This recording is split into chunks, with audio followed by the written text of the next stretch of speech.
And we'll get the live going momentarily. Make sure I'm doing everything right here.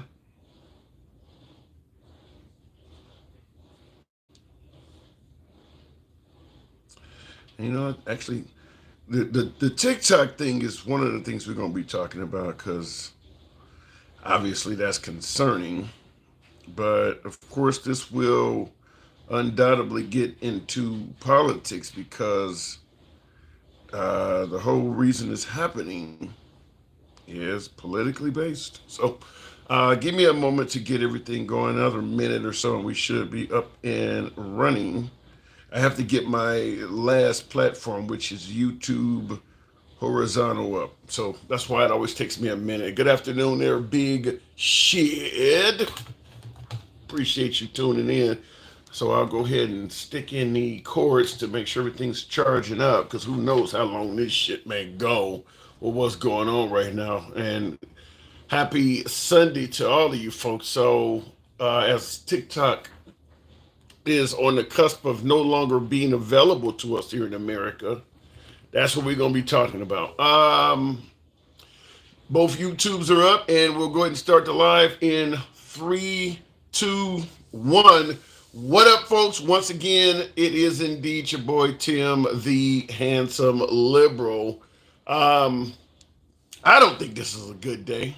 I don't think it's a good day, but I want to run it by you folks. As always, we have a couple topics we bring up, and today is no exception. A couple things I want to run by you folks. Um, Obviously, all of us have heard that TikTok is likely to be banned. That was it, January 20th. So that's real soon. That's real soon. That's what is that, a week or so? What is today? The 11th or the 12th or something like that. So that's really, really soon. So TikTok is on the chopping block. But I want to talk to you from a standpoint of not just about TikTok. The topic of the show today is simple. Are we losing freedoms in this country? Like I said, we're going to talk about TikTok, and there's pros and cons for how people feel about TikTok, but TikTok is not the only issue going on. Now, obviously women have their own opinion on whether they're losing freedoms or not. I'm not a fan of what they've done to adult entertainment, where there's several states where you can no longer access the hub anymore, or without some difficulty. So they're making it harder to access adult entertainment online. We know that certain books have been removed from schools and things like that. There's no doubt that that is happening.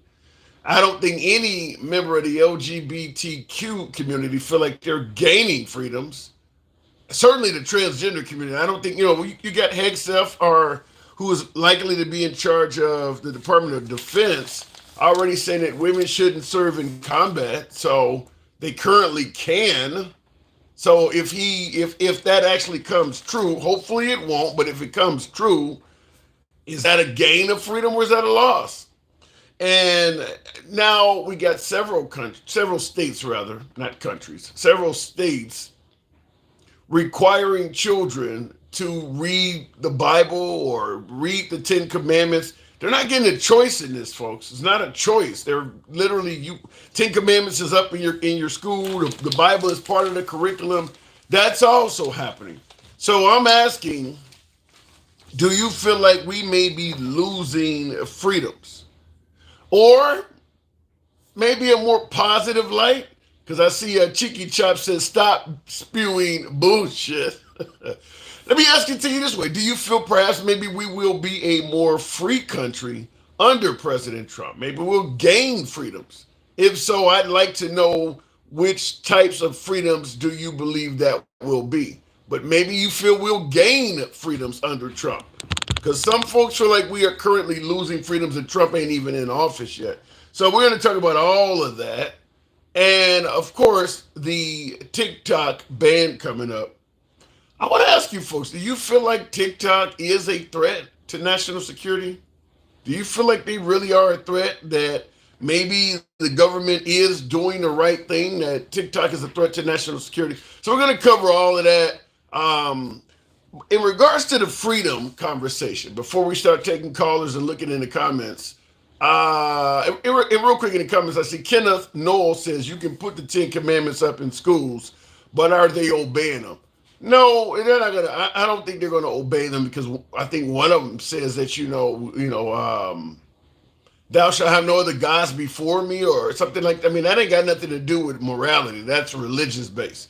Some of the Ten Commandments, because a lot of folks say, well, what's wrong with putting it up? It teaches kids morality. Well, it also teaches them that Christianity is the one true religion too. I believe one of the commandments alludes to that. So that's a whole nother issue. You're forcing Christianity on kids. It ain't just you're trying to get them to do what's morally right. You're also trying to get them to become Christian. So we talk about shoving things down the throats of children. That is an aspect of shoving Christianity down children's throats. We just live in a country where a lot of folks, while they don't agree with things being shoved down their children's throats, they're okay if it's religion. But they are attempting to shove Christianity down the throats of kids. If you're requiring curriculum to be taught utilizing the Bible, but the Quran and other books are not part of it, then you're obviously biased in favor of Christianity. So they are doing that. But in regards to the TikTok thing, I want to go over something before I start taking calls here. This was a Cato Institute survey where they asked, and I don't know how many members, I don't know how many Americans they asked, but they asked them, do they feel like they were losing freedoms? Now, this is from July 4th of this year. So obviously Trump was not the president. He was running for president July 4th of this year. And we can say whether we felt he was going to win back in July or not. This is right after Biden's horrible debate performance. So I'm assuming that made Trump look a lot more enticing. But July 4th of this year, freedoms.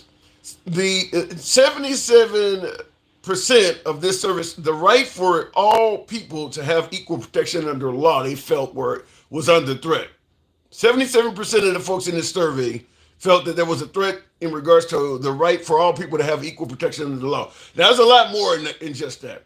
The right to privacy, 76% of Americans, or in this study, felt that was under some type of a threat. If accused of a crime, the right to be informed of the accusation and evidence. Damn. 75% of the folks were concerned that we may be losing that. Now, I'll tell you something in regards to the largest deportation in history. Now, we can debate whether someone who is here on an undocumented status has any rights at all. I believe they're entitled to constitutional rights, but some disagree. But if the 75% that said if you're accused of a crime, having the right to be informed of the accusation and evidence, I do believe there's a very good possibility that folks that are believed to be here illegally or on an undocumented status may find themselves being held without being charged for a while. Guantanamo Bay style. That does happen in cases like that. This person's been held for 60 days and it turns out they are an American citizen. They just couldn't produce their identification at the time. That could absolutely happen. I do believe there's a possibility that 75% believe the right to vote is at stake. Wow, that's really bad. 74% also say the freedom of speech is in jeopardy. I think both sides of the aisle has a hell of a lot of people who agree with that. The right to own private property. I'd be curious to know. I'd be curious to know what do they mean by that. Now, somebody says something happened to the live Crip Killer. What happened to the live there, Cheeky Chumps? Are you talking about on YouTube, on TikTok? For you folks on TikTok, let me know if you can hear me okay, if things are going all right. He says something happened to the live. What happened to what live? Let me know on TikTok specifically if you guys can, if the audio and things like that. Okay, everybody says seems fine. Okay, all right. The right to own private property. Do you think that is in jeopardy? I don't know where that's coming from, but 75% or 71% of the folks in this Cato study says the right to own private property. I haven't heard that one. 70% if accused of a crime, the right to a fair, speedy, and public trial. Why would anybody think that's in jeopardy? If you are accused of a crime, the right to a fair, speedy, and public trial. I don't know. I don't know where that one would come from either. 70% also thought it's in jeopardy if accused of a crime, the right to have trial by jury. No clue where that's coming from. I definitely have a clue where this next one is coming from, though. 68% freedom of religion. I just stated to you how Christianity is now being forced on kids in some areas. So if you're Muslim in that, if you're a Muslim in that school, you're not obviously getting viewed the same as a Christian child. Freedom of religion, I definitely think, could be in trouble. There's only three more of these. 68%, the right to be free from unreasonable search and seizure from government.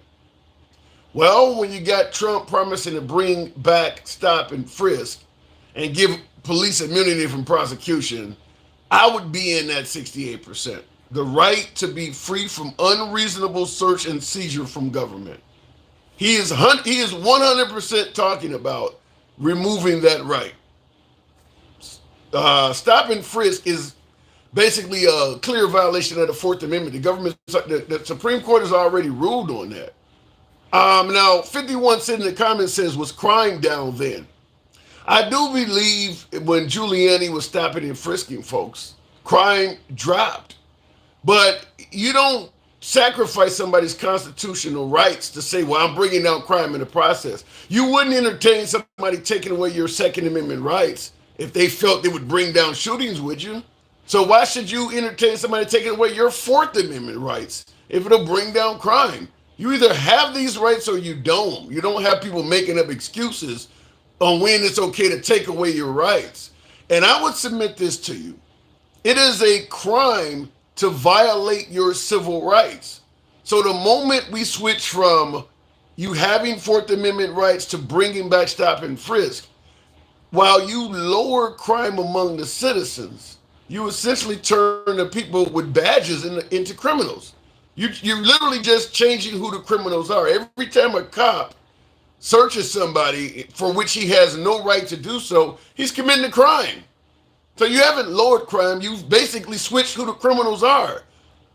But we'll talk about that in the process of the live. Continuing on, though, the right to due process of law. I'm surprised at how many of these are people that truly fear that they're going to have issues with the legal institutions, because the right to due process of law. But I stated earlier, during the largest deportation in history, you're definitely going to have some people that are being, wrongfully stopped and searched. They're going to be demanding paperwork from you. You by law, you can't just pull an American citizen over and demand they prove that they're an American citizen. But that absolutely will happen. If you look Hispanic, happened with Sheriff Joe Arpaio down in Arizona, and he was about to go to jail for it until Trump pardoned him in 2017. But Sheriff Joe Arpaio down in Arizona was ordering his deputies to stop folks, brown folks obviously, and make them prove that they had, the legal right to be here. And of course, that involves stopping American citizens, which is a violation of their Fourth Amendment rights, of course. He was indicted and convicted and about to do prison time. Trump pardoned him for that. So that has already happened, the right to due process of law. And last but not least, freedom for people to assemble peacefully. Now, wow. Who's that? No, there's actually a few more of these, but I'm not going to go through them all before I start taking calls. But freedom for people now that's obviously your First Amendment right. Freedom to assembly, freedom to press, freedom of speech. 67% of this study felt that people were going to potentially lose their freedom for people to assemble peacefully. I don't know. I mean, obviously, Black Lives Matter, when they assemble, they're stopping traffic and things like that. That you can't allow that to happen. But if you're assembling peacefully and you're not causing any, I guess you're not impeding the flow of traffic, you're not threatening people and things like that, legally that should be able to stand, but there's always ways to twist and turn things to show that they're not doing this peacefully. You find a crowd where there's 10,000 people and one person makes a threat. Well, see, they're not peaceful. So we'll see how that goes. The right to travel? The right to travel. You think we're going to potentially lose 65%? The right to marry, 61%. The right to marry is something people are concerned with. I don't know, same-sex marriage, interracial marriage, you think there's a possibility it may be under threat. Anyhow, continuing on the program, rather. Freedom of assembly is basically protest, picketing, etc. Yeah, but you have freedom to protest, but it has to be done in a legal manner. And you can always pass city ordinance and city laws to make what you did yesterday that was legal illegal today. So there's always ways to change that. All of a sudden now you can't be out protesting after 9 p.m. They can always change that. So understand that what you can do that's legal today, they can make it. If they don't like you, if they don't like what you are protesting, it is possible for that city, town, state, county, whatever, to pass laws to try to make it harder for you to do it. So understand that. Going to the box, and somebody said, okay, they need a permit from the city council, but you can deny permits too. You can create whatever grounds you want to deny a permit. Your protest is violating the noise ordinance of this town. We don't let cars go down the street making a bunch of noise. You guys cannot be out here protesting after 7 p.m. because our residents got to sleep and go up to work in the morning. You can come up with all kinds of ways to limit that. Stick the ruler. Good evening, or better yet, good afternoon, man. How you doing, Tim? I'm doing good. TikTok on the chopping block. What say you? Could you repeat that? Because you went out just for a second. TikTok on the chopping block. What say you? I think when it comes to TikTok, I think that it needs to be looked over. If there's any type of way that they could save TikTok, I think they need to do that. We already know what we need to know when it comes around to to where our data is going and who owns it. Instead of talking points, we just need to look at the facts of how TikTok is ran, and I think we're okay. We're fine. Well, they're claiming that because it's Chinese owned, it could be a threat to national security. Do you see any possible validity in that? Well, it's not Chinese owned. It's owned by a fashion out of Singapore, I believe. That's number one. And then number two, our data doesn't even go across seas. It goes to Oracle. And I believe Oracle is somewhere in Silicon Valley in California. So if what you're saying is true, why the hell do so many people think it's Chinese owned? Because that's what they always say. That's why a lot of people think Barack Obama is Muslim. That's why people think that Hillary Clinton, is eating babies, because people keep saying it. Again, Barack Obama had said a while back, if you keep saying it and you keep saying it and keep saying it, then this is the politics of today. It must be true. But in actuality, we know it's not. So the American people, they kind of like, over time, they've always showed who they are. But definitely this election, they show who they are. And definitely on this TikTok subject, they're showing who they are. They just want to take it over. They want to own the algorithm. They want to make it theirs. They want to do a Trump when he first started running. What did he say? We should have took the oil. Yeah. We should have took TikTok. So you think this is? Do you think this is primarily a right wing mindset where they're the ones who primarily want to get rid of TikTok? I believe it's one of those situations that the right now, they got their guy in office, so they don't care anymore. I believe now they see that TikTok is a moneymaker and a way of actually spewing the stuff that they like to spew too, whether it's misinformation, disinformation, or whether it's even correct information. Because I'm not going to say that they're wrong completely all the time, but they do spit about 75% lies. And that's just being generous. You're saying that the Trump camp, about 75% of what they say is a lie? I'm being honest, man. Yeah, I mean, you got Matt Gates. He out there. They already proved, or they got evidence showing that he did it. Oh yeah, by the way, we got the evidence. We should arrest the president. You ever heard that before? Yeah, Ice Cube. Yeah. So it's like, yeah, I've heard that song. Situations. Yeah, and he loves throwing that out there. Well, why haven't went to jail? Wait for it. Well, I don't think they're going to arrest. I don't think Matt Gates under a Trump administration. I mean, if Matt Gates goes down, you know, for being with a 17-year-old, any of the other stuff, that's going to make Trump look worse, considering he tried to appoint him to be the nation's top cop. So I think that Trump, behind the scenes, would probably interfere and try to prevent that, because that makes him look bad. Like, this is the dude you were about to appoint, and now he gets convicted of all this stuff. I mean, that would go down in history for Trump. So I think he would try to stop that. Man, Trump don't care. He's already he's a felon. He don't care. Remember that. He's a felon. We can actually say that, and they can actually say, well, he didn't get no time, he didn't go to jail. It don't matter. He's a felon. So one felon to another felon, they all flock together. You know what I'm saying? Birds of a feather. Well, then, so, if he's a felon and you say they all flock together, are you suggesting that a hell of a lot of incarcerated African Americans are going to start flocking to Trump because they all flock together?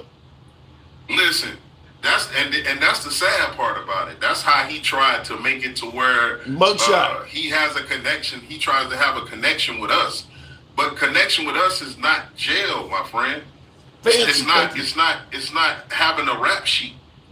Because I don't know why or where in the fantasy world, for people who want to be rappers, for people who want to be gangster rappers, you know, they don't want to commit the crime, but they want to have that persona. Yeah. You can be 6'9" all day, but sooner or later it's gonna come out that you soft and you ain't about that life.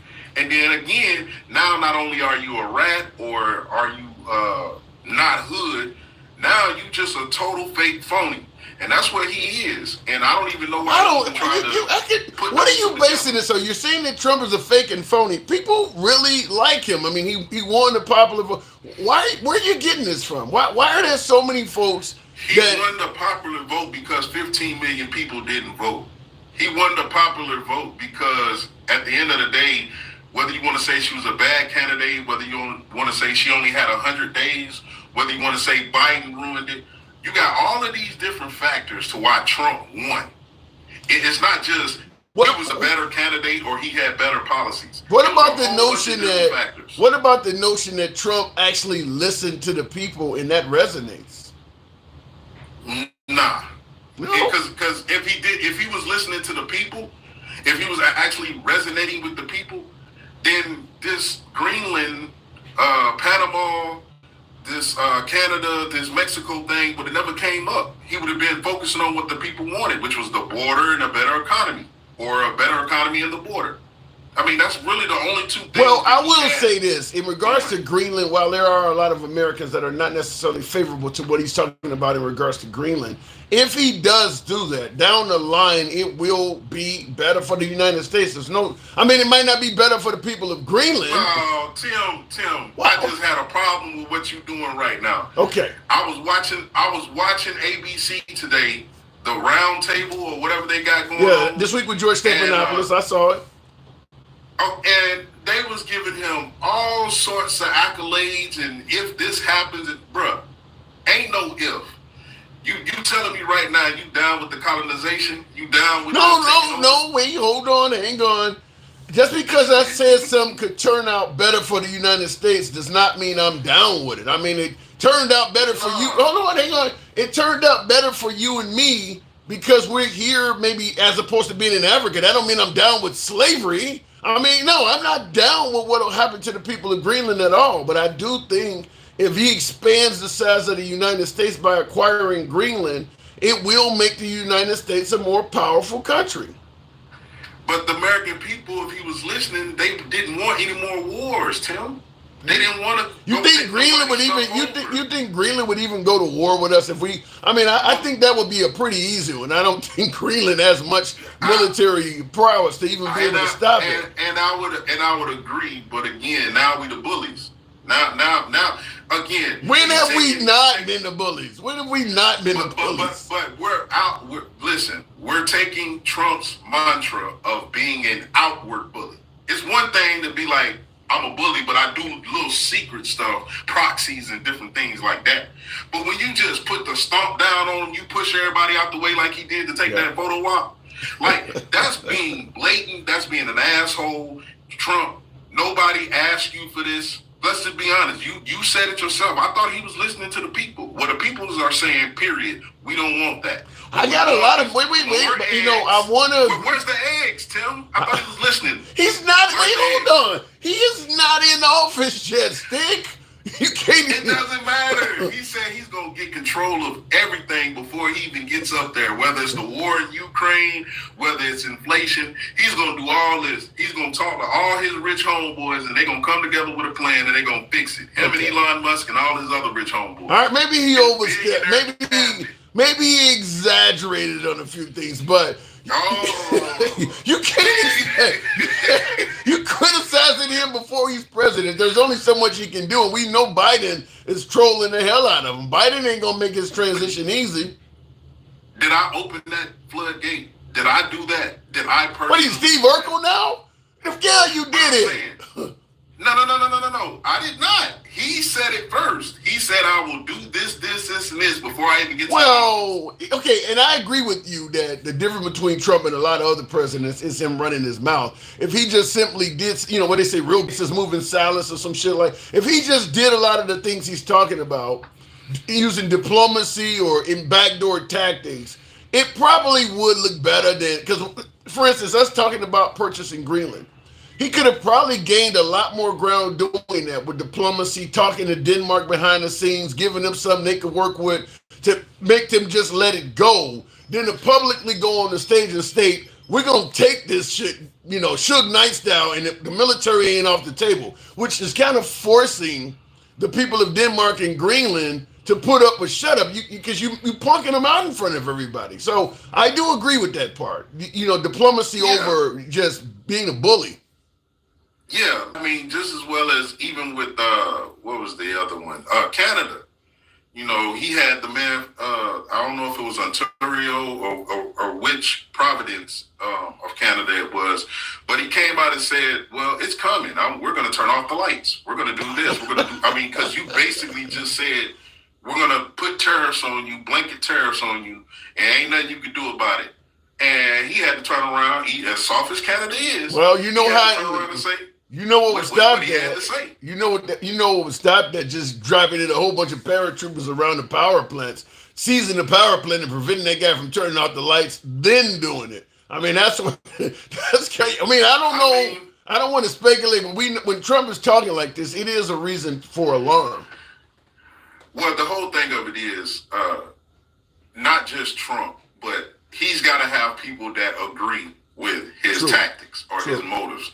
And I'm thinking right at this moment that some of the Republicans, they wish that wasn't their guy. I'll just say that. I don't know about that. I think you think they got buyer's remorse already? Yeah, because of the stuff. So. I mean, again, where are the low price eggs? Where is the gas price? President yet. No. But Tim, he doesn't deserve that yet, because he's already opened that gate. He's told us what he would do before he got into office. And the things that I'm naming are on that list. Yeah. So again, if you can't stop the war, if you can't lower the eggs, if you can't lower the gas, because these were like the main three things. I don't even know why eggs were. So you're going to hold him accountable for failures before becoming president? If you open your mouth, if you said it, then that's on you. It's not on me. Just like if I say something about him and you say, well, where's your proof? That the burden of proof is on me to show you what he did and how he did it, correct? Yeah. But the thing of it is, in this case, I don't have to do that because you heard it yourself as well.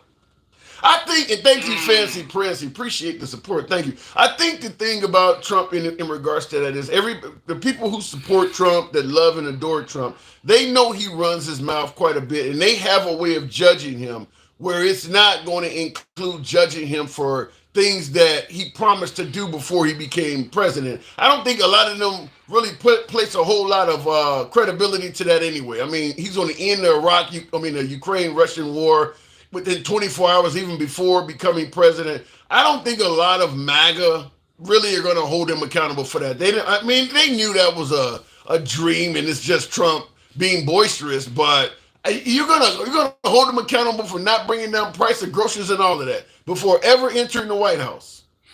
I'm gonna hold him accountable for whatever he says. I'm not gonna be MAGA. I'm not gonna be what I seen on ABC this morning. I'm not gonna be patting him on his back and saying, "Oh, look at the Democrats. They're playing ball. They're getting stuff signed in." But y'all saying that, but we still have President Biden as the president.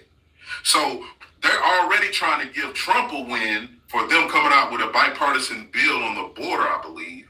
I think that's the bill that they were talking about. He's got some wins, Stick. You may not want to give him credit for it, but I think he has some wins already. But hold on, Tim. By going by your logic, the person who is in office always gets the kudos. Yeah. And they get the blame. Yeah. So if we're gonna give kudos, we're gonna give kudos to the person that's in the office, which is Joe Biden right now. And I love how he moves. See, he moves in silence like lasagna. That's the finish. Yeah, he moves in silence like lasagna. I've never heard that part. I've never heard the lasagna part. Yeah, you move in silence like lasagna. Hey, that's a Lil Wayne verse. But anyway, you got to move in silence like lasagna. He must have been on some of that syrup to say some shit like, move in silence like lasagna. Doesn't lasagna sound just like Cardi B's mac and cheese macaroni in a pot? What do you mean in silence? Go ahead, I'll give you the last word. I got to move on. That's only when you're cutting it, right? That's only when you're cutting it. So check it though. What I will say, and what I do see is this: Trump supporters, they will never, give any type of bad saying towards Trump. They will never talk to anybody bad about him. They will only glorify some of the things that he says. But this is where I say, hold yourself accountable, MAGA. Anything that and everything that he has talked about doing before being elected, why is Greenland, Panama Canal, Mexico, Canada, why are these places being brought up? And that was not what he ran on. He's throwing y'all for a loop. I need you to wake up, recognize it. You, not me, you ask him, what is going on? We voted you in for this. Give us this first. Then if you want to do that, let him get in. I got to move on, but let him get in office first. Stick, thanks for coming through, but he's got to get in office first. Yes, sir. And I'll just say this last thing to him. Trump only throws things out there to see what he can, what advice or not advice. If he gets approval. If he gets approval from MAGA, it's whatever. I wish more politicians did that, but I got to go. Appreciate it.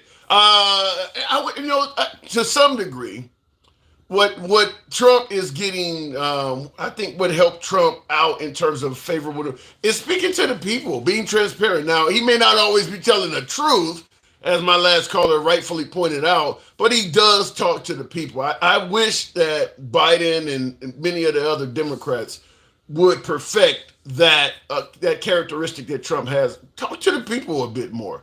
Get out there and shake hands and kiss babies even while you're elected. Once you get in office, don't stop speaking to the people. Trump continued holding rallies even while he was president. That has some value to it. But I would prefer you tell the truth at your rallies, but get out there and talk to the people. Real G's moving silence like lasagna, says Joseph Miller. Is that what Lil Wayne said? Real G's moving silence like lasagna. But you can't really rhyme lasagna with too much. I'd have to look that verse up. Real G's moving silence like, what the hell does silence and lasagna have in common? Other than maybe lasagna was fitting something else he was trying to trying to rhyme with. You mean lie to the people, Tim, says Boss Moose. If the people think what you're saying is true, though, it doesn't feel like a lie. And I know how thick that sounds, but you're lying to the people when they, like, for instance, lock her up. Perfect example. Now, obviously, after seeing 4 years of Trump, there was no intentions of ever locking Hillary Clinton up. No, didn't even make a move towards investigating her. So when they're yelling lock her up, the people are not necessarily receiving the truth, but they lead the rallies feeling like finally somebody's going to go after crooked ass Hillary Clinton. This is the man for the job. We need to elect this guy. It worked. So sometimes promising people what they want versus what they actually going to get does have political capital to it. I prefer you promise people what is actually going to happen, but it does work for him.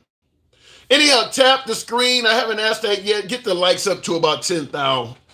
Certainly would help out the program, help out the algorithm on TikTok.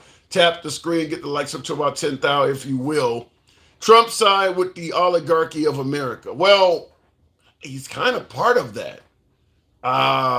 Charles Vaughn, I mean, that's Bill Maher, the one that always points out the wokeness and the problems with the liberal party.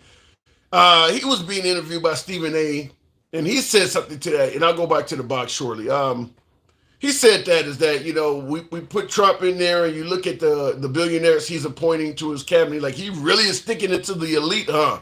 I mean, and that's a good point. I mean, Trump was supposed to get us away from, as you're talking about, oligarchs and all of that. It does seem like he's appointing and teaming up with a bunch of them. So we'll see how that goes. Obama pardoned Clinton. You're saying that Barack Obama pardoned Hillary Clinton? Trump was running. I haven't heard that. I haven't heard that Obama pardoned Hillary Clinton. California had a boo-boo, but it was not an apocalypse. Well, it ain't over with yet. I don't think it'll be an apocalypse, but it ain't over with yet. Don't call it yet until it ends. Continuing on with the program. Yes, after Comey refused to indict her. Trump did make a big stink about that. Mike, good morning. Hey, or good afternoon. I'm all over the place. Good afternoon. Can you hear me? Yeah, loud and clear. So he said the G is silent. G's moving silent like lasagna, meaning the G. Oh, now it makes sense. Right. Okay, the G in lasagna is silent. Wow, it's early. Yeah, I just wanted to make sure. Okay, Yeah. That makes sense. That makes sense now. All right, now I get it. Damn, that went right over my head. All right, so hey, look, Can I ask you a question? Sure. Go. Why do we always pass a?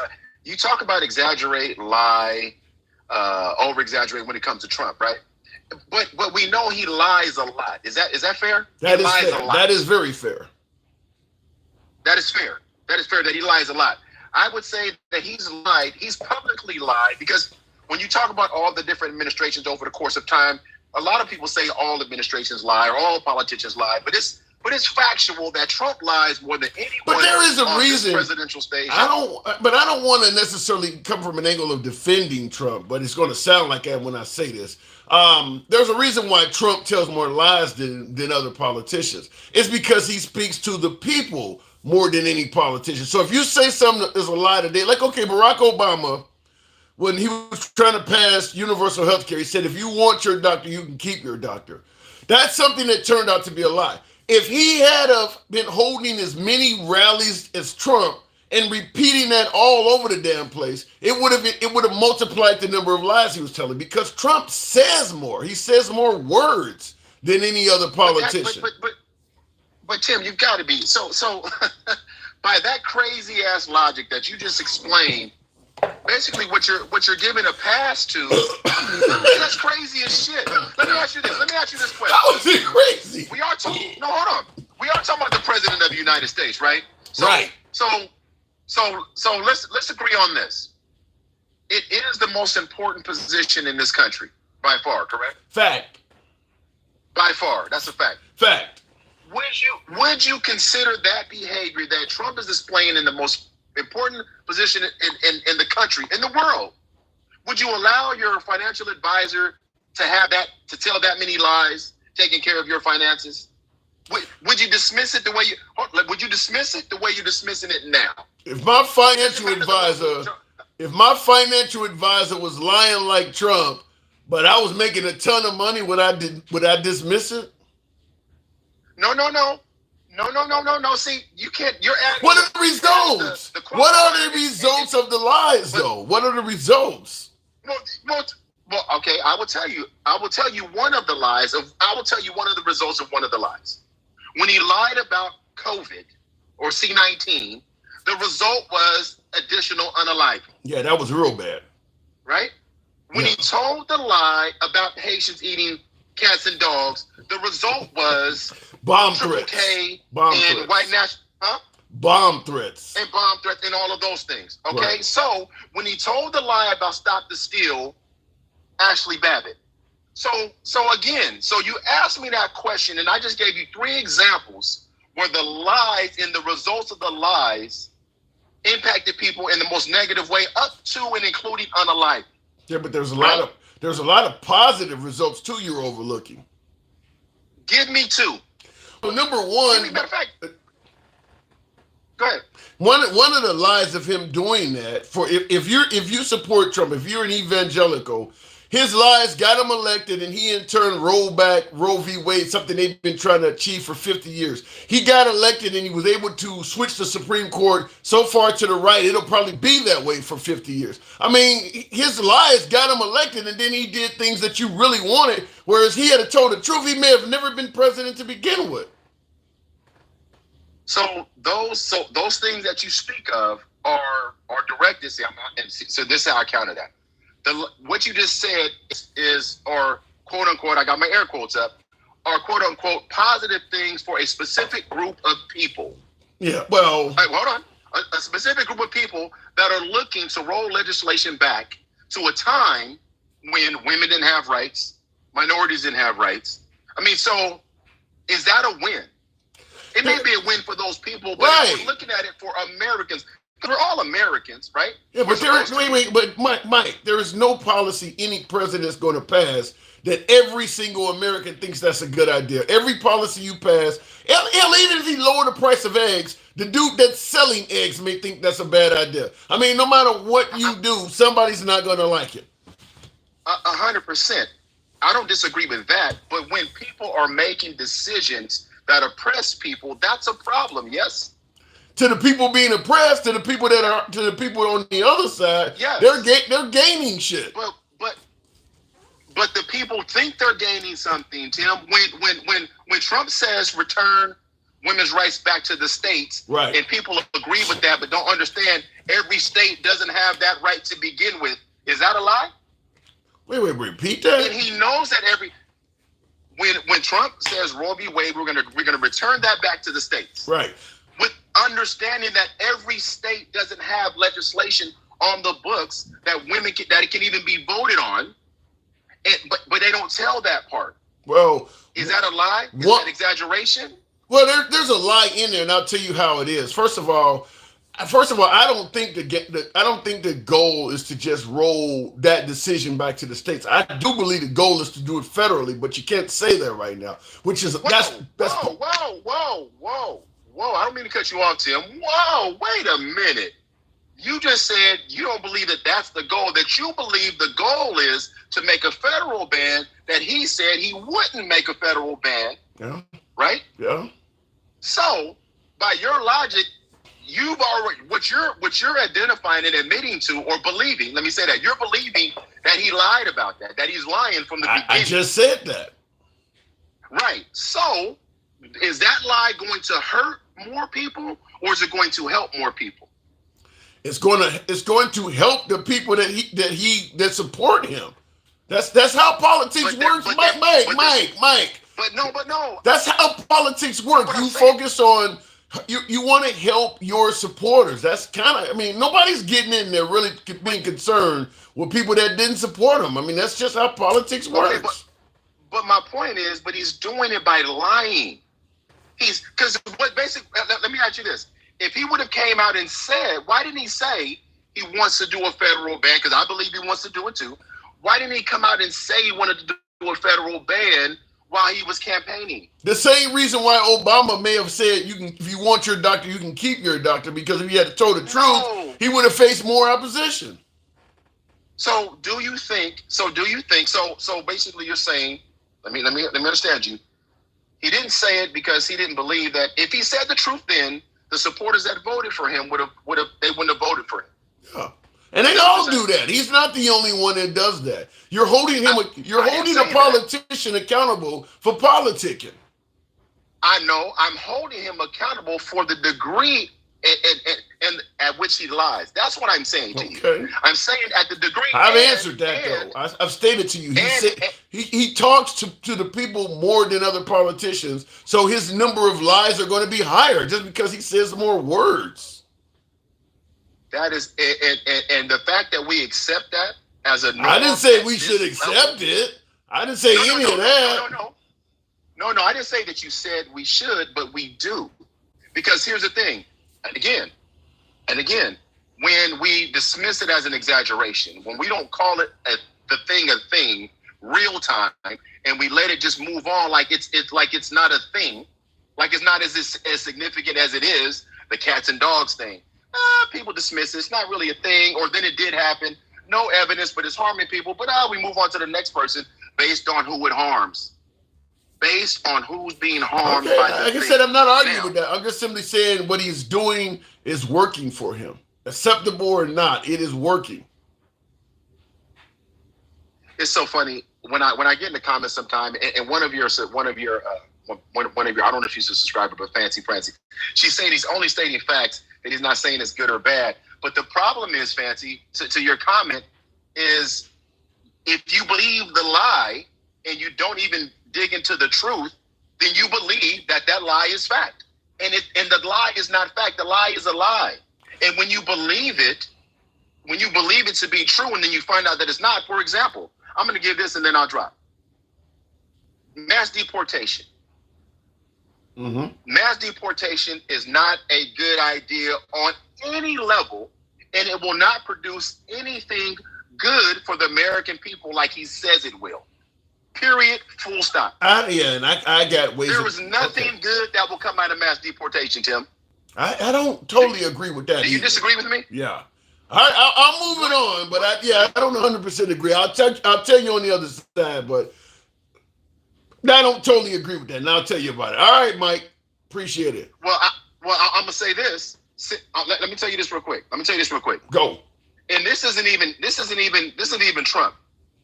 You know what's happening down in Kern County here in California, Bakersfield, California, with ISIS down there and the profiling. ISIS they're already starting these operations down in Kern County. This was last week. I think I told you this last week. Okay. Right? There's already things happening here in California. Now you have migrants not showing up to work in said fields, in said industry, agriculture. That was predictable. Before he gets into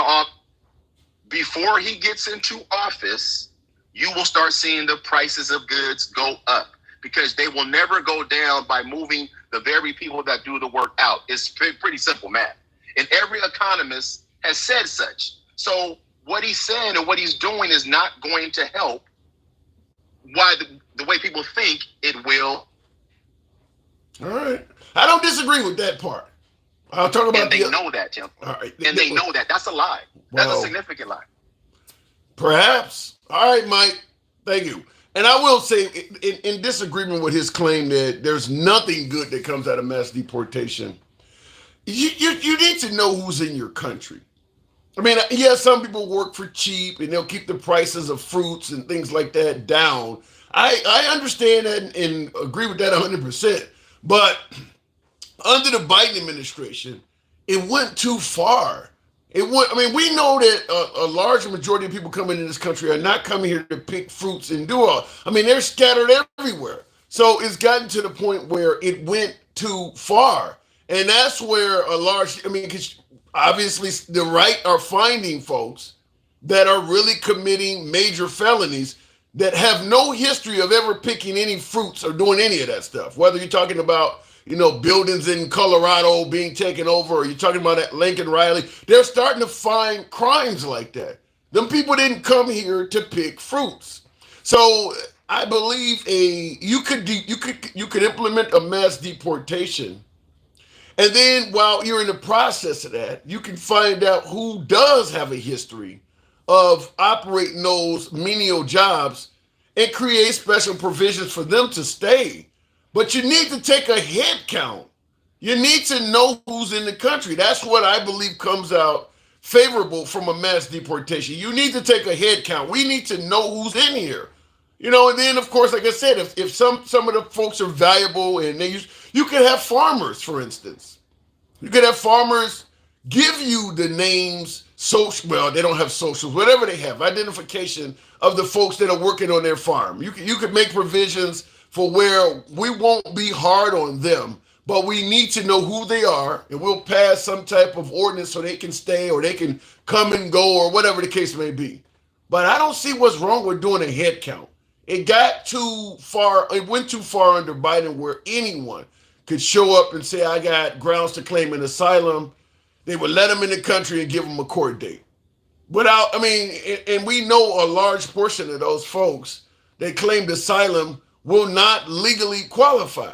But you got to find them now because they're somewhere along the countryside. You need to do a head count. I don't think that's a bad idea. Looking in the comments, damn Skippy Handsome says 51. Thank you. Appreciate that. Looking in the comments, where are these people, Tim? We have more homegrown T groups in this country. I don't disagree that Americans commit more crimes than immigrants. I don't buy what the right is saying on that. But I do still believe you need to do a head count. You need to do a head count. You could have sleeper cells that may not commit a crime for 10 years. You need to do a head count. Is that a bad thing to know who is in your country? Have we actually gotten to a point where we believe it's wrong to question anything about somebody that's coming in the country? I don't see any issue with doing a head count. I really believe that a head count needs to be done. And then, of course, like I said, during the process, if it is determined that that person is of value to America, then you could make some kind of way for them to come right back in. I don't see that part as being unfair. Maybe you disagree. Looking at the comments, though, I will move on with First Watch. Good evening. I'm going to say good evening for a while. Good afternoon, First Watch. Welcome to the program. Now, we're talking about the possibility of losing freedoms. Do you see us potentially losing freedoms as time is going on?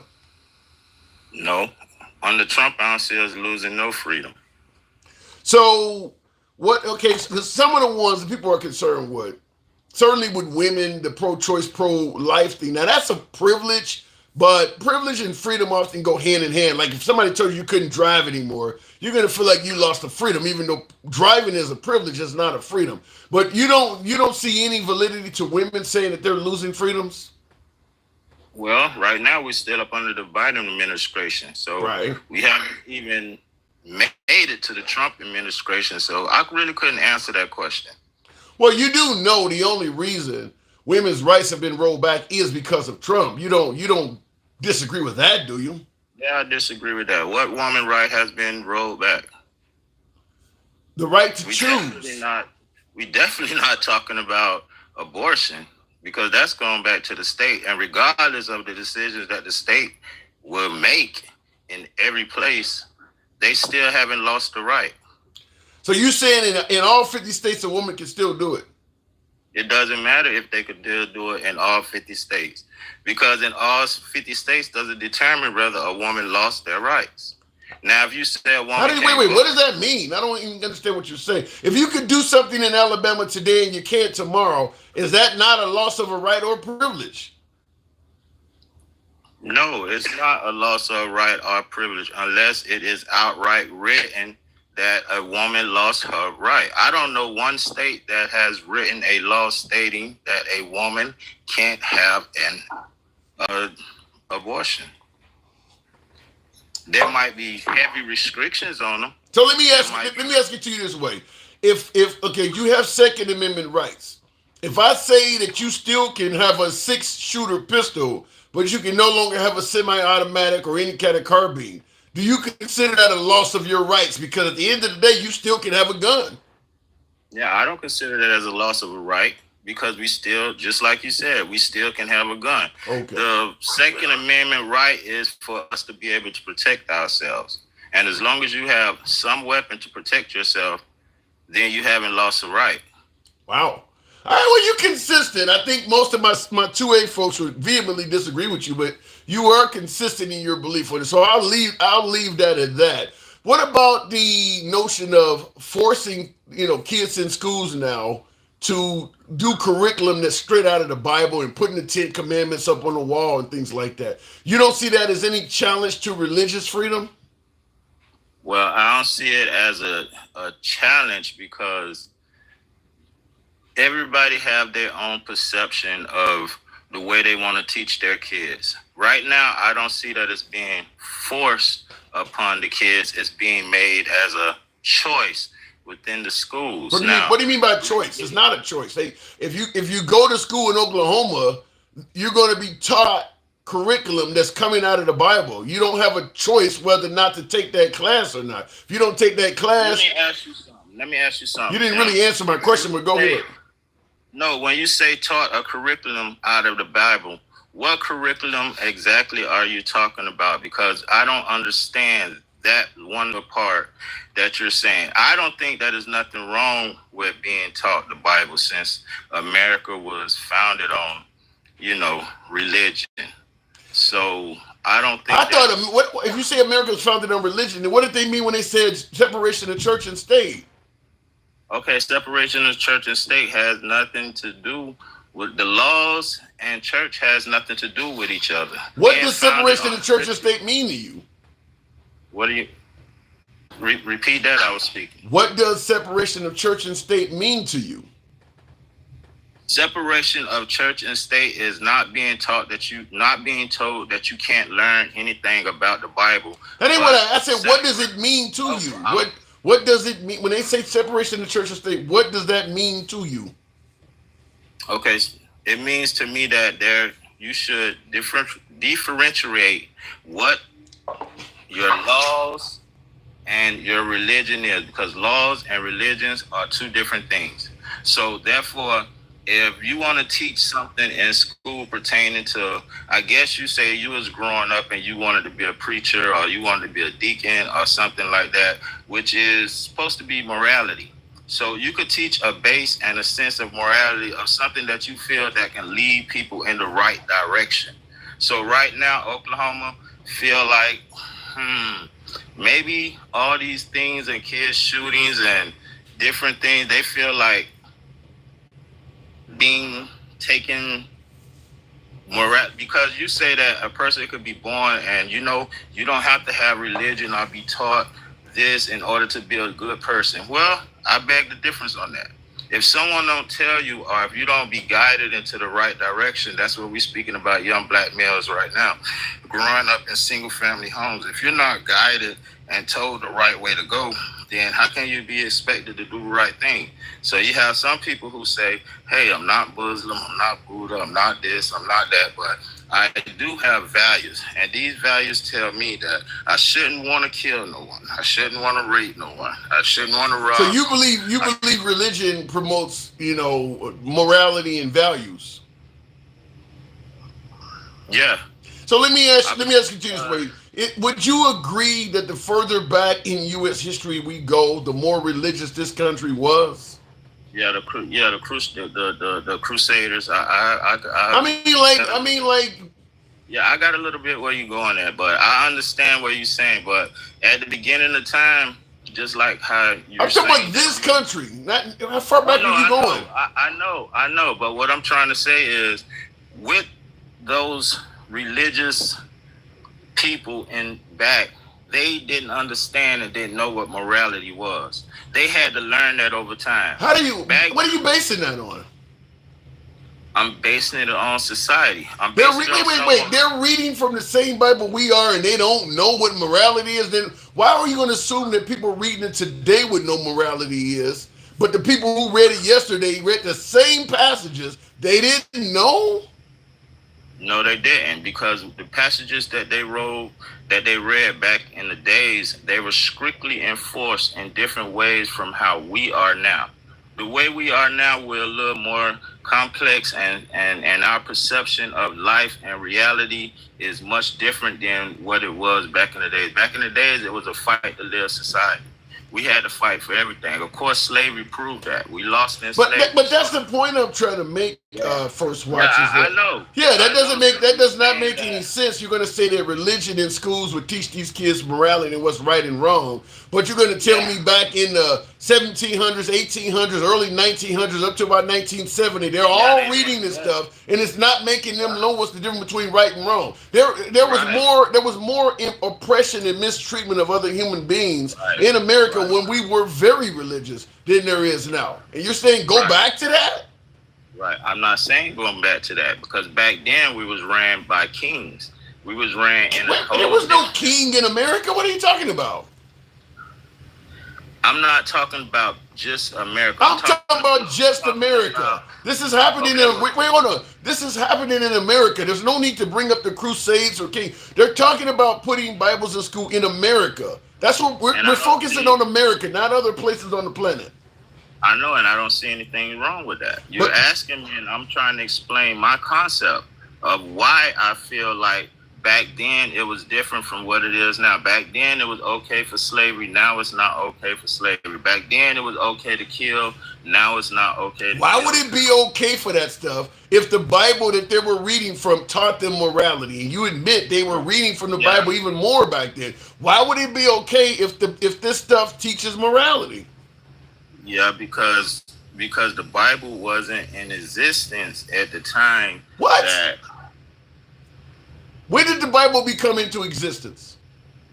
Which version you talking about? The King The one we read today in most churches. When did that become into existence? The New Testament or whatever.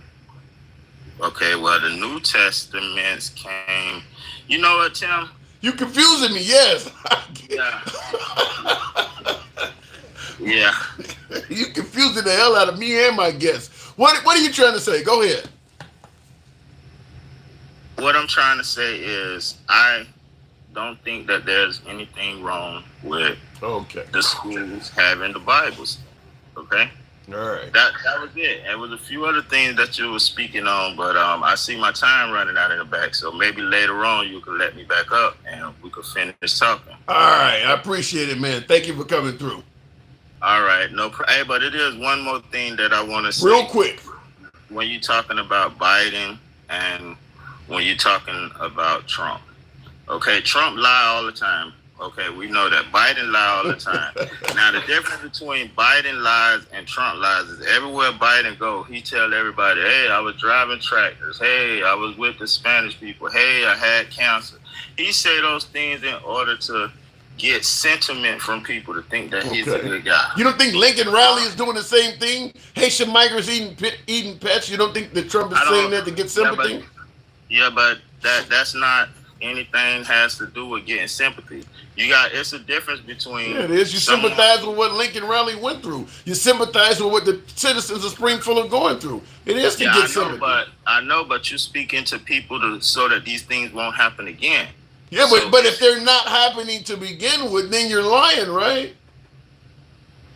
What do you mean by that, Tim? The Haitian migrants are eating pets in Springfield. If that's actually not happening, then he's lying, right? Yeah. That's the point I'm making. I gotta go. Appreciate it. Anytime. And he said something. I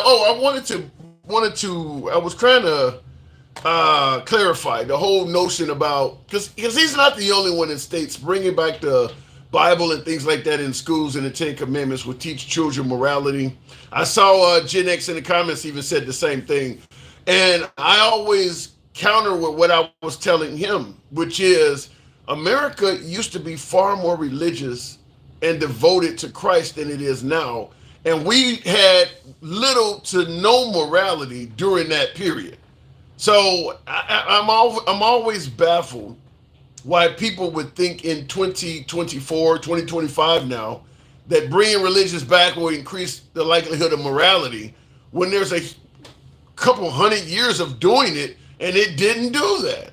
I just I don't know why do we think it's going to be different now than it was the first couple hundred years? I mean, we had strong religious ties in this country, and it was being used whether it's to abuse kids, whether it's to oppress people, whether it's to limit the progression of women. It was used in awful ways. So why would we think after only maybe a few generations of a gap, I don't know, 1940s, 50s up to about now, a few generations, let's go back to that. It'll work this time. Based on what?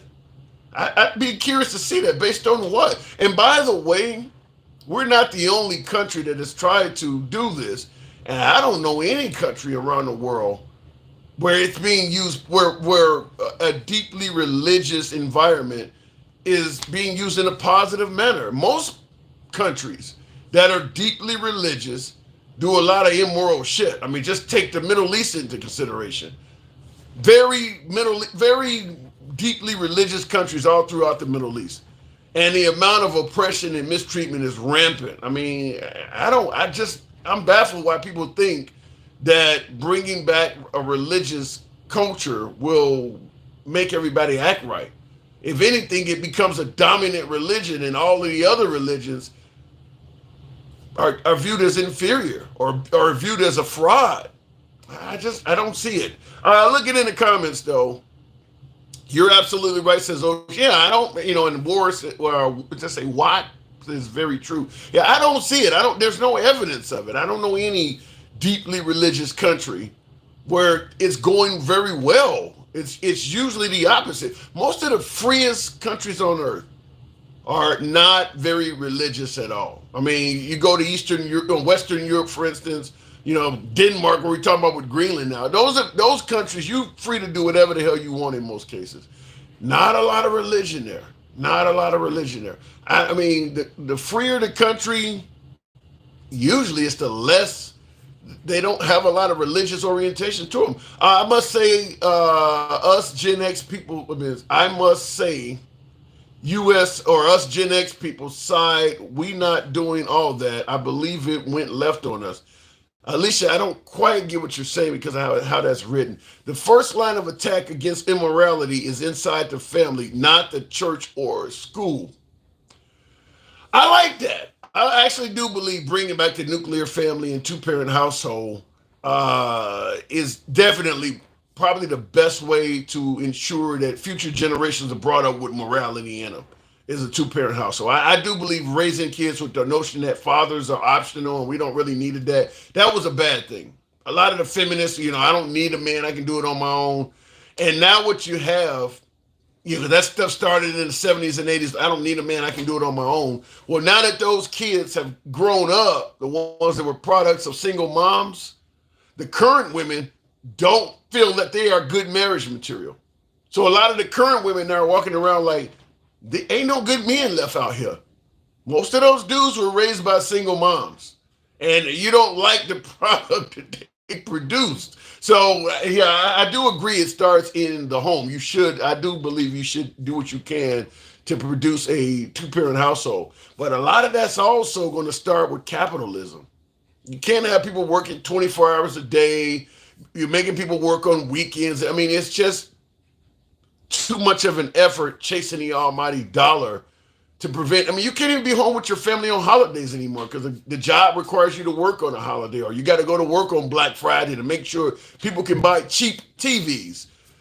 That's what has happened. You didn't used to do that. You used to work 9 to 5, as Dolly Parton once sang, and you spent the evenings at dinner with your kids. The weekends you could play catch and ball with your kids. You didn't have to work all of that. Only maybe if you were a civil servant or something like that, you worked on weekends. It wasn't a 24-hour, we got to sell people shit type society.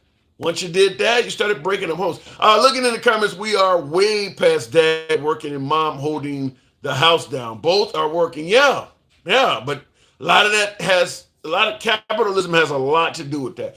Going to the box. Lewis, good afternoon. Welcome to the show. A lot of people were charging or changing just before Prohibition. Then during Prohibition, it accelerated. You go back to the 1920s. I don't know. The two parent household was pretty intact back then, was it not? I don't know. I think capitalism has a lot more to do with it. Everybody is putting the almighty dollar as a hierarchy to virtually everything. I mean, literally everything. We rank the dollar. I mean, think about it. It's the economy, stupid. As long as a politician can promise to put more money in your hands, you'll turn a blind eye to anything. We put money above every damn thing. People get sick. Well, who's going to pay for it? I ain't. I want my taxes to be lower. I mean, nobody gives a damn about anything but money. I think that capitalism has a lot to do with it. Willie Lynch is for all people in America, no matter what the race. Charles Vaughn. Let me go back to the box. Trump is showing that, says C. Osby. We'll see. Let's try it again with Furback, I think that is. Good evening. Welcome to the program. A pimp. What's up, man? What's up, brother? How you doing? I'm doing good. Do you feel like we might be losing less freedoms? TikTok is getting banned potentially. Yeah, man. I mean, it's been going on for a while. Like you said, like the last gentleman, the women haven't lost any rights. And I like the way you always put it. It's like, if you can't do it the same way you did it the day before, then you had it right infringed. Yeah, I don't. But I will give him. Argument, but I will give him credit. It's still infringement. Yeah, it's definitely infringement. But I will give him credit. When I asked him the 2A example, he didn't see that as a loss of right either. And I'm like, every 2A supporter would definitely see that as being a loss of right. So he was consistent. But yeah, in my opinion, if you can do something today and you can no longer do it tomorrow, or it is significantly harder to do it tomorrow, there's no way to tell me that that's not a loss. It is, you put it in words, but that I couldn't quite put it into. But I always use your example of big government. Without big government, me and you would probably still be in chains and shackles. You know what I mean? Things would be 100 times worse for us without big government. Yeah, I say that all the time. Anytime you hear somebody saying states' rights, and I often say that, in regards to people of color, the only way states' rights should sound like a good idea is if you ignore all the history. There is really no good examples that I can think of at all for people of color from a states' right perspective. It's virtually all bad. Like, why would a person of color want to go back to a states' rights environment unless you just completely forgot about the entire history of the United States? Because anytime you hear somebody talking about states' rights, it's usually states' rights to take somebody's freedoms away. I don't want to serve gay people cakes, or I don't want to let these people, I don't want to let a woman have a right to choose, or I don't want to let these people marry each other. It's usually states' rights to take away freedoms. So I don't see why people of color favor it so much. Yeah, I don't get it either, and really for anyone for that matter. I mean, because once you open that up, it says it's the state right. You know what I mean? Yeah. They can say, hey, tomorrow, Tim, you can't come into this state because you're 1 inch over our requirements for a black man. You know what I mean? You're 6'6". If you were 6'5" and didn't wear your boots today, maybe try it tomorrow. You know what I mean? So, I mean, it can really go fucking crazy. Yeah. Well, I think that the thing is people favor it because it's doing things in their favor. All of a sudden, if a state says, well, once you're in my state, you cannot openly carry a firearm or you can't have one at all, then they suddenly don't like states' rights. But as long as states' rights is there and the states are only doing things that they're okay with, they're a big fan of states' rights. But you're right, it could go in any direction. Well, I know I'm going to butcher this, but it's that old saying, when they came from my neighbor, I said nothing. You know what I mean? When they came from the guy across the street, I didn't see a problem. But when they came from me, it was too fucking late. You know what I mean? So, and that's where I see it at. I'm not a big proponent or someone that disagrees with what a woman wants to do with her body. It's her fucking body. You know what I mean? And me, in a country of freedom, I don't give a fuck how much fentanyl you want to take. I mean, I just don't care in a country of freedom that shit should make any fucking kind of sense with trying to regulate morality in a fucking country of freedom. Like, it's a fucking oxymoron. I don't get it. But what about what my last caller was saying, that putting the Bible in schools could promote morality? Because you mentioned morality. He's saying that, teaching, having the kids taught the Bible and things like that in the 10 Commandments could promote folks to be more moral growing up. Maybe.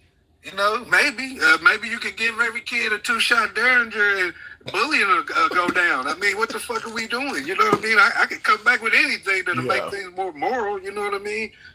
Maybe we shouldn't elect fucking people for a high office that morality doesn't matter. I mean, if a Bible in a fucking school is going to make a difference, then why would a fucking person leading the free world wouldn't have any impact as well? I just don't understand the logic. Yeah. Wow. All right, fair enough. So the TikTok possibly being banned. Do you see this app as a threat to national security at all? The only threat it is that people can talk. You know what I mean? Yeah. So that would tie into loss of freedom. That would tie into loss of freedom. Exactly. That's what I'm saying. For all these people on the left and right, I'm gonna call it right down the fucking middle. MSNBC gives you this, Fox gives you that. Well, you're on a fucking app where you can literally get what the fuck you want from people, your neighbors, out of the country, wherever the fuck else. And I think that's where the problem is, because once you start thinking, then you can't be controlled. So you can see one of the biggest problems our government may have with TikTok is not that it's a threat to national security, but it's a threat to political security, because the people can talk amongst themselves and get a lot more points across than just being fed propaganda from a few cable news networks and politicians. Agreed. I mean, I think our opportunistic leader of ours, he wasn't for it until he was for it, because it benefited him. That's a good point. He wasn't favorable to TikTok until he said his son told him that, a lot of your voters came from TikTok. And then all of a sudden, you're right. Once Trump realized that TikTok was working in his benefit, he actually was for it. But it seems like that's too late now, because they look like they're going to ban it. Yeah, but something else will come up and they'll try to ban that too. You know what I mean? Like that's why I say all the time, Tim, I don't give a shit about the border. I don't give a shit about a lot of shit over here that people argue about. Because if you look at the bigger fucking picture, this is a free country, and we're trying to fucking box ourselves in out of freedom. Like I don't give a fuck who wears a fucking dress. You want to build a fucking wall? I've told you before. Let them all in. I disagree with you. Like, I don't even know who the fuck is here. I don't. Really? I really don't. I really don't. So you would be okay with just completely open borders? Yes, because what I've learned in the numbers and, the news and whatever the fuck they told me, that it's the motherfuckers that's here. You know what I mean? It's the people that's here. Yeah. Those the motherfuckers I need to worry about. When I go to a mall, I don't go looking for the guy with the cowboy boots and the fucked up accent to shoot the motherfucker up. You see what I'm saying? That's not the guy I'm worried about. It's the guy with the big ass AR and the fucking pulled up in the Maga wrapped 4x4. That's the guy. Damn. That's who the fuck I got my eyes on. You know what I mean? So you see more of a concern from Trump supporters as being domestic terrorists than anything coming across the southern border. Yeah, to a degree, but I'm talking about Americans, period. You know what I mean? Trump supporter, okay. I can say that just to be, hyperbolic, but period. Us I can't deny that, and I see the apple pie eating Americans. You know what I mean? That's what I'm talking about. Yeah, I see. Maryland in the comments saying, folks in the comments, Maryland and Anthony saying you're definitely right. I definitely agree with you that the biggest threat to an American citizen is another American citizen. There's no, you talk about who's popped the school, or as you use the shopping mall example. It's overwhelmingly other Americans that's doing this. We can talk about Lincoln Riley and apartment complexes being taken over in Colorado, but overwhelmingly your enemy, if you are an American, is probably another American citizen, somebody that is born here. That is, I don't disagree with that. And throughout time, it's always been that way. You know what I mean? It's always been that fucking way. So when I heard people get all dug in, like we need to vet these people coming across the fucking the borders and shit, okay. But we don't want to vet the fucking people that's going to go grab pew-pews and 1,000 rounds of ammunition. We need to do that. We need to do that too, but the right ain't a big fan of that, but we need to do that too. Well, if you're not doing that, then miss me with the bullshit that's coming across the border. That's a good pushback. We're not serious about it. We're not serious about none of this shit. You know what I mean? That's why, you know, I ruffle feathers on both sides, because I truly don't give a damn who's coming across that border. If I need my house fucking painted, and the guy that gets the commercial wants $2,000 more, and the guy that pulled up with a bucket and two fucking guys can do it, that's who the fuck I'm paying. That's the American way. It's capitalism.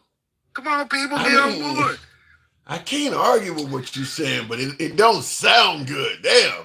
I mean, I agree with everything you're saying, but damn, it just does not make America sound like a good place at all. But you are telling the truth, though. I mean, there's not a lot to argue with that. Well, I should get a vote for president then, right? Because we just had a fucking guy giving it up the same way. No, you would get a vote for president if you felt the way you do, but you lied about that shit. That would help you out.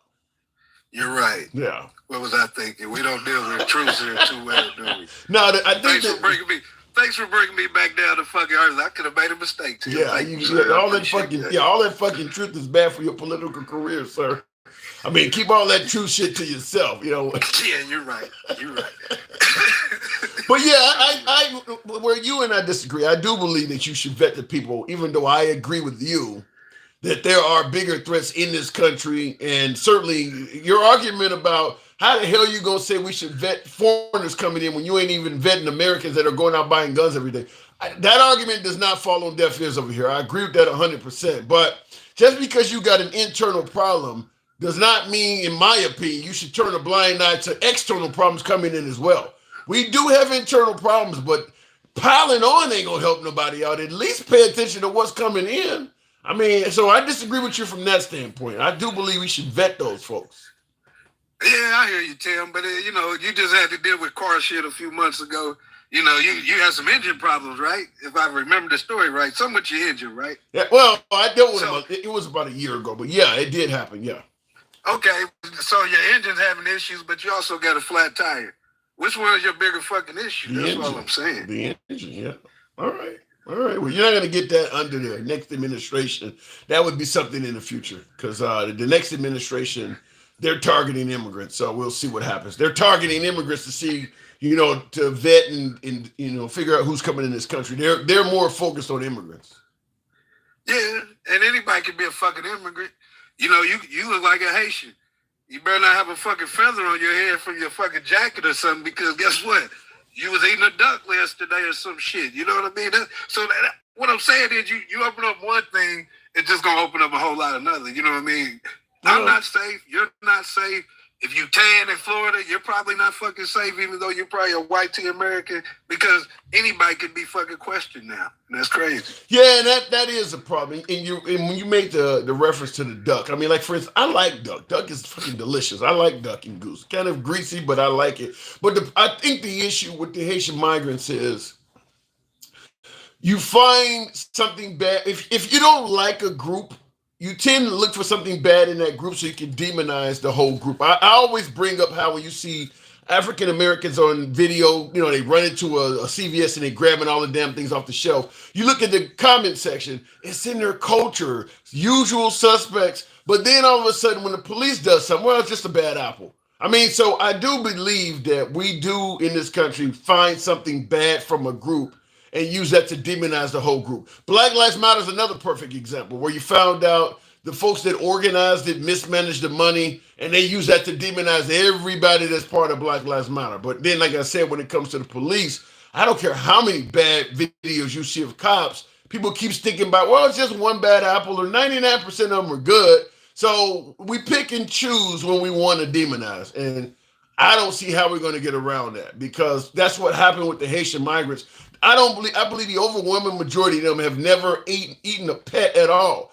But we found one over here. That would be like going in rural Louisiana or somewhere like that and finding one person that eats, you know, some animal or eating roadkill or something like that.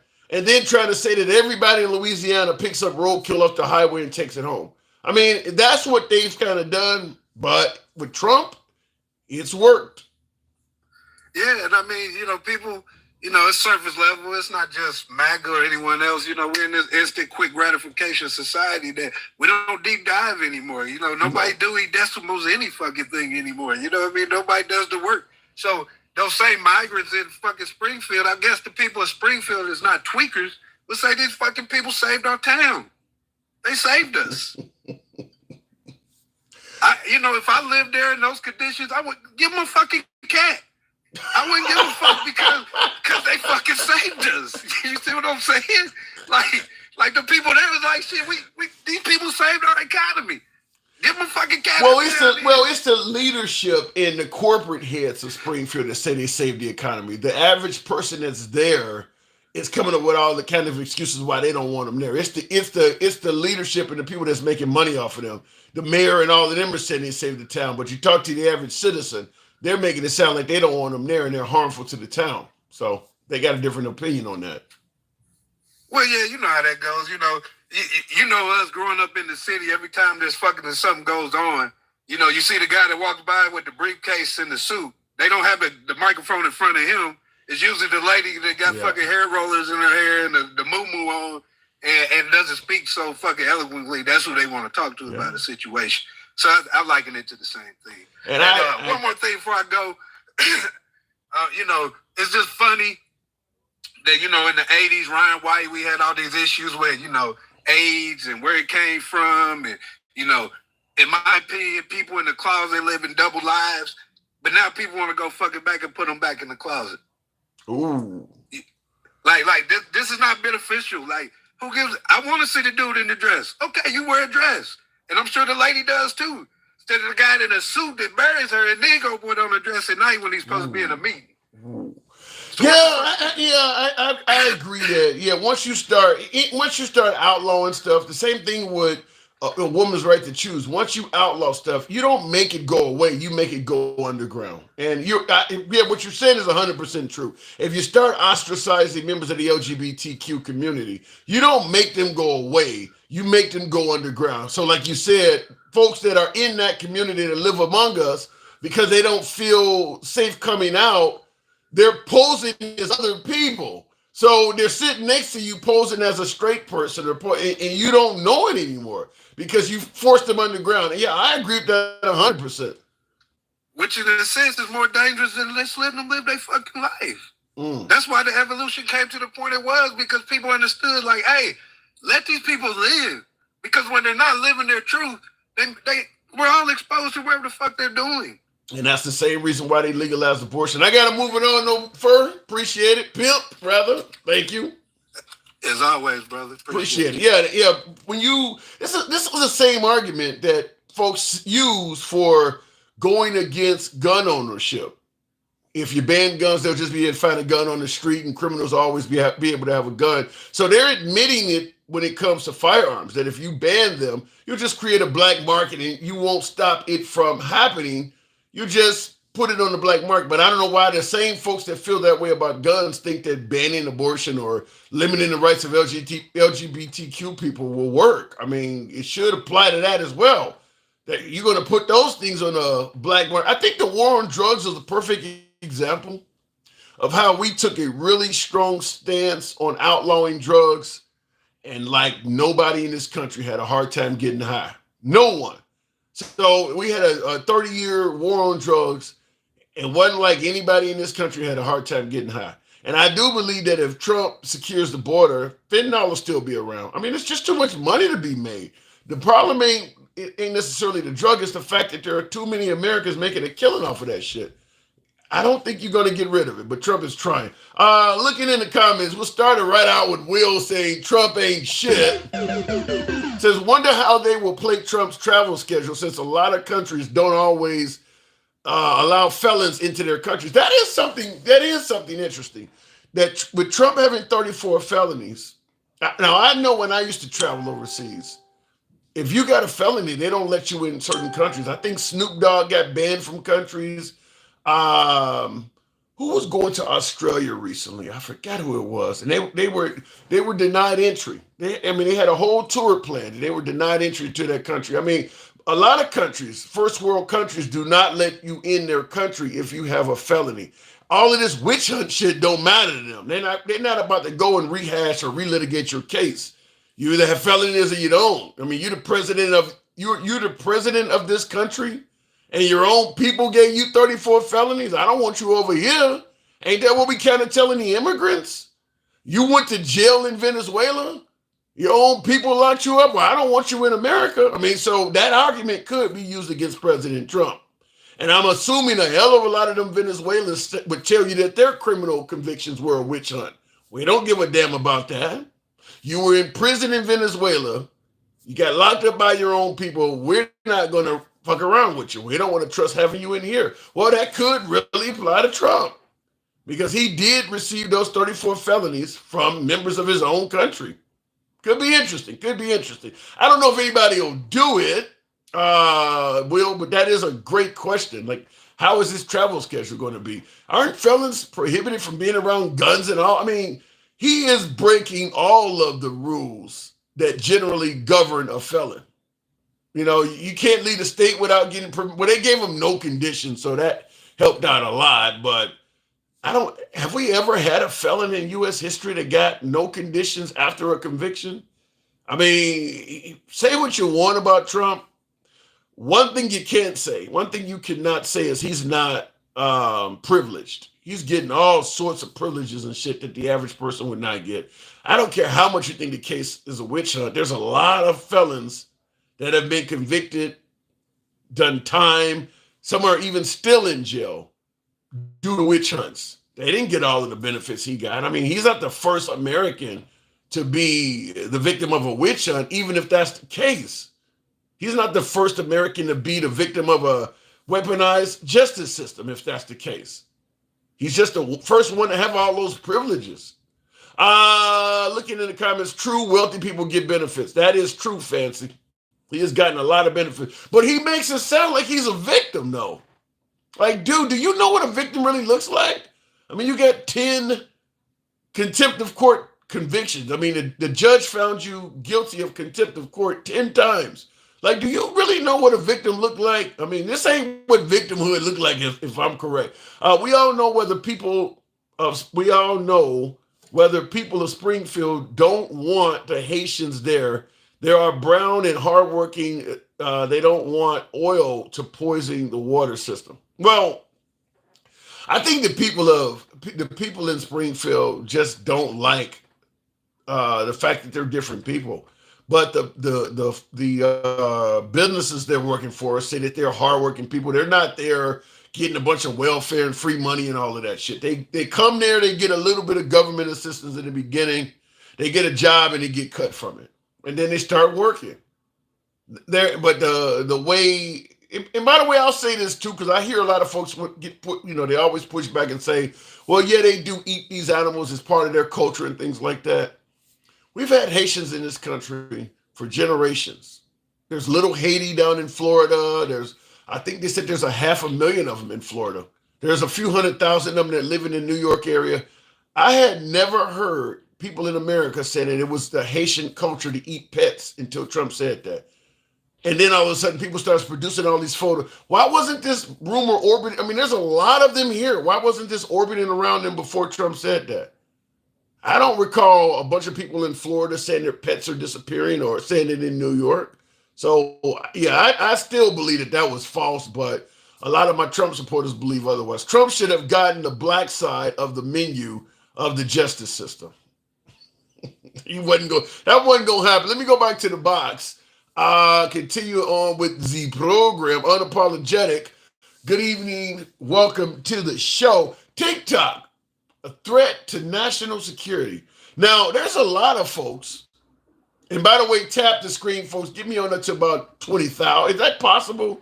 Tap the screen, show the program some love, get the likes up. What about the folks? There's a lot of folks that actually make income from TikTok. I get a few supporters on the program every now and then. You don't see a bunch of galaxies and shit popping up when I'm talking, but a lot of people do make decent wages on TikTok. So is he going to replace it? What do you think, Unapologetic? A threat to national security? What say you? TikTok? Yeah. Is it a threat to national security? No. I think that, like I tell you all the time, threat to our national security is MAGA women and white teenagers. wait. MAGA women are a threat to national security. How? Yeah, they're rabid. Look at the MAGA women. How are MAGA? I got MAGA women in the audience. How are MAGA women a threat to national security? Most of the problems that we're going through is because of MAGA women. If everybody remembers, we went through C-19. All these MAGA women had to stay at home with their kids and work because they couldn't go to work. And they just fed up on this internet. And then when the country opened back up, fucking let these rabid ass MAGA women out. And now they want to check your genitalia. When you oh my God. Moms of Liberty walking around with their little moo-moo dresses, trying to pass legislation to stop abortion rights. Just the MAGA women going crazy. And the men, like I said, the weak MAGA men, same men who boosted, Ashley Babbitt into the window, they just following with the little rabid-ass MAGA women. Do you have a problem with MAGA? No, MAGA women. I'm terrified of them. These women are crazy. They don't like anything. They don't like peanut butter jam. They don't want Jemima and Uncle Ben back on their shelves. These women are crazy, man. Think about it. They get back to the point where they telling black people, like, we want you back on our shelves and our refrigerators. We don't want you in our boardrooms. We don't like diversity, even though diversity means white women and handicap and immigrants. And, diversity means a lot. But they hear DEI, they think, no, I don't want black people again to have my jobs. And so what are you saying, MAGA? What are you saying? MAGA women got an issue with people of color? Any people of color, any damn color, brown, tan, a little olive. They don't like any. If you don't look like Moms of Liberty, if you don't look like the Daughters of Confederacy, if you don't align with either their religious or their ideologies, they go rabid on you. They snap at your head. They start getting legislation passed. It's like, look, this is what we're going through right now. We have a regression state because MAGA women came off of C-19 restrictions, and these heifers went around the country going crazy. Damn. I don't know if I see MAGA. I mean, man, you paint an awful picture of MAGA women. Then if MAGA women are that bad, why did so many Hispanic men, because Trump won the Hispanic male vote, why did so many Hispanic men side with MAGA women? Religion. Like I said, they take their ass, their wife tell them to get up, you're not watching football, get your ass, you're going to church with us, and they believe in, they're pro-forcing women to have kids. They're not pro-life. They think they're pro-life, but it was about religion, if you notice. That's why they voted, the abortion ban. You ask any person, Latino, Hispanic, even Ecuadorian, Bolivian. Religion is a strong part of the abortion ban. I do agree with that. Wow. Yeah. Also, their asses don't know the true meaning of communism and socialism. And they always say like, I came from a communistic country. And like, what communist? There's no communism countries in the fucking world. We've never seen a true communism country. So for them to come here and they hear the word liberal and they think it's bad, which is, it's just weird that like people don't know definition. Well, it ain't liberal they running from. They running from socialism. Like they running from. It's like the Cubans. They believe that the Democrats want to do the same thing to them that the Castros did, where they took all their property and all of that and made it a government ran country. And the right has the Cuban refugees and immigrants in this country believing that if you vote in the Democratic leadership, they're gonna do the same thing to you as Castro did. So they're running from that. They're running from socialism. And a lot of Venezuelan immigrants think the same thing too. They're telling them that if you vote for Democrats, they're going to do the same thing that Hugo Chavez, who used to be the leader down there before he passed away in Venezuela. So people do believe that. Yeah, I told you. This is some MAGA women. They just be chomping at just ridiculous ideologies and rhetorics, and they pump this shit into the media. If you notice, the most radicalized people on the internet right now in these social medias are most of the women. It's the hardcore women like the Candace Owens and Megan Kellers, and they are going hard. These MAGA women, they need to be stopped. They need to be taken down. I'm trying to tell you guys. Yeah, I was watching. I've been watching some Megan Kelly recently. I didn't realize how popular she had gotten. Like, wow, she's doing way better than she was doing at Fox. Like Megan Kelly, her support among right wingers is. I mean, she got like 3 million viewers, 3 million followers on YouTube. That's huge. Like, wow. I don't know what made her so popular. It's the idea of losing their kids, losing their jobs, losing their neighborhoods, they think they're losing something right now. And it, like I said, it makes them feel like this victim mentality they have, that everything is being taken from us. We got to share, and people are being woke. This is the only damn generation of people I know, women, that scream out like, put me to sleep. I don't want to be woke. Like, who says that? Who screams that shit? Put me to sleep. I don't want to be woke. What type of shit is this? But there is some, you mentioned about, I don't want to share. There is some validity to that. If you have everything, and you're being forced to share, you do have less. I mean, like I used to say, like I said something on the program. If I want to go and become a police chief, and I put in for the job, and I know I only got to compete with people that look like me today, but starting tomorrow, I got to compete with people that look like everybody. That is a downgrade. I mean, that is a downgrade. I mean, I got to share this position, the possibility of getting it with everybody. Whereas yesterday, it was only people that looked like me that could even qualify. It is a downgrade. I don't see it as a downgrade when our society are trying to find the most qualified people in the best position. No, it's not a downgrade it's not a downgrade to society. It's not a downgrade to freedom. It's not a downgrade to doing what's right, but it is a downgrade to that person. Yeah, in their perception, it's a downgrade. But again, we've getting out of that. Because I remember when we was growing up, competition was great. But I also grew up where we had trades also in school, where we had carpentry, welding, and wood shop and all that. Me too. So it was kind of a heads up when we left out of high school. We already had kind of our feet on the ground moving with trades. And now when everything is capitalized and we have to compete, instead of people saying like, well, I have to do better. I need to go back to school. Or I need to do better in life. We just step down on somebody who's less fortunate than us. You know, I got a degree, so I'm going to stump down on somebody who only has a high school diploma and been working at a factory forever. I don't want to see that person. That ain't MAGA women. Yeah, but that ain't MAGA women to do that. That's tend to be more on the left, because the left is where all the degrees are. MAGA women has to promote that, because they men are not getting those jobs anymore. Their husbands aren't getting those jobs off of those merits anymore. Their husbands aren't qualified anymore. Jim Joe Bob graduated high school in '98, and that motherfucker ain't went to school since. So you know he's not qualified for it. So that's why I said MAGA women see their houses, their trailers they're not putting new extensions on their trailers. Their farms is getting running. Look, they mad, Tim. I'm telling you, see these MAGA women? Who's in the lead of the marches? When it came to All Lives Matter, White Lives Matter, Moms of Liberty, Daughter of Confederacies, when it comes to the legislation being pushed, you think MTG? How do you think MTG is more popular than people like Matt Gaetz and Ron DeSantis? These MAGA women are rabid, man. I'm telling you, they need their shots. I gotta go. Oh my God. All right. You definitely lived up to your name, Unapologetic Black Man. 100%. Thanks for coming through, man. I appreciate it. All right. Happy Sunday. All right. MAGA women are rabid. They need their shots. I don't hear, I mean, Jesus Christ. I'll leave it alone with that one. God damn.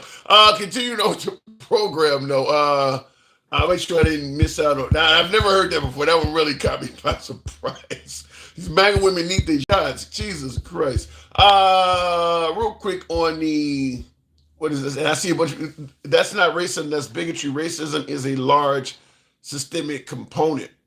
I don't agree with that, Peter. I think you can be racist without having a large systemic component. You can just have let's say you got your own business. Let's take someone like a well-known producer like Tyler Perry. You know, he makes movies and things like that. If he refused to hire white actors, that ain't just bigotry, that's racism. I mean, And it wouldn't be systemic. It would just be, him doing it with his business. I don't think he has to be systemic.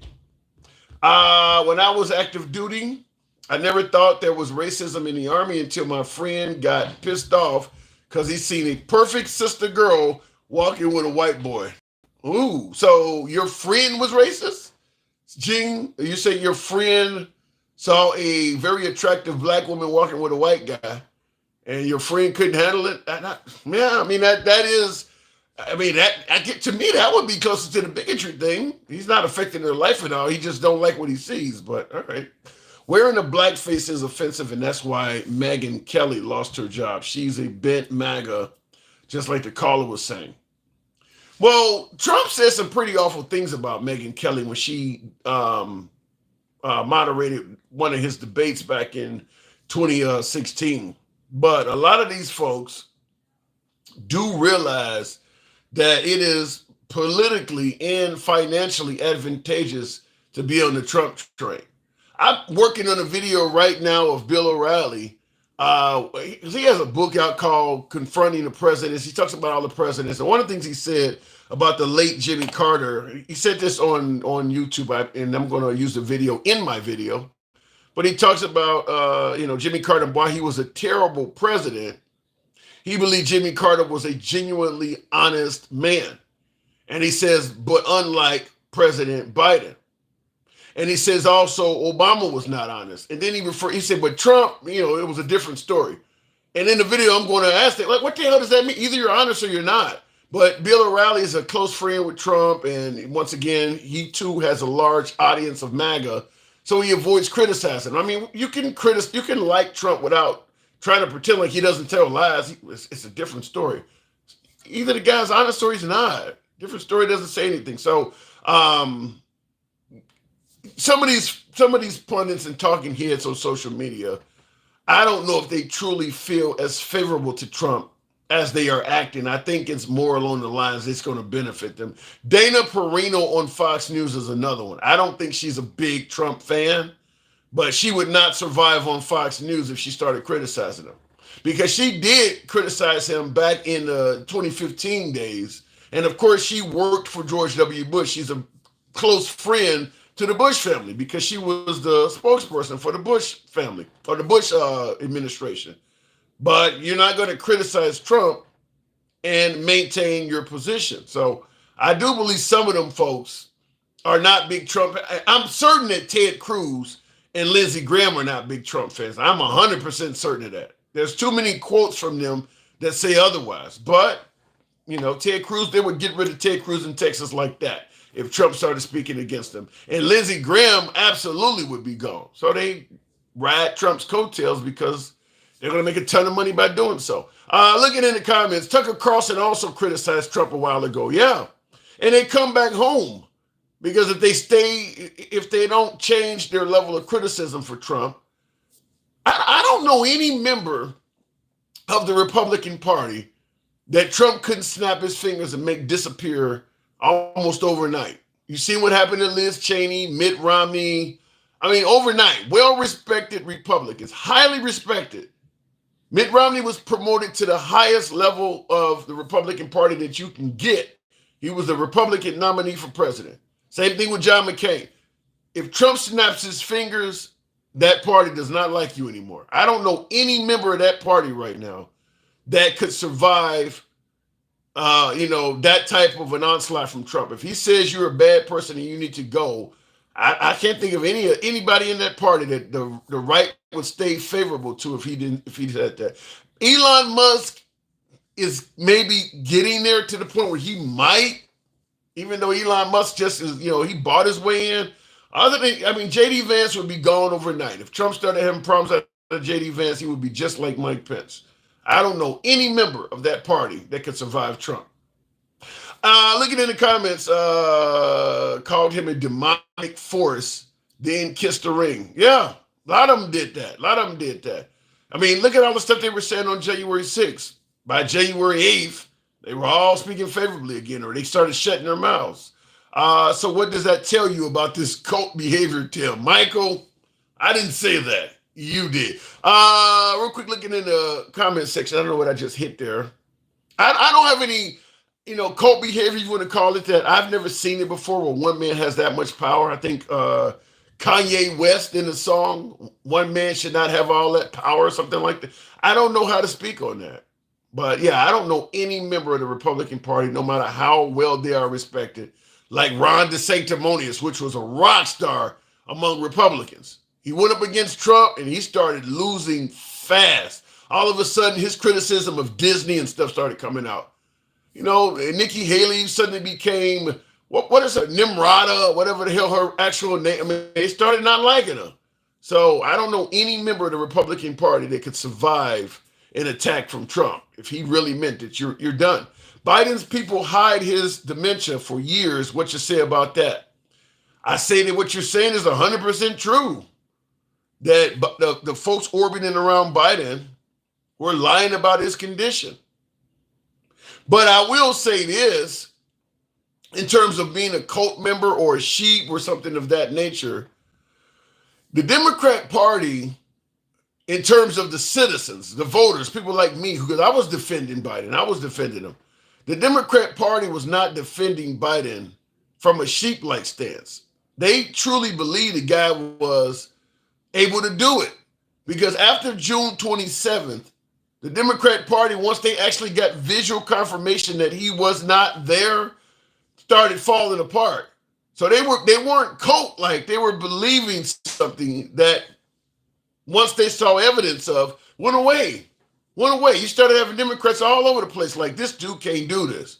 But they were hiding Biden.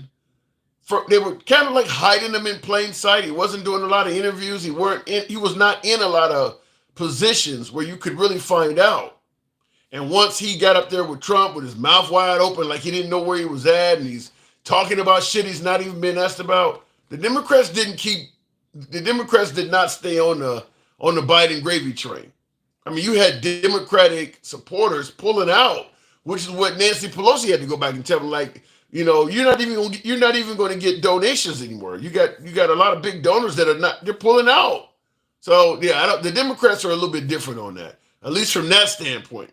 And Johnny says, I'm not buying that. Let me know what part of that you don't buy. I mean, it happened. At first watch, I agree, a lie is a lie.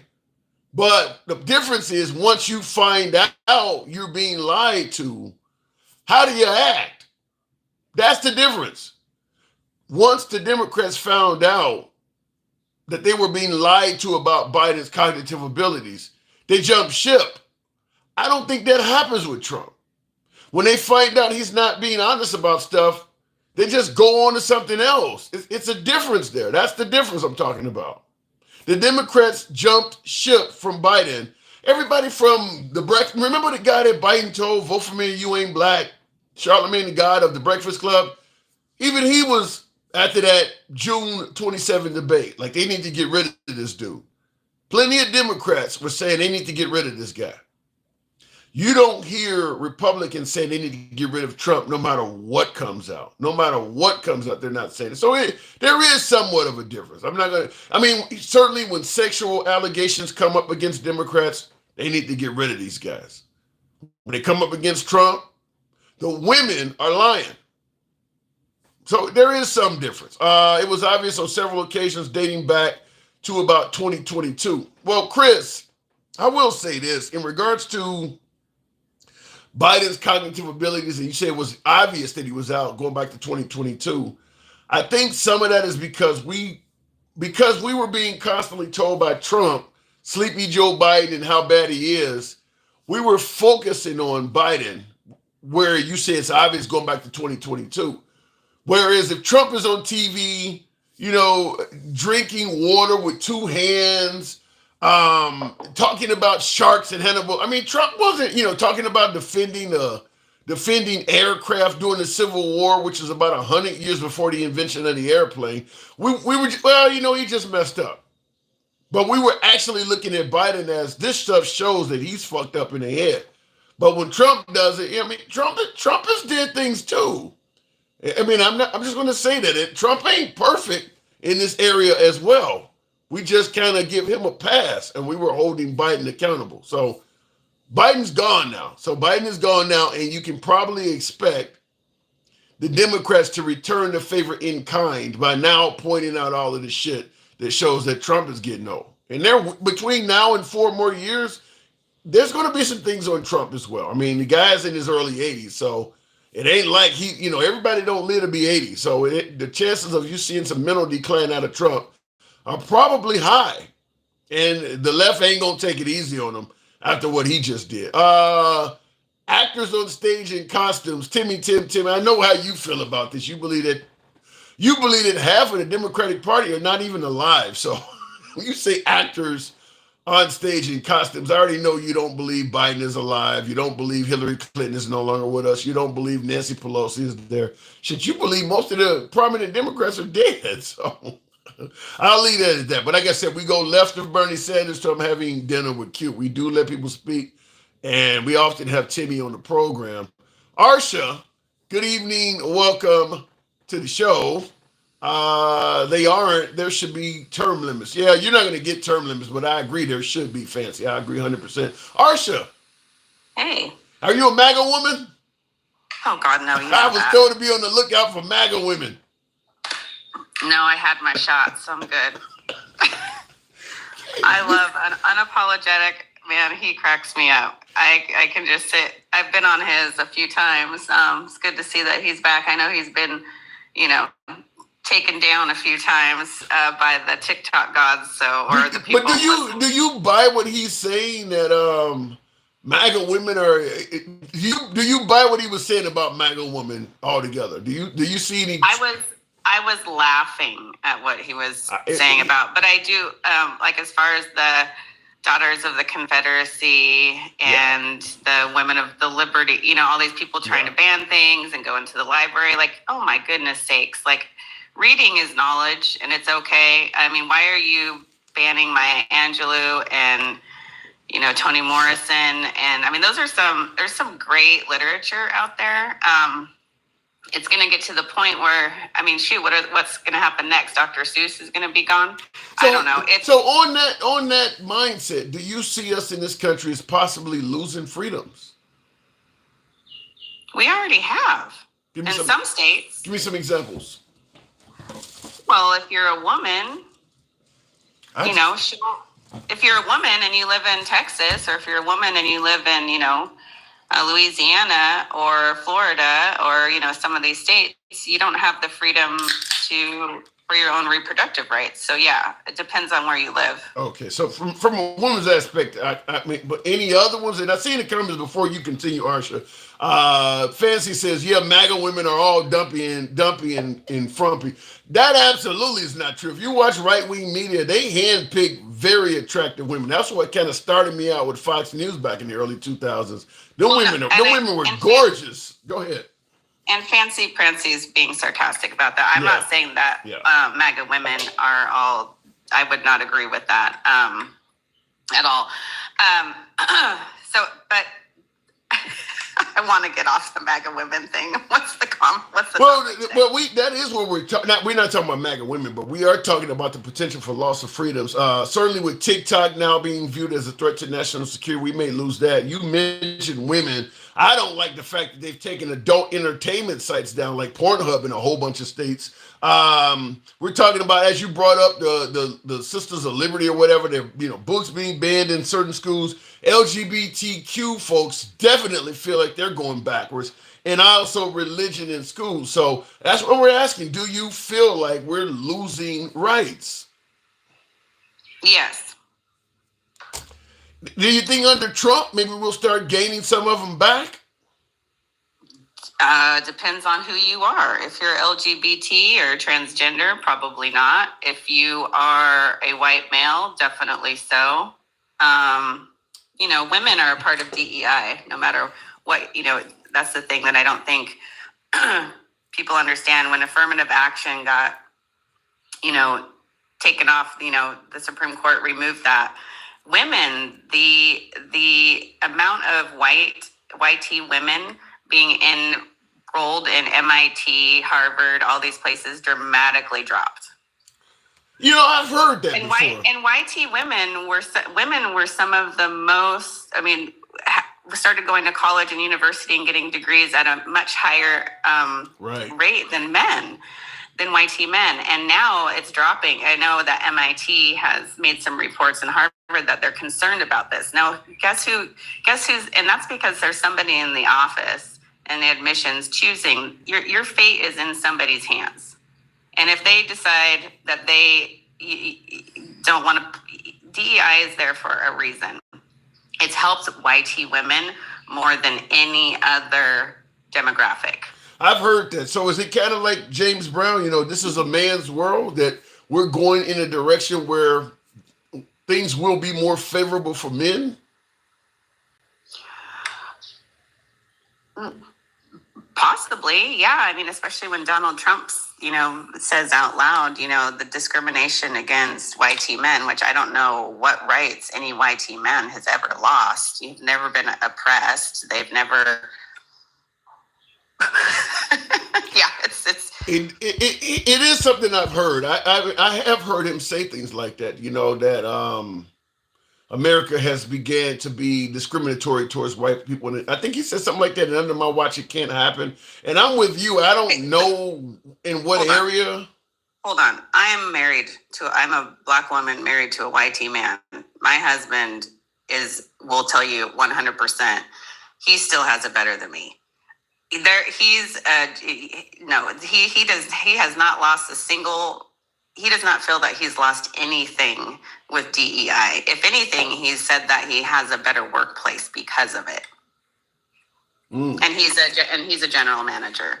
So, I mean, he runs a resort. So, it's good to have diversity, equity, and inclusion, because then you're going to get the best workers all around, instead of just the ones that are always named Stephen.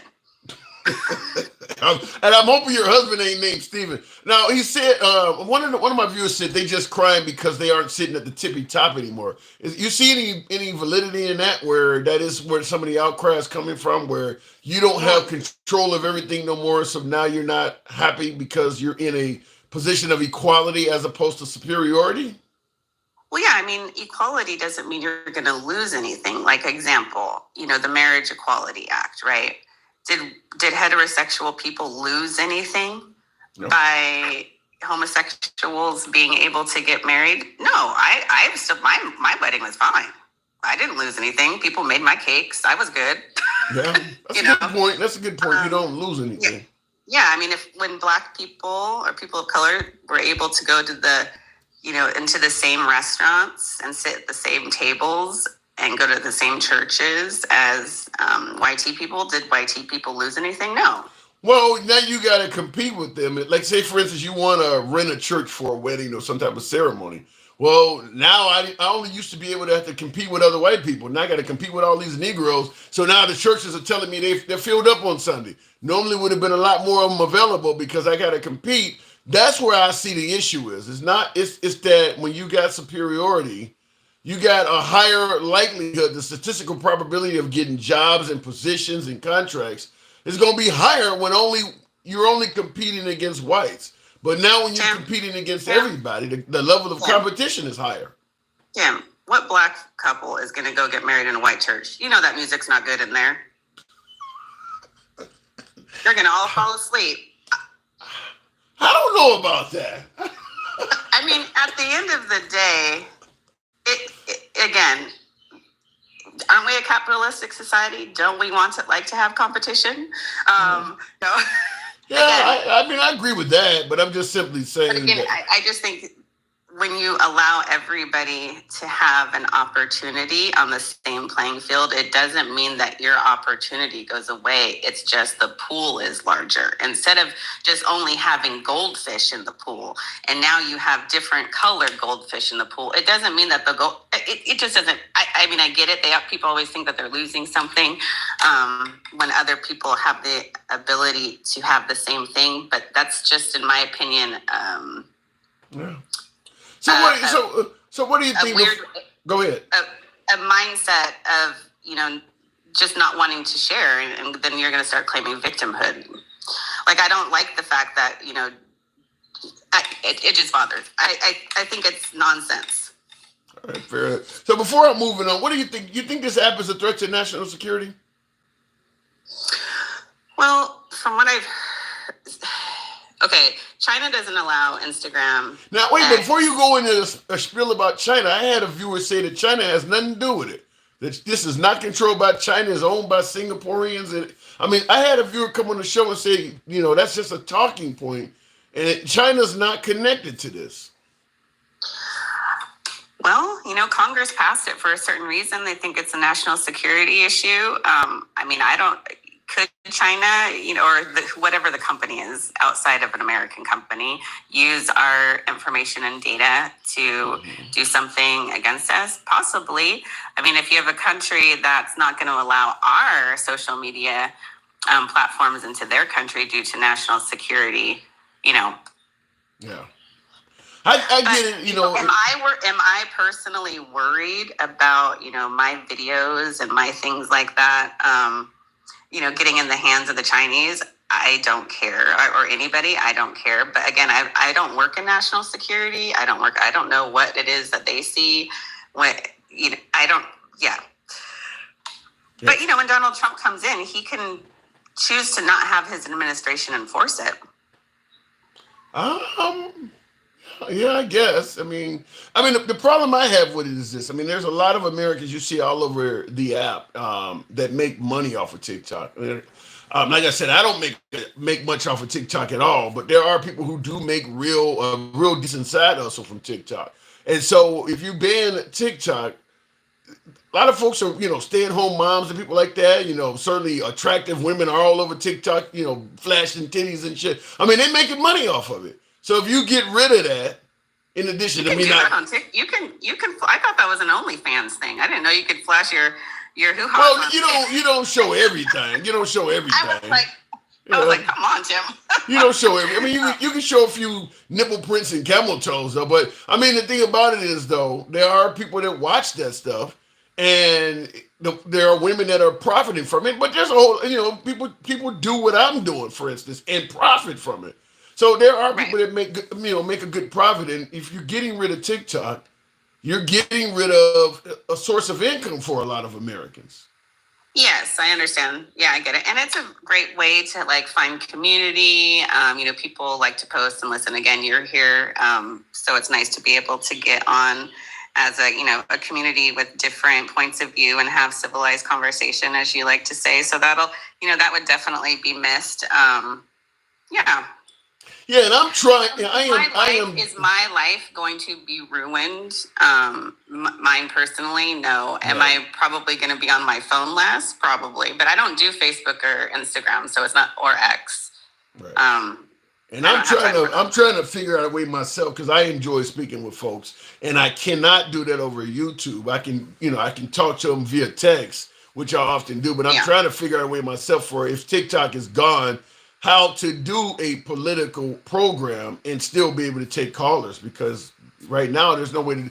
I assume that if TikTok is taken down, other social media platforms will step up and fill in the void and start running their platforms in ways that TikTok was ran. So it probably, with both Trump and Elon Musk being social media giants themselves, I don't see why won't they potentially consider re-engineering a TikTok knockoff?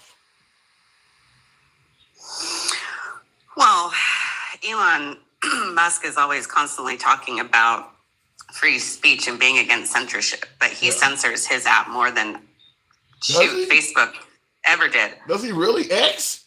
He censors it? How? What does he do? Well, I mean, he doesn't promote. I mean, I've had so many friends that left X because their stuff will be taken down. Twitter, since he came into his thing, he's just very, he doesn't. He's far right. He is far right. That is definitely true. Yeah. He is certainly a far right person. So I haven't heard that he was censoring folks on X, but I know X has become exactly the opposite of what he was speaking out against. They believe that Twitter was limiting and too much of the woke culture going way too far to the left. He purchased Twitter, changed it to X, and all he did was made it a far right site. I mean, it's the same thing. It's just on the other side. He didn't make that a site that is, like a site for all. It's a far right site now. It's definitely not balanced. Yeah. So. Yeah. So I don't know, but I guess if him and Trump get together, then we would probably have a far right version of TikTok as well, because they're going to do what's in their best interest. We already kind of know that, but somebody out there should be able to re-engineer and create another version of TikTok if this one goes down. Hopefully, so we'll see. But I got to move it on. Go ahead. We're going to find out for the next 4 years what it's like to be ran by a bunch of rich men. So hold on to your pocketbooks, people. That's scary, because rich men don't normally do a lot for regular folks. That's scary. Oh, hell no. Do you think that? No, they do not. All right, no disagreement. Thank you, Arsha. Appreciate it. And I've said that before in the program with Trump putting so many billionaires on his administration. Billionaires do not have a lengthy history of being known of doing for a lot, doing for the average man. They just don't. So if Trump's administration does, that would be the first time I've seen it. Maybe he'll accomplish it, but I'm not, I can't think of a bunch of times where billionaires are known for, they just aren't known for doing anything other than enriching themselves even more. But maybe Trump's administration will be different. The DEI will come crumbling down, says Norm Durkin. I don't think it will, Norm. I hate to go into my long spiel about how I feel that DEI has always been part of American culture, but your comment kind of warrants it. You're saying that when Trump gets in, the DEI will come crumbling down. I always bring up that, because the DEI is supposedly, you didn't earn the position you're in. You got into this place of power, or you got this job because of who, your skin color, or because you're a woman. And that's supposed, they said that about Kamala Harris. The only reason why she got that job is because she's a woman, or she's a person of color, and that's DEI. And I always bring up that for most of America's history, you knew the next mayor, or the next, the next school principal, or the next guy who headed the park district. You knew that guy was going to be a white male. You knew that already. For literally the first couple hundred years we were a country, you knew the next person to become the Supreme Court judge who's going to be a white male. So I don't see how DEI has become such a major issue when somebody of color is getting it. It's always been that way. So when you say that DEI is going to come crumbling down, no, I think it might go back to the way we used to recognize it before we actually called it DEI. I think it's more of a chance of that happening. You're not going to get rid of DEI. You're just going to go back to probably what you used to have, where you kind of know the next person is going to be a white male. That's most of this country's history. I don't care what it was, a television producer, you just knew that job is going to be replaced by a white man. That's DEI. Doesn't matter how talented a female is in the military. She's not going to get the promotion. They're not going to hire. It's going to be a white dude. You already know that.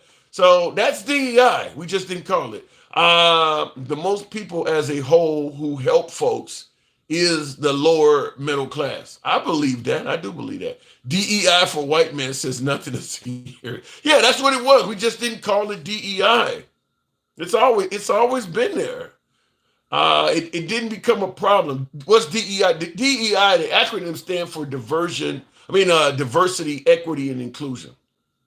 So you're trying to make an environment diverse. You're trying to promote equity. You're trying to promote inclusion, which is exactly what a non-diverse environment is all about. You could look at Trump's administration, for instance, and say you need more diversity, more equity, and more inclusion, because most of his administration is white men. You could say that there, but that is the belief that these people of color and some of these women are not actually earning the jobs they're getting. They're only getting it because they're a person of color or because they are a woman. And that's my counter argument, is that's what we used to do for white males. You got 47 presidents and 46 of them are white dudes. You think that just happened naturally? You don't think nobody else in America, for all of its history, had the capabilities of leading this country? Only white dudes. No, you couldn't find a decent white woman or a decent, black men. Nobody else had the capability. Just all white dudes for 250 years. You don't think that some DEI is involved in that?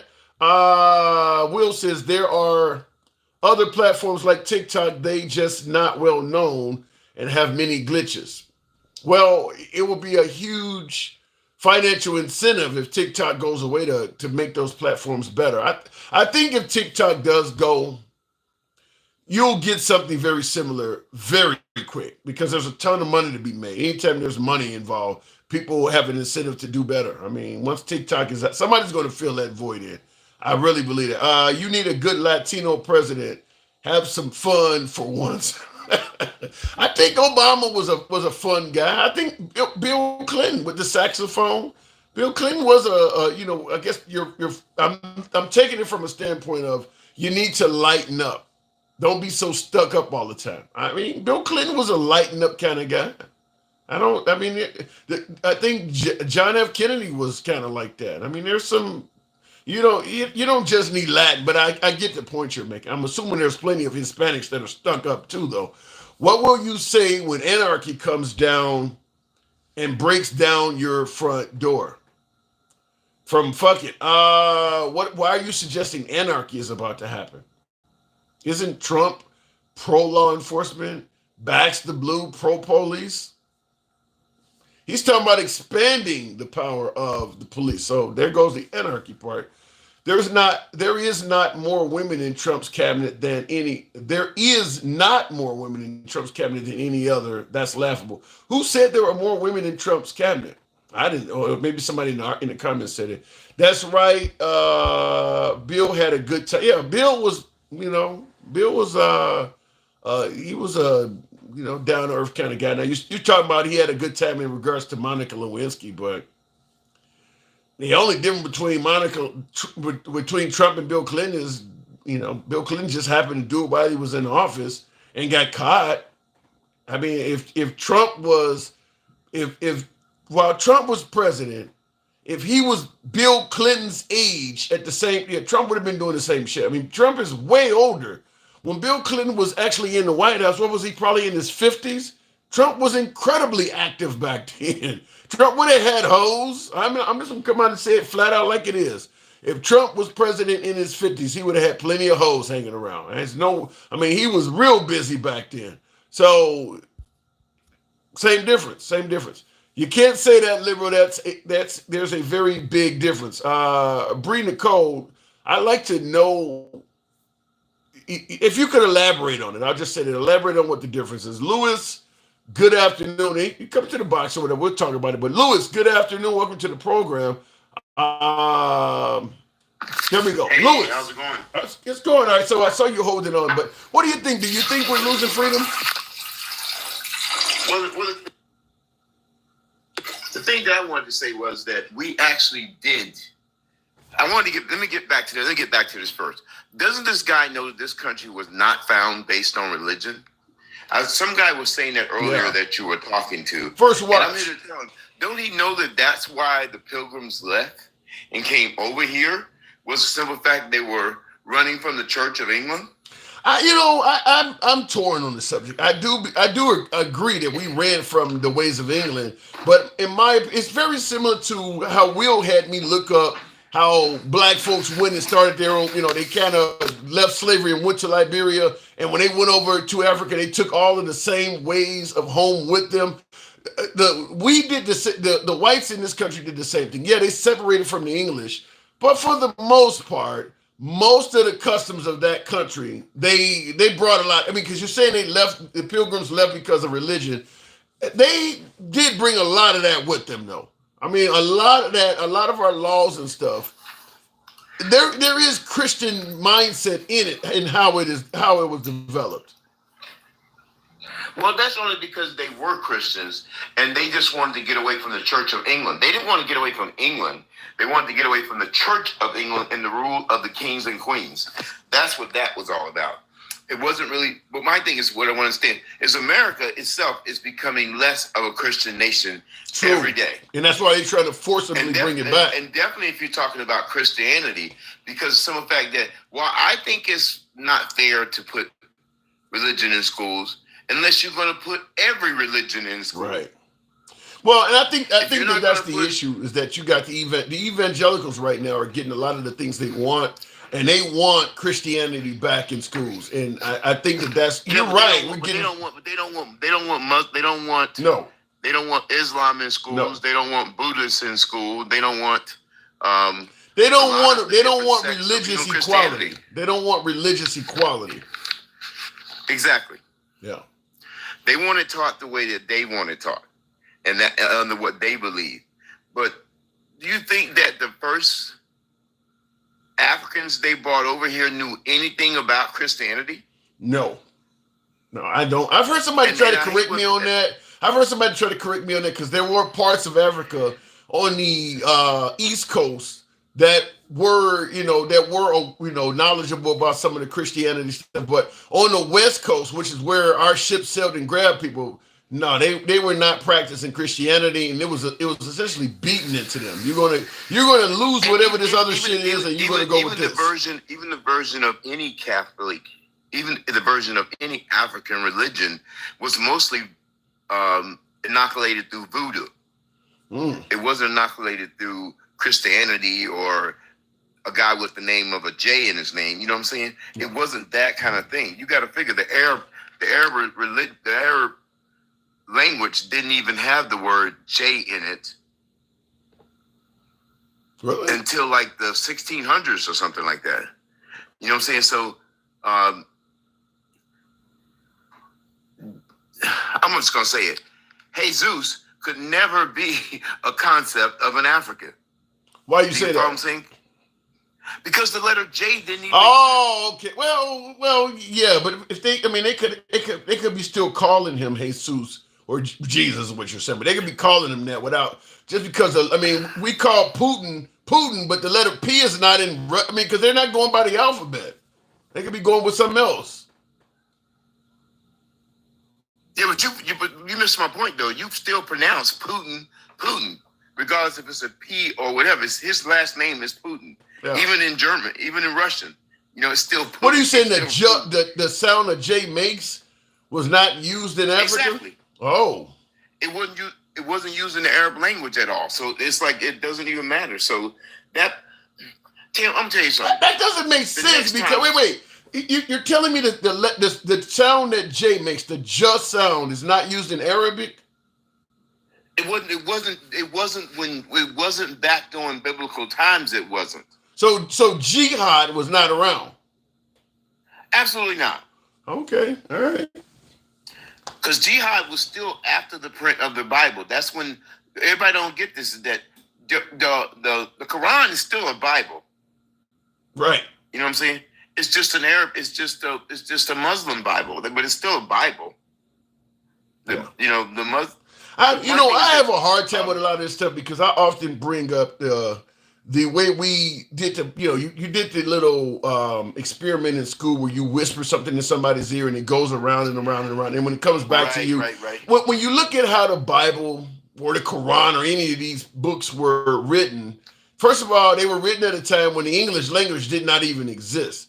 So they're written at a time when there was no pencil and paper or any way to actually write down. You're writing shit on the wall of caves. So it's got to be interpreted some other. The possibility for errors in the Bible is high because of just simply how you. Think about how thick a Bible is, and you're going to tell me somebody was able to write all that stuff down during a time when there was no way to write.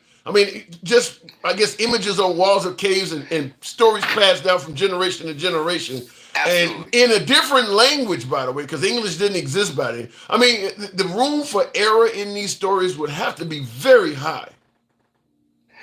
Tim, let me say this to you. Tim, I'm a little older than you. I'm a part of the baby boomer era. Okay. We're the guys that never get picked on. We did everything right because we came from the greatest generation. So we don't ever get fucked with. Us baby boomers, man, we raised. I don't go that far, but keep going. Hey man, come on! Our kids drank out of water hose. They still got whoopings. That is true. So I do go that we far. We did it right. Yeah. But your generation are the ones who dropped the ball because y'all stopped whooping y'all kids. Y'all wait a minute. I don't. Was it? Yeah, I guess it was our generation that stopped doing that. It was you. Yeah, you're right. It was you. It was you, Tim. I know how old you are. It was you. Trust me, it was you guys who started buying your kids them computer games. It was you guys who started not making y'all kids stay out until them street lights came on. It was you. Your kids. It was your kids you let come home from school and don't go outside and play. It was you guys that did that. And that was only because you guys had to work and the wife wasn't there to make sure the kids did everything. So that's what, but in my case, it was totally different. Yeah. So we always had that backup. So I want you to know this, is that Tim, the next time somebody say something to you about that Bible, all I got to say to you is you just tell them to tell you where anybody that's mentioned in the Bible is buried at. Why haven't we found the remains of anybody that's mentioned in the Bible? Wow. We can go all the way back to the dinosaurs and find dinosaur remains, but we can't find not one person in that book where they're buried at. Damn. That's now. I had a guy call me. I had a guy tell me that 20 years ago, and that's probably where I lost my. I didn't lose my faith, but I lost my belief in the Bible. Put it that way. And the reason I say that, because it makes perfect sense. If we could find dinosaur remains and do DNA on dinosaur remains, why can't we find some remains of somebody who's mentioned in that Bible to trace the genealogy back to see if anybody that's living today is related to that person? That's a great point. I don't have any response to that at all. I mean, it just goes to show that maybe some of this stuff ain't true. I mean, I've said that to Catholic priests. I've said it to moderates. I've said it to Methodists. I've said it to every one of them that got the same thing running through their head that you got running through your head right now. In fact, some of them have even came back to me and told me that's probably where they've lost their faith. That is when I asked them that question. Yeah, that's because right now. Well, there's a lot more. There's a lot more that doesn't make sense too. Like the Noah's Ark thing with the two animals. I'm like, if you put two of every animal on a boat together, when you came back, it would be numbered lions walking around. I mean, like you got. Yeah, that makes no sense that you would be able to put two of every species on a boat together and they all just behave. That makes no sense. So some of it. What about that whale? What about that whale thing? How could a guy live in the belly of a whale for 2 days?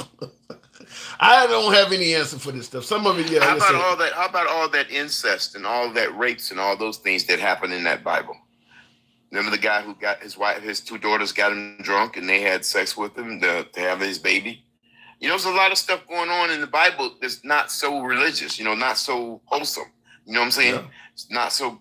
And I brought that up from a standpoint of people saying that they don't want to have LGBT and all this other stuff taught in school because it's bad for the kid. And I'm like, you do know Sodom and Gomorrah is doing the same thing, right? I mean, you're right when you say that if you're talking about stuff that is maybe above the mindset of kids or maybe too graphic, there's a lot of bad stuff that happens in the Bible. It's violent. I mean, there's Cain and Abel. There's killing. I mean, there's all of that. Do you really want someone you don't know teaching your kid that in school? I can't argue with it, but that's what it appears. That's what appears that's going to happen, though. If I did, I'm not saying anything's wrong with that. Send them to a Christian school. Yeah. Yeah, it should be. It should. The point is, it should be up to the parent to decide. Just like you want the parent to decide all this other stuff with the LGBT community, stuff like that. Christianity is a major decision for a kid. It should be the kid should, what did it say? Why can't he wait till he's 18 to decide if he wants gender assignment or all this? Well, why can't he wait till he's 18 to decide what God he wants to worship? So, I mean, it could go both ways. My mother was a teacher, Tim, and I'm going to tell you right now that when all my other friends used to get paddlings in school, they would never paddle me because my dad would beat you till you bled. You hear what I'm saying? Damn. And they knew that because they knew my mother. They would paddle my friends, give them little 3-4 licks, and send them on their way. But they'd always call my parents, and I would get skinned alive when I got home. So I used to beg them to paddle me at school. Do you hear what I'm saying? They would never. I understand. They would never paddle me, man. Different era. My thing is, Different era. Lewis, I got it moving on, but you are right. I hate to admit that, but our generation, my generation, is the one that started with this. It's wrong to beat your kids and all and that. I'm not picking on, and I'm not saying, and I'm. But it's true. It is true, though. It is true.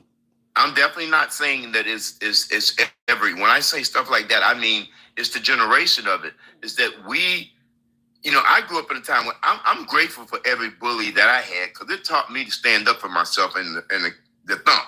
I didn't, even when I got my butt whooped, I didn't think about going home, getting a pew and going back and taking the guy out. That's what these kids today can't fight. So what the first thing they do, they get their butt whooped and they want to go home and get a pew. Yeah. They get their feelings hurt. They want to go back and get a pew. You know what I'm saying? So my thing is that a lot of things that we blame back in the day, I hated it. Don't get me wrong. When I used to get whoopings, don't think I like whoopings. Right. But I know one thing, when I did something bad before I got home, I was already crying before I even got home because I knew what was coming. Yeah, walking home with a bad report card, your stomach got in the pit of your stomach. I've done it. I know what it's like. Walk home with a bad report card and like, damn, I'm about to get fucked up. I 100% agree with you. We are the generation that stopped doing that. I'll tell you, boy, there were benefits. On report card day, and it seemed like every parent in America knew what report card day was. Boy, that day, it was some sad faces walking home from school. And you could tell all the ones who had a bad report card, you didn't even have to ask them because they were walking by themselves. You know what I'm saying? Head down, didn't want to talk. I got to go, Lewis, but yeah, damn, you gave me a hell of a moment to reminisce on. Appreciate it. Absolutely. All right. Absolutely. And he's right, though. I hate to admit, because I remember that I wanted to beat my kids' ass a few times, and I've had folks say that, especially if they're going through divorce and they tell you all of this stuff, then you're dealing with the ex that may want to use that. We just beating the kids. I mean, it is a different time. When we came up, you knew if you did something wrong, part of the discipline could include violence. It was on the table.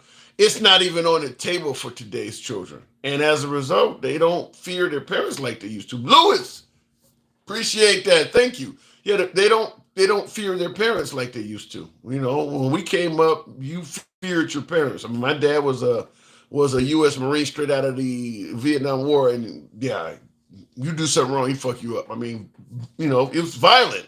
No sit in your room or go stand in the corner. No, you about to encounter some violence. I mean, it was just as simple as that. I mean, you probably used to know grandmothers that carried a belt around their neck. You be out sitting at the doctor's office or something. Woman got 2 or 3 kids with her, and them kids are just sitting there so mannerable and peaceful. But this woman got a belt around her fucking neck. You know what that's there for? The kids know what that's there for. You don't see that anymore. Grown folks out in public with a belt around their neck. And now, I don't know if that was happening in the white community as much, but it definitely was happening in the black community. Some have said, and I don't know how valid this is, but some have said that they picked this up from slavery. They picked up using violence as a way to discipline because that's what had been passed down through the culture. I don't know, but I do know for a fact that when we came up, every kid on the block damn near was it was on the table to get an ass whooping from their parents. And you used to there was a possibility of receiving what I call cross-ass whippings, where you were hanging out with a friends or something, and you got beaten up by the friend's mom or dad because you fucked up in their presence. You could get a cross-ass whipping. I mean, the parents had an agreement between each other. We all got what's in the best interest of these kids at heart. And I trust that when my kids are with you, you'll kick their ass and keep them in place as well. So cross-ass whoopings were possible. And he's right. People got in fights. They didn't go home and get a gun or a knife or nothing and come back and try to murder somebody. You took your lumps and you moved on with them. So there is some validity to that. We've removed, and this is one of I hate to bring Trump into this, but this is one of the things a lot of people like about Trump is that he never takes things off the table. Because if you take something off the table, people don't have to fear it, and it can cause them to do things that are adverse to how you want, like he said about the military. And he says it in his speeches. Only a fool would take that off the table. Whereas my caller might be saying only a fool as a parent would take ass whoopings off the table. You don't have to beat your kid every day. But if your kid knows that an ass whooping is on the table, It does change. Like my dad whipped the shit out of us, but very rare. I may have gotten 5 ass whoopings from my dad, many more from my mom. Because if mom talked about whooping your ass, she might do it, she might not. If dad said you do this, you're gonna get ass whooping. If you did that, you got an ass whooping. It was not negotiable. It wasn't something that may or may not happen. It was going to happen. So you didn't try dad as much. You could try mom because mom might just yell at you or something. Boy, get out of here, go in your room. Dad, if you violated this rule, ass whooping comes from the violation. You knew that. So it's on the table. You just didn't violate it. Looking in the comments, look at how you came out, Tim, since Johnny 11. Talking to some of my folks on the right, I came out like a piece of shit. But the folks on the left, thank you, Johnny. I appreciate that. 0 criminal record. Yeah, no, I didn't violate the law. You know, like I said, yeah, I came out all right. When you overuse bluster, no one takes you seriously anymore. I don't know if that's meant for me. The wooden spoon ruled our house. I've never been hit with a wooden spoon. Never been hit with a wooden. I'm trying to think, did I? Maybe. I've gotten lawnmower cords. Remember, you get the electric lawnmower. That cord is about a 1/2 inch thick in diameter. I've been whooped with those. Extension cords was another popular one that, the telephone cords, the little gray telephone cords. You don't see this stuff anymore nowadays. Nobody uses a telephone cord, but the little gray telephone cords was a good one. Obviously, the belt was the most popular. A person's hand, of course, you're going to get that. But when he talks about wooden spoons, any of those type of utensils in the kitchen, spatulas, spoons, soup spoons, all of them were in play. I mean, like, it was a different time back then. It was definitely a different. Tree branch was real popular. I never got the tree branch, though, LT4. But that was real popular. What they used to call it a switch. I had a neighbor that was like that, where his mom, if he did something wrong, his mom would literally send him out to the backyard by the alley he had a little bush back there, and tell him to pick out the switch for his own ass whooping. So if he did something wrong, you see him walk past you, head down, he ain't got shit to say to you, and he ain't responding to anything you say. He is going to pick out a switch for his own ass whooping. Now, you would think he would try to pick out something that's small. No, mom's going to send him back out there. Mom knows what kind of switch she wants. So coming back in there with something brittle ain't going to work. She knows what she wants. And then you get this shit when you're hanging out in the summertime or the spring, when there's plenty of, I'm in Chicago, plenty of fresh water, plenty of rain coming around. So the trees getting plenty of water. So you ain't getting branches you can snap. You getting the ones that flex, that bend, them kind of branches. So you can get hit with that shit over and over again. And that's what you going back there to pick your own switch. And that's what he used to do. I've never got the tree branch, but tree branches were very popular. A lot of people got their asses beat with a tree branch. I got the switch once or twice. And the bad thing about the switch, because they are so thin, those are good for like ripping off small, sections of skin. Because when it goes across at that high rate of speed, you're getting the friction and you get those little whips off. I've seen it. Like I said, I've never got the tree branch, but extension cord, telephone cord, they all do it. I mean, all of that shit leaves marks and bruises. So I remember one time I got hit with a belt, and when they swinging at you, you just on the ground putting your hands up trying to, and they swinging full. I got hit right on the fucking eye. And, it swells up. So you could literally see at the end of a belt, the part that goes in the buckle, it's rounded, So you see the round part, and then you see the rest of it coming down my face. And you can literally see the holes in the belt, the holes where you would put the buckle. I mean, right on the front of my face. I actually got a day off of school because my mom knew like that might draw some attention, but she had beat my ass with a belt like that. So that was the stuff that happened back in the day. Whole different day. But yeah, had literally, you could see by the welt on my face, it was in the image of a belt, even the holes and all, like clearly could see that. But it is like some would say, I turned out none the wiser. I'm okay. I made it. Will says, you mean you could have continued the military family tradition by being a Marine? Did you ever think about joining? There's a story behind it, and the answer is yes. And the answer is yes, Will. The answer is yes. Looking on in the comments, though, Tony, the world used to be perfect. Did you know that? It isn't now, but God doesn't have anything to do with why it's chaos now. You're short so many. In regards to the world used to be perfect and it's not, you're saying God doesn't have anything. I think God has a lot to do with it. That's probably the number one reason for division, fights, war, conflict is people believing in different gods. God has a lot to do with it. I mean, I'm just saying, most religions teach you that you're in the true religion and all the other ones are false. Beware of false prophets or thou shalt have no gods before me. I mean, that's kind of what it is. God is responsible for a lot of chaos and things like that. So I disagree with you on that. God allows the chaos, but he sure didn't cause it. The teachings caused the chaos. Who said that? YWU, somebody. Yeah, the YME. The teachings are what causes it. You're teaching people that other religions are not necessarily true, or that they're inferior, or that they are frauds. I mean, that the other ones are not real. So yeah, it is God causing it. That's the teachings of it.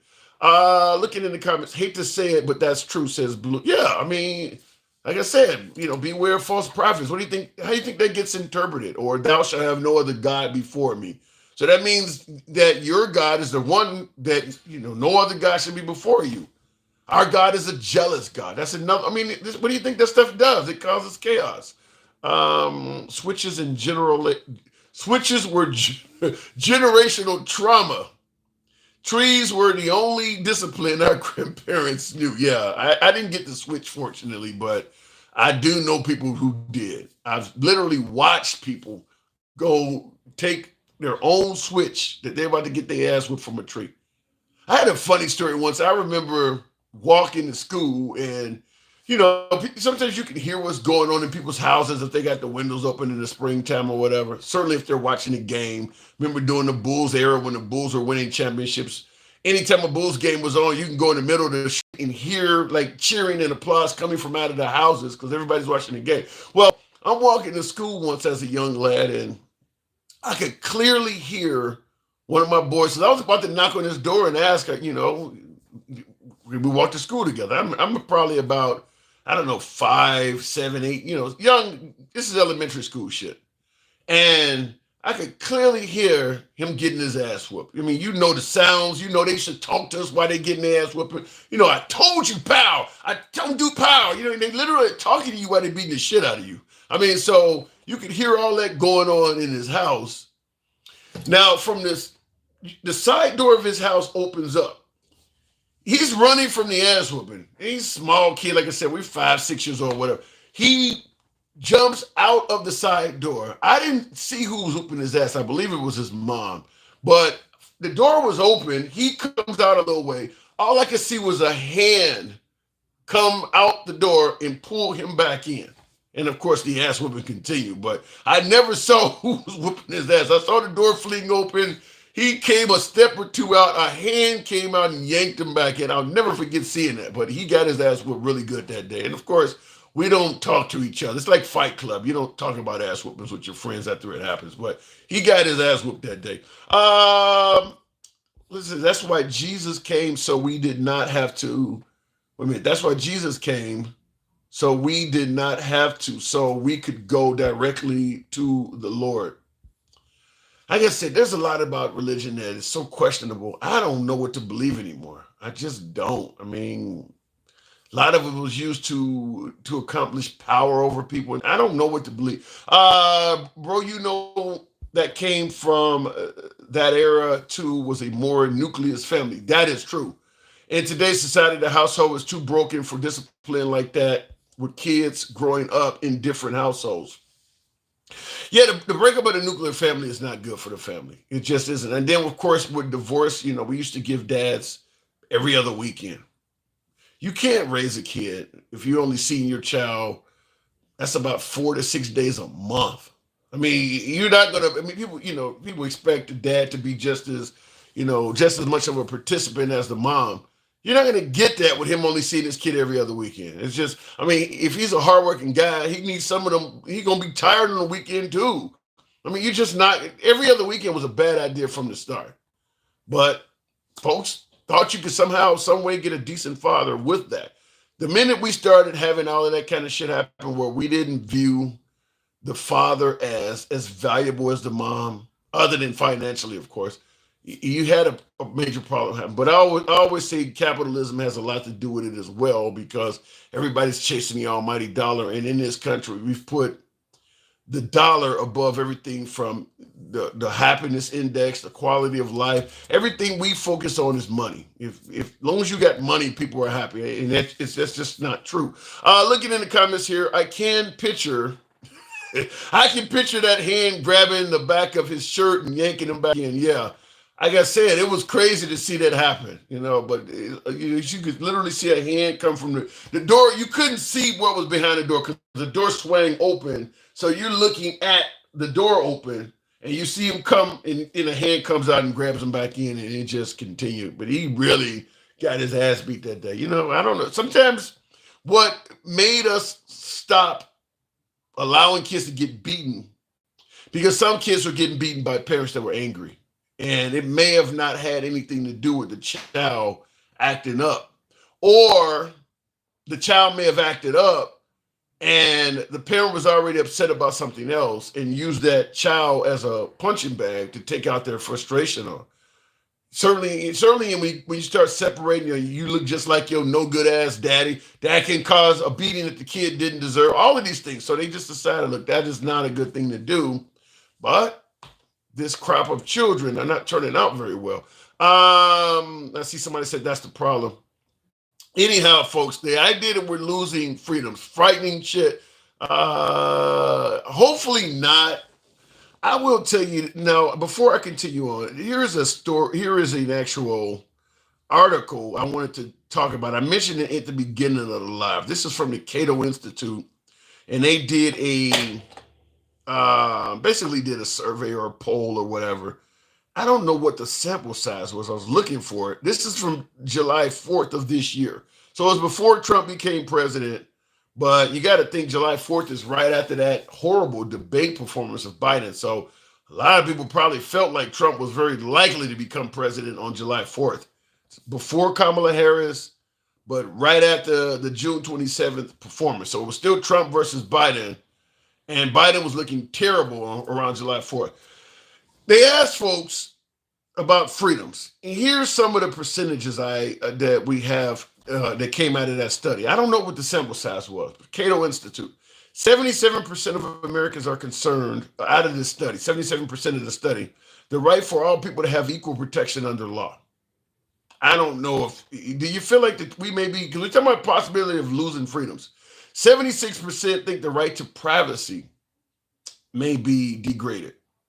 75% said if accused of a crime, the right to be informed of the accusation and evidence. I do believe that's a possibility. With the largest deportation in history, some people's rights will be violated.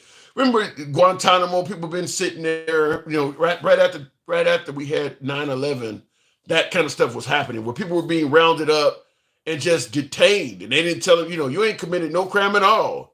Just holding people for the sake of holding them. I think the largest deportation in history will also cause that. 75% says the right to vote. Do you think that some Americans in this country might be losing that? The right to vote. That's really frightening. Freedom of speech. That's what we're talking about. 74% think freedom of speech is in danger. We're talking about that right now. I do believe there's some of that possible. The only DEI is Christianity, especially white Christian nationalism. You'd have to explain that, Will. He says the only DEI is Christianity, especially white Christian nationalism. Are you saying that white Christian nationalists are getting positions of power maybe, or getting opportunities that they would not get, and they're only getting it because they are a white Christian nationalist? I think that's the way I'm interpreting that. But what kind of positions would that be? I don't know if I'm seeing that. Will. Continue on with the study, though. The right to vote and freedom of speech is something people are agreeing with. Also, the right to own private property. I don't know. Does anybody see any possibility of that being limited? The right to own private property. I can see with stuff like Airbnb and things like that is getting more expensive. I don't know what the hell's going to happen in Southern California, but you got to assume property values are going to be altered greatly by what's going on out there. And I don't know for them in Southern Cal if Trump is the guy, because Trump is not a big fan of liberal California. So they're going to need all sorts of government assistance and programs and things like that. Southern California, not a lot of love for Trump in LA County at all. And that's the county that needs him the most. I think you would be naive to pretend like Trump is not petty in terms of rewarding people that like him and not showing love to people that don't. And LA County does not like Trump. So it would not surprise me if you heard Gavin Newsom or the mayor of California or mayor of Los Angeles or the mayor of some of the suburbs of Los Angeles claiming that the federal government under Trump is not helping them. It would not surprise me because Trump is like that. If you like him, he loves you. If you don't like him, he hates you. And LA County does not like Trump. And they're going to need a lot of federal assistance, a lot of federal help. Why should I send all this money to these folks who didn't vote for me and they're not going to support any of my causes, any of my legislation? I can see that happening. It's unfortunate what is happening in LA County. However, citizens are coming together, says Chris. Yeah, some. I could, crazy thing is what happened in LA County is large portion of it is wealthy people, though. We'll see. But if accused of a crime, the right to have a trial by jury. Well, if you come in the country illegally, I don't know, because that's the people that I think are going to be crying out the most. Is folks that are facing deportation and trying to get, appeals, trying to get trials and things like that. Some of them I do believe are going to be making some of these complaints. If accused of a crime, the right to a fair, speedy, and public trial. I don't know about that one. Now, somebody else, 68% says freedom of religion. I'm in that crowd in terms of being concerned that we may be going in the wrong direction on some of these things I'm mentioning. Freedom of religion, I 100% agree. 100%. Forcing the 10 Commandments in schools and kids to read from the Bible and things like that. Freedom of religion, I definitely think is in danger in this country. The right to be free from unreasonable search and seizures from government. 100% agree with that one as well, because Trump talked about giving police immunity and bringing back stop and frisk. So if you're wondering, or if your fear, as this says, the right to be free from unreasonable search and seizure from government, the Fourth Amendment protects you against unwarranted searches and seizures. And stop and frisk is a violation of your Fourth Amendment right. But Trump has talked about bringing it back. And he's talked about giving police immunity from prosecution. So I'm in that crowd as well. Freedom of religion and the right to be free from unreasonable search and seizures. I do believe those two things we're in danger of losing some freedoms in those areas.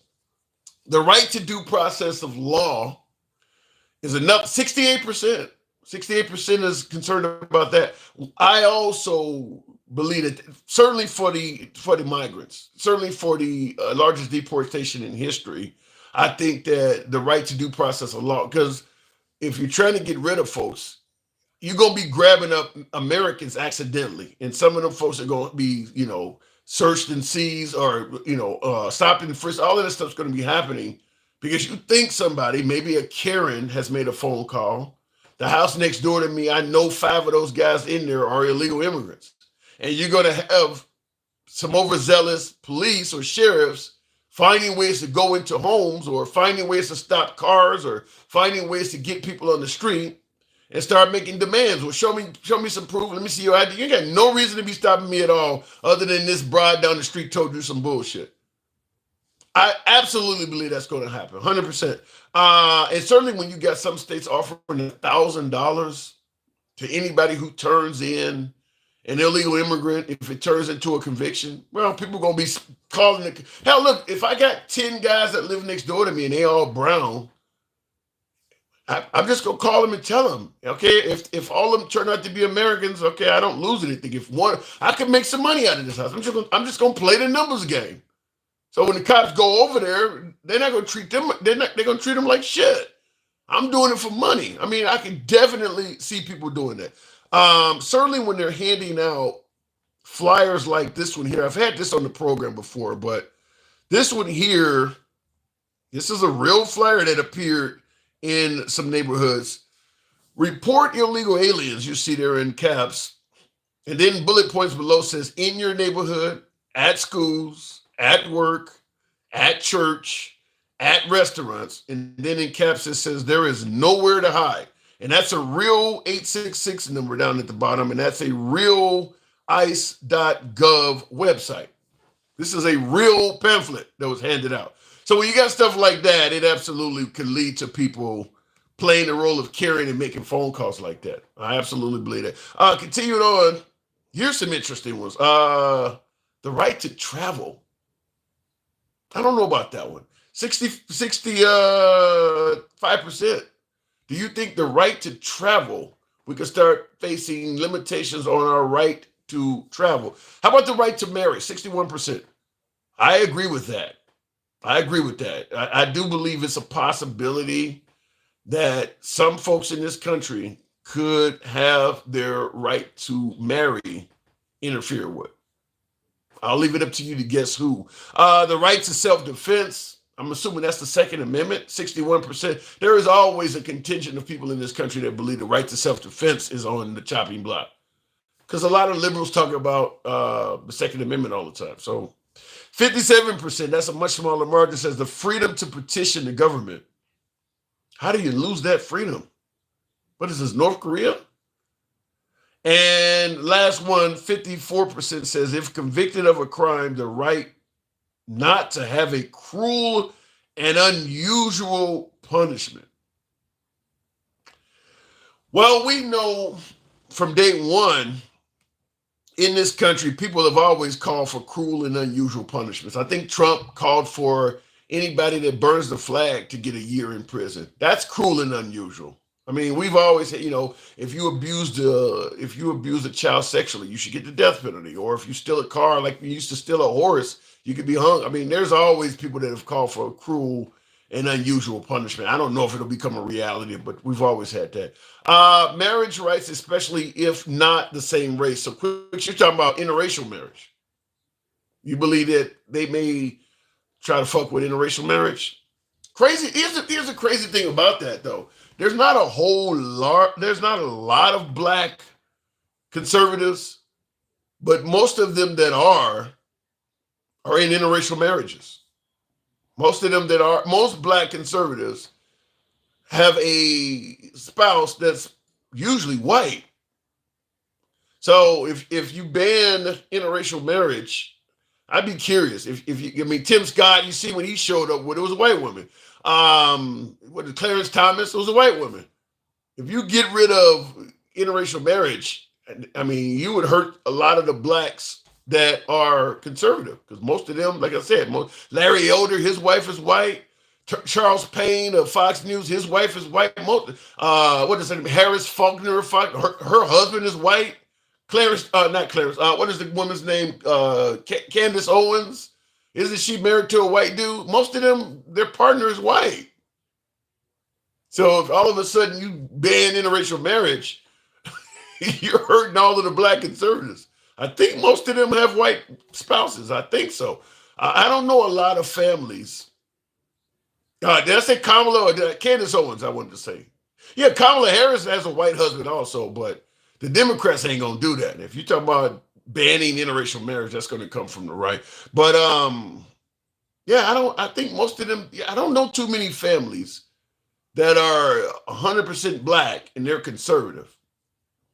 I'm not saying that they don't exist. I'm sure they do, but most of the well-known conservatives, they're in interracial marriages. Tim, why are we talking about interracial marriage? Are we going backwards 100 years? That ain't even 100 years, Chris. I think 1964, something like that. It's not 100 years. That happened in the 60s. They legalized interracial marriage. But yeah, I mean, some people are not. The same thing with same-sex marriage. Obama just legalized that in 2015. I think that you would see same-sex marriage roll back before interracial marriage, because I think there are even a lot of Democrats and independents that are against the LGBT community. I mean, you see what happened with the claims about trans and gender assignment and going in the wrong bathroom or playing for the wrong sports team. There's a lot of Democrats that are also on board with that. So I think you could probably roll back same sex provisions and marriage and rights and things like that before you. It would be easier to do that. It would be a much larger. They're also a smaller percentage of the population, so it would be a lot easier to hurt them than interracial marriage, because there's a lot of white people that are in interracial marriages as well, and they wouldn't like it. I ain't saying it can't be done, but I think it would be harder to do that than roll back same sex. I don't think people understand that federal rights are saving a lot of people. No, they don't. I think it's one of those deals of, like Janet Jackson used to say, "What have you done for me lately?" People don't, once you get used to getting something, you don't give that credit anymore. You're on to the next thing. So you got a lot of people of color that are favorable to states' rights for something, maybe fiscal responsibility or something in the future. They're not thinking about all the shit that states' rights would never have given you as a person of color. The fact that you're even able to vote on states' rights would not have happened if we had a states' rights mindset at the time they gave you the right to vote. So a lot of people don't realize that the federal government, people of color in particular, minorities, women in particular, don't realize that if America had always been a states' rights country, there are a lot of states you wouldn't be able to have the right to do some of the things you're doing right now. A lot of states would be like that. I know a guy who left Mississippi because he married a white woman. Her family wasn't having that. Yeah, and probably wasn't safe back then either. Yeah. Kamala got crushed. The people have spoken. Turn the damn page, says 51 Cent. It's turned here. I don't disagree with you at all. She did get crushed. The page is turned. I mean, you can't bring her back. I don't think you'll see her again on a national political scale anymore. I mean, she's ran a bunch of times, and she did worse the other times. This time she did better because she was kind of the candidate by default, but she's ran before. Was this her second or third time? She did really bad the other time she ran. So, no, I don't think you're going to hear from Kamala. I mean, but then again, keep in mind, 3 times was a charm for Biden. Biden became president on his 3rd attempt.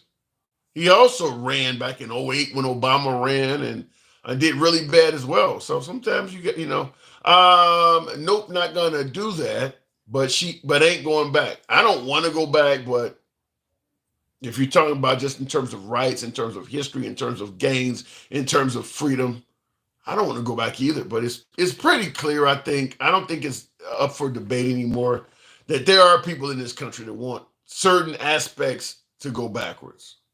I mean, I've said this plenty of times. People ask me, as an African American with a "Make America Great" hat behind me, what the hell does a hat mean? When was America great? I hear people always say that. Well, and my response is always the same: is that the phrase "Make America Great" it's not meant to take into account the experience of people of color. You're not on the mind of people. They're talking about bringing back the nuclear family or 2-parent households and bringing back religion in the family. Then the black experience during that time is not even part of the conversation, because if you were thinking about what blacks were going through back in that day, you would realize that no, America was not great. So I don't think it's that they're talking necessarily about trying to harm blacks. I just think that you're not being thought of. You're not part of the thought process when you talk about that. Otherwise, the word "again" would probably not have been part of the statement. Quick says, Trump fucks up, gonna make Dems plausible in next race. Well, right now, the Democratic Party needs to find a leader. The Democratic Party right now is a party without a leader. I don't know who is considered. I mean, it's Obama probably, but obviously he can't run. Now, I'm gonna say what I've said before many times on the show. The job still is Michelle Obama's there for the taking. Michelle Obama would easily be the leader of the Democratic Party if she wanted the job. Otherwise, I guess Hakeem Jeffries, and I don't think he has anywhere near the love of the party, the necessary love of the party. But I mean, I don't know who else is leading the Democratic Party right now. Trump is destroying Gavin Newsom right now. So whatever Gavin Newsom had, he's losing it. I mean, Trump is tearing that dude apart as if he was running against him. So Gavin Newsom is losing favorable. His favorable numbers are dropping because he's blaming him for the fires and all of this shit. He's hurting Gavin Newsom bad. Oprah, they will lose because they are too liberal. Well, Fancy Prince, let me just say this in regards to that, and I'll go to, I see you there, Will. In regards to the Democrats will lose because they are too liberal. I think you're not taking in consideration that the Democrats could win if Trump goes too far to the right. Like I said, Bibles in schools. He's doing something, the whole way we're viewing pro-choice versus pro-life. If, I'll put it in air quotes, if a woman's right to choose is banned federally, which I still believe is the goal. I'm hoping I'm wrong. You can tell me I'm wrong. But I believe banning a woman's right to choose federally is the goal. We'll see. If once again in air quotes, if any of that shit from Project 2025 starts coming to life. So keep in mind, while criticizing the left for going too far in the progressive area, there is room for the right to do the same thing. And if they do that, 2028 could go, back to the Democrats for the same reason that you're saying it went to the Republicans. Let the evangelicals keep getting what they want with this, like I said, the 10 Commandments and all this stuff in schools and all that. They could go too far to the right. It can happen in reverse. Will says, I just found out Trump cannot get into Mexico or Canada or most of South America because he is a felon. Another reason Trump wants to annex countries. Trump ain't shit. Well, in regards to, you're saying that Canada, now I know they probably have that rule where if you're a felon, you can't get in these countries, but you think they're gonna enforce it against Trump? You can't be a felon and go into Mexico, Canada, most of South America. I know Australia, where I used to live, you can't be a felon going there either. You can't be a felon in Australia, but my guess is some of these countries are going to relax that for Trump. So we'll see, but that's interesting. In fact, I think a lot of the ways we treat felons are going to be relaxed for President Trump, which is why I keep saying he's claiming he's a victim, but he really is heavily privileged. Because if you got 34 felonies on you as an American citizen, you're fucked.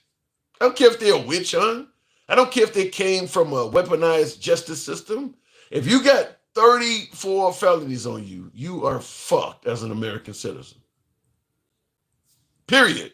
No matter how you got them. So he is definitely privileged to have that on him. Walk away with no conditions, no punishment. He's privileged. He can claim he's a victim all he wants, but yeah, he's privileged. A Black says, by the time you got some sense, what did I say that was sensible to you? Which is exactly why they did it. Well, we'll see, but I don't know if any country is going to ban them. No, I'd be curious. America has always been great. The people have not. The ones who aren't Americans. Joseph, if you believe that, Joseph Ellison says America has always been great.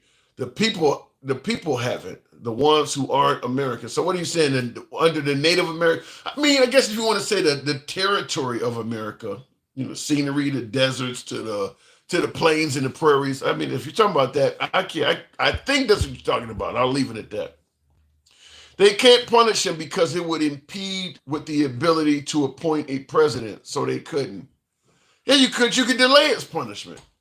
You could delay his punishment. Just like you could be convicted of a felony and they tell you, okay, well, on this such and such date, you are to report and begin serving your time. A lot of people get convicted of a felony, get sentenced to prison, and they don't immediately go straight from the judge slamming the gavel down to being incarcerated. Some of them get a date where they have to come back and show up for various reasons. I got kids, or I got, I got a, employment, for whatever the case may be. You have to report to jail. He could have gotten that, on January 21st, 2029, you are to report to the custody of the, federal government. They could have delayed it. They do it all the time. So when you say his punishment would impede with the ability to appoint a president, no, you could delay everything about him. Could have easily been done. Just simply says you got another court date you need to show up for in 2029. And we will reevaluate things at that point. That you don't have to punish them at all. Just say you have another court date at the end of your term that you are due to show up, and at that point in time, we will reevaluate and make decisions then. He could have done that to him. Could have easily done it. He didn't have to give him zero conditions. The fact that the U.S. elected a felon is crazy, says Jason. I don't know if I have any answer for that. Other than they didn't believe he was a felon. I don't have any answer for that. Gen X says, not true. I served 14 years and racked up 12 felonies over time and changed my ways to be successful. You're going to tell me Gen X is a friend of the program. You're going to tell me after doing 14 years in prison and getting 12 felonies, you say you changed your ways to be successful. You're going to tell me you didn't face any hurdles at all? As I said, if you got 34 felonies, you're fucked. I didn't say you could not negotiate. I could drop you in a pool full of sharks and you might find a way to survive. But you're still fucked when I first drop you in there. I mean, some people are able to navigate and come out and do okay. But you undoubtedly, if you got 12 felonies, you faced a lot of hurdles, even though you emerged successful. I'm sure you faced a ton of hurdles. You can't get bank loans. If you want to further your education, I think they won't even I think even if you want to get student loans, you can't get them. Firearms. I mean, there's all kinds of hurdles you face.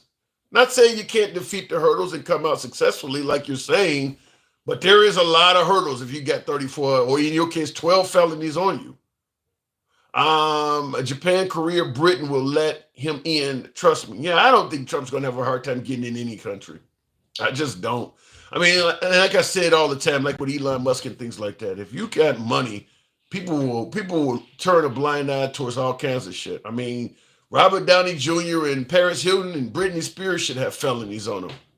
You got enough money, you can buy your way out of shit. So if Trump wants to go to a country that does not let felons in, my guess is he's obviously communicating with the world leader of a country before he comes over there. That's the reason why he's going. He'll be able to say whatever is necessary to the world leader for them to relax their policy on not letting felons in. I'm over here to work on this treaty with you or whatever. I mean, you need this for your people. That's enough to let him in. He'll find ways. Nobody's going to ban Trump. He's not going to get banned from anywhere. If he gets banned from somewhere, he probably wasn't welcome there anyway. If they tell you he can't come in because it's a felony, they probably didn't want him in there anyway. Why did Democrats want a felon for president? First watch. Give me who Democrats were trying to vote in that was a felon. You said, why did Democrats want a felon for president? What Democratic politician is a felon that the Democrats are trying to vote in? I don't know who you're talking about. Having a job and good credit scores means nothing in court if you're guilty. Not 100% agreeing with that, Debo. When it comes to sentencing, if you're showing that you're trying to do something with your life, or if you're a family man and you got a family that's dependent on you for that income, having a job and good credit, certainly having a job can matter. It absolutely can matter. So I don't totally agree with that. One of the few streams someone is talking sense, says Peter. Thank you, Peter. Appreciate that. A lot of people tell me I'm full of shit, so thank you. The freedom-loving MAGA conservatives ironically love the red states that are getting rid of freedoms as we speak. That's what we're talking about. Do you believe we are losing freedoms? Maybe you believe if we elect Trump, you'll get some freedoms back. Remember Elon Musk purchasing Twitter, turning it into X, and people feeling like, well, now we got the freedom to speak. Same thing with Mark Zuckerberg. He's come forward and said they're no longer going to be placing censorship on users. That's gaining freedoms. Those are because of Trump, some would say. So maybe under Trump we gain freedoms. I don't know, but I'm just simply saying how it can be spun. Make sure you're not in a boat with an electric motor when you drop him in to the sharks. There's a decision to be made. Okay, I'll leave that one alone. Delay. The bastard is orange. Okay, the orange bastard is what you're saying here. The orange bastard is already 78 years old. Who knows if he'll be around to be held accountable if his punishment is delayed. Yeah, I get your point. You're saying why the hell? Because I was talking about the judge could still delay until Trump leaves office. And he's like, well, the bastard's already 78 years old. True, but it's the legacy aspect. There's a reason why Trump is fighting against having those felonies on his record, even though they come with zero punishment at all. It's the legacy part of it. He does not want to go down in history as the first felon president, even though it contains zero punishment, just the legacy of it. So the legacy of he would have been thrown in jail had he lived to be 82 is something he would not like. So when you say, well, why delay it? It's just simply for that purpose, the legacy of it. Trump was sentenced in a 95% Democrat district. The judge donated and supported his political opponent. The judge probably coached the jury and the victim, said he was in. Well, Brett, here's the problem with that. You're saying that the judge, you said Trump, okay, Trump was sentenced in a 95% Democrat district. So you're starting out right off the bat by saying that the fix was in, that he could not have had a fair trial because it was in a 95% Democrat district. Okay. And he says the judge donated and supported his political opponent. The judge probably coached the jury. So what you're saying is everything leaned left, so that means Trump didn't get a fair shake. Then you're excluding the fact that Trump has prevailed in areas where everything leaned right. Just the Supreme Court giving him immunity, stepping in and giving him immunity when the appeals court was not in favor of it. If you want to point out corrupt justices and corrupt systems, then you can't ignore when it apparently worked in his favor as well. He's benefited. I mean, in fact, you're going to talk about the fact that the judge in the New York case contributed to his political rival.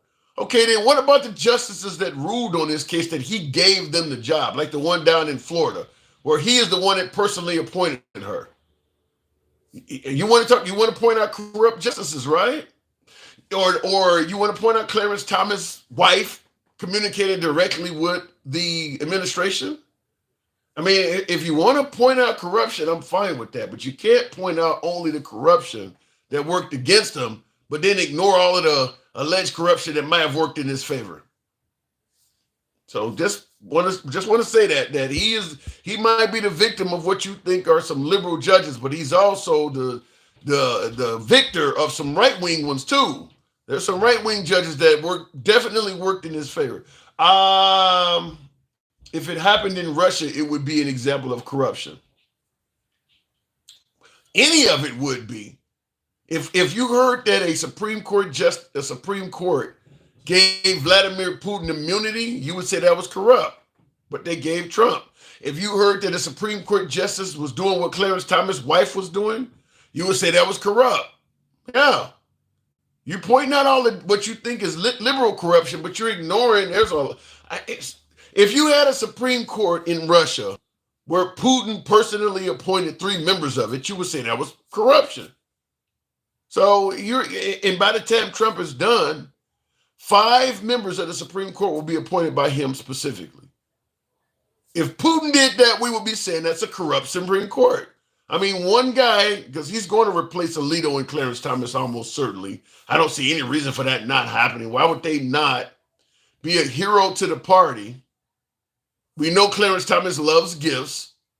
Why? And they're old. You know, Thomas is 75. Alito's like 74. They're going to step down, so he's going to replace them too. So he's got Amy Coney Barrett, Kavanaugh, whatever the other guy's name is, I can't think of, and then he's going to replace Thomas and Alito. So one guy will have 5 appointees. Ain't nothing corrupt about that at all, huh? There's no way in hell MAGA or any Republican would view a Supreme Court with 5 Obama appointees or 5 Biden appointees or 5 appointees by Hillary Clinton as being anything less than corrupt. One dude, 5, over half the Supreme Court appointed by one dude. That's what we're about to have. I mean, for Roberts, Roberts is the other guy. No, is it Roberts? One of them got appointed by George Bush, I thought. I thought Roberts was the Bush guy. I don't know, but there are 3 that he appointed. He appointed Kavanaugh, Amy Coney Barrett, and one other. Is it Roberts? But in the comments, someone says jealous. Look, I try to call balls and strikes no matter who's pitching.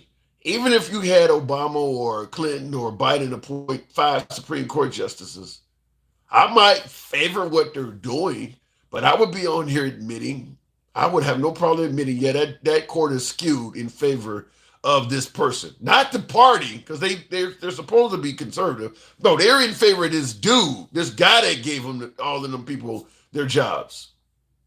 They're supposed to be conservative. No, but they're in favor of Trump. That Supreme Court is in favor of Trump. So if he is ever accused of any further crimes, and it comes down to the Supreme Court to decide whether or not what he did was a crime, I don't feel confident at all that they're going to rule from an unbiased standpoint. They're in favor of him, not in favor of the Republican Party. They're in favor of him. The guy sounding so stupid and blind, I'm out, says Daniel Crapper. Can't win them all. Daniel, I would have, well, he's probably gone, but I would have preferred, because I don't block, ban, or censor anybody from criticism. I would have preferred that you actually elaborate on it. And then you could have bounced out and unsubscribed or do whatever you did, but you didn't add anything to the conversation by just simply saying the guy's sounding stupid. That doesn't help anybody out. Point out what I'm sounding stupid about. Correct it if you will, and I'll, if you're right, many folks in the audience will agree, and I'll probably end up conceding the point. But yeah, you didn't add nothing to that. Let's stop complaining and get working on fixing all these problems, says Nadine. I like what you're saying, Nadine, about let's stop complaining and get to work fixing all these problems. But the issue is, there's no way to do that, and I'll tell you why. Because what the right perceives as problems, the left does not. So you're you may be asking folks, well, come help me fix these problems, when a person is not viewing it as a problem. Or in some cases, they may actually be viewing what you're telling them to come fix as oppression or actually doing the wrong thing. So you're asking a person to come fix something that they think is it would be no different than when Biden was talking about the George Floyd Act, for instance. Come help us fix all of these problems with corrupt police. Well, if you don't think the police are corrupt and you think the police are getting a bad deal from the liberals, you're not going to help with it. So that's the problem, is that Trump is saying, come help me fix problems that the left may not perceive as a problem at all. So I don't think you're going to, and then of course, in addition to maybe asking to help fix problems that are not perceived as problems, his language is problematic. I mean, you're going to ask me to come help you while you're bashing me the whole damn time. That's going to be a problem. So I don't think it's, while I like what you're saying, I don't think it's going to work under Trump, because for you to get my help from the other side of the aisle, you need to at least speak to me in a decent manner. I mean, you can't just trash me. while we're sitting there, let's say I ask you to come, let's neighborhood cleanup. People been coming through the neighborhood littering. So let's just as a block, let's get together and fix this. And I come knock on your door and, well, if it wasn't for you and your loud ass friends and family members coming over here all the damn time dumping shit down on the ground, we wouldn't have this problem. You're not gonna want to help me if I'm trashing you in the same process. So as long as Trump is trashing liberals, it's gonna be hard to get them to help him as you suggest. And I agree with you, we should all get together and fix problems, but it just doesn't work when you're doing that. And by the way, Trump, he's won. He'll never have to run again. He won by a decent margin. There's just no reason to be trashing people like that now. It just really isn't. I mean, he's, everybody from Gavin Newsom on. I mean, there's just no reason to be still trashing people. You've won, but he's doing it. So good luck on the help. But I agree with your statement. But good luck on actually getting it. Real quick, I do want to respond to a super chat. Trump wanted to move the case to federal, so the Supreme Court he appointed could potentially throw the case out. MAGA is delusional. That's 100% true. I've said this before in the program many times. Trump's goal was never to prove his innocence. Never was. It was to delay or hopefully get to the safety of the Supreme Court. And that's what ended up happening. He delayed it long enough. Now, some are pissed off with Merrick Garland and Jack Smith because they weren't expeditious in how they handled the case. They treated him with the dignity and respect that we think we tend to believe the presidency holds. Yeah, they thought he was a criminal, but they treated him with the dignity and respect that many believe the office is entailed, to get. And it left him a lot of room to exploit that. You're going to give everything I say a little credibility. If I say I believe this is being handled wrong or I believe this person is being corrupt, you're going to give me the dignity of at least hearing that claim in court, which takes a few days, takes a few weeks or whatever. Then I'm going to claim everybody I can is corrupt and just keep delaying the process. And it worked. It worked. I mean, they played by these dignified rules and he played by none and they lost. Great point, good comparison. Yeah, I mean, like I said, I can't come close to pronouncing your name there, Corsi, but it says, and Nadine says, you are the problem.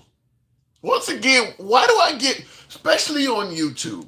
Now, I've said this a million times, I don't block, ban, or censor anybody for their comments. You can be critical of anybody in the comment section. You damn sure can be critical of me because I believe in free speech.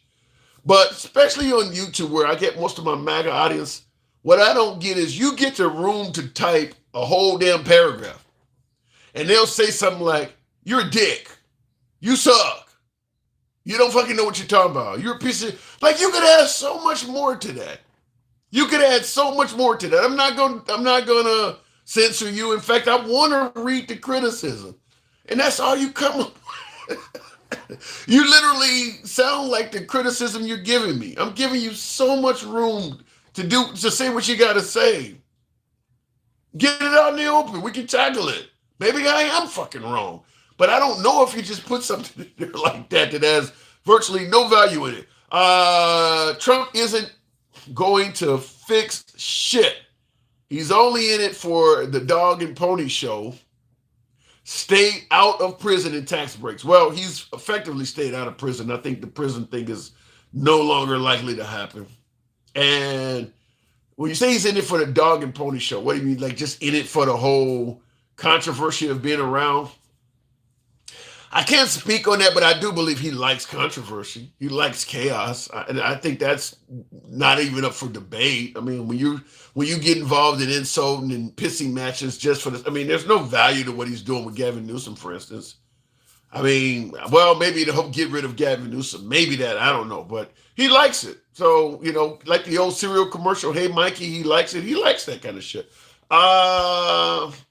You are not a problem, Tim says, public enemy. Thank you. Because 911's a joke. Shout out to Flavor. His first case, now women can go back and sue the people that no matter what position they are, that sets precedence in the court of law that is good for all women. Man, it may sound anti-liberal of me, but I'm not a big fan of that. Where you can hold a rape allegation or something like that for 25, 30 years and then pop up and spring it on somebody. I know people get abused, genuinely assaulted, rape really happens, and they keep it to themselves. PTSD is different in everybody. But it also leaves a lot of room for false and phony allegations as well. And the only thing because after these lengthy periods of time, there in terms of real solid evidence, there's generally not going to be much. I mean, not Monica Lewinsky, you don't still have the dress after 30 years with nut on it. I mean, there's nothing there but allegations. And it becomes a he said, she said, and it's often being used against big people to take them down at a time when they're vulnerable because they are a big person, they're wealthy, they're running for office or something like that. And it just leaves a lot of room because this motherfucker gonna sign an NDA. If I come up and look, I was at the parties that he used to hang at. I used to hang around. I got a few pictures with him. It did nothing happen, but if I make these accusations and he's trying to run for this office or he's trying to open up this new business, he gonna just throw me something to shut me up. He don't need this right now. I mean, it opens up room for that. I just think that there should be a length of time before, even on something as serious as that, before the statute of limitations has expired. Like if you 25, 30 years, I guess, I don't know. I just think that there's too much room because people do make false accusations. They actually do. Everybody who makes the accusation is not telling the truth. I don't, let's take somebody like me, for instance. I ain't got shit. I'm just a working man. Even if I did do something awful like that, 25, they not coming forward and bringing that on me. Most of the lawyers would not take the case. You gonna bring up something that this man did back in the early 90s? Whoever's accusing me of doing that back in the early 90s, they would have a hard time finding an attorney to take the case unless they had a ton of money. Because you're going to be doing a lot of it on hearsay. But if all of a sudden I become P. Diddy or somebody with millions of dollars, suddenly lawyers come out of the woodwork. So clearly it ain't just about getting justice. Clearly it's not just, that's why I'm not a big fan of it. I'm just not a big fan of it because something like that is only going to be used on people of prominence. You're not going to come and go after some dude that violated you 20 years ago that works for the post office. It's just not going to happen. Looking in the comments, Kathy Hall, he says, how do we call in? All of the callers come in on TikTok, which I'll go ahead and demonstrate one now. Tammy, good evening. Welcome to the program. Tammy, good to have you on. Hey. I finally got through. What am I saying wrong? Amazing. I've been told that I'm full of it. I'm getting it all wrong. What are you hearing? What brings you on? Well, the whole thing in the beginning, you talked about how we're losing our freedom slowly. And I truly believe that, unfortunately. Give me an example of freedoms you believe that we are losing. Well, I'm a woman, so of course I'm going to bring up that women's rights. Yeah. Here's the thing. If it's not broken, don't fix it. We didn't have all of this, all of the worrying about abortion and the right to choose. We didn't worry about that until it got thrown back to the states. It wasn't broken. I don't. What was broken? Wait. I don't totally agree on that. I think the right was the right has been trying to get this overturned. I mean, there's been you've seen protests in front of various clinics all over the United States. They've been doing this for years. They have been worried about it. You folks who favor a woman having the right to choose, you weren't worried about it because things were going your way. But the evangelicals have been talking about this ever since Roe v. Wade became a law. They were worried about it. But nobody has the right to tell anyone what to do with their body. I'm Nobody. on the same side of you with the issue, But I am going to bring up the folks during the era of vaccinations are going to say that they were telling a whole lot of people if you didn't get vaccinated, you were going to get fired and things like that. They were telling people what to do with their bodies. A lot of people were going to say that. Okay, so taking a vaccine versus having a baby, and all the women that are dying because they cannot abort their baby, or they have to travel 1,000 miles to get an abortion, or all the doctors and nurses that can't practice because they're scared. No, I'm not. Retaliation or the fallout from it. No, I'm not a fan of rolling back Roe v. Wade at all. I lean left on the subject. So I agree with you politically, but I'm simply saying that a lot of folks thought the vax was poison or would take their life, and they were being forced to inject this unknown vax. They're saying that to them it has similarities. I don't see the similarities in it, but again, I don't know everything, and I won't pretend to. What about the vaccinated? I'm vaccinated, and here I am talking to you, so obviously it didn't kill me. Yeah, I'm the same way. I've been boosted multiple times, but I'm simply saying, though, that you're saying my body, my decision, I should be able to do with my body what I want. They're saying that if they don't want that in their body, they shouldn't have had it forced either.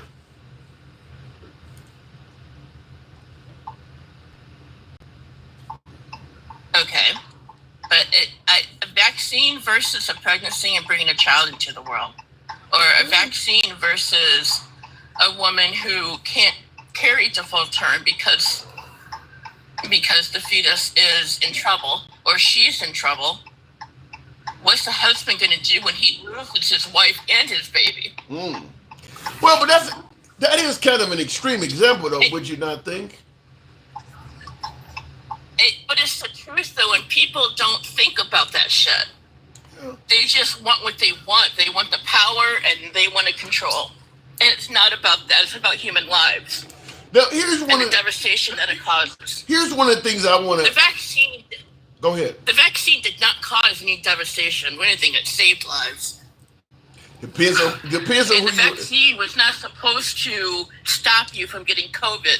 It was supposed to stop the side effects of it or make it so it didn't last as long. Yeah. It was supposed to keep you alive, which is what it did. Yeah, but the first time I got COVID was before the vaccine came out. The second time I got COVID was after the vaccine. The first time, COVID lasted 3 weeks. The second time, COVID lasted 1 week. So it did work in a lot of people. I've never had it. But so a baby? I've never had it, so I can only speak positively of the vax because I've never had it once. And I've been vaxxed, boosted. I've taken everything my doctors told me. And I've never had any issue with COVID ever. I've never caught it at all. So as far as I'm concerned, it worked. Mm-hmm. Yeah, so... But let me ask you this. Let me ask you this question. In regards to you talking about women losing rights or whatever, if the Trump administration and the Republicans are so backwards against women's rights, for lack of a better term, why the hell did they win the women's vote? At least white women like yourself, for instance, you guys voted for Trump. He won the white women's vote. Some did. I sure in the hell didn't. But he did win. It amazes me how people are so brainwashed. It absolutely amazes me. But I think that goes back to what you were saying. Trump threw rallies. Trump put his rhetoric all over the place, and he didn't shut up about it. Yeah. But the Democratic side was more quiet. They didn't speak. They didn't talk. And unfortunately, I think that's one of the downfalls of it. Yeah. Well, 4 more years, I mean, do you think it really will be that bad? I don't mean to sound doom and gloom. I am normally I love to believe that everything's going to be puppies and kittens and everything's going to be okay. But I don't think it is. I think slowly, there's that, for every action, there's an equal and opposite reaction. I've heard that. And I seriously think that we are in trouble. Other than women's, all at once. It's not going to be the mud's not going to be thrown all at once. Well, it's going to be a pebble at a time. Let's tackle that. Other than women's rights, you say you think we're going to be in trouble. Give me an example of something else other than the way you feel about women's rights or reproductive rights. What else do you think we'll be in trouble? In what manner? Big deep breath, and I swear I don't read the comments, and to me I'm only talking to you, even though I'm talking to several people at the same time. I have a transgender daughter. She's in trouble. Everyone like her is in trouble. She's as good as dead if Project 2025 becomes into play, which it will. I have every right to be concerned over that. What do you... And no, I didn't feed her to that community. She was raised in a household with a mom and a dad that loved her dearly. She was raised in an extremely, we'll put it this way, by the time she graduated from high school, she had 32 college credits. She's no dummy. She was raised in a very good, loving home. So the thought that because we exposed her to something made her that way is complete bullshit. So she was biologically born a boy. Yeah. Yeah. So what do you think Trump, you say she's as good as dead, what do you think Trump is going to do or has in store for people like your daughter? To stop them from living who they are, to stop them from living their true lives as who they are. That's like all of a sudden making me go lesbian. Jeez. Forcing me to become somebody that I'm not. Yeah. It's the same concept. I can't. Or stopping me from dating black men because I only date black men, but all of a sudden I'm forced to date white men. Do you think that Trump will try to interfere with that at all in terms of interracial dating, interracial marriage? Absolutely. Wow. I believe it's going to be I believe it's going to be overturned. So he is certainly taking us back, in your opinion, then. Yes.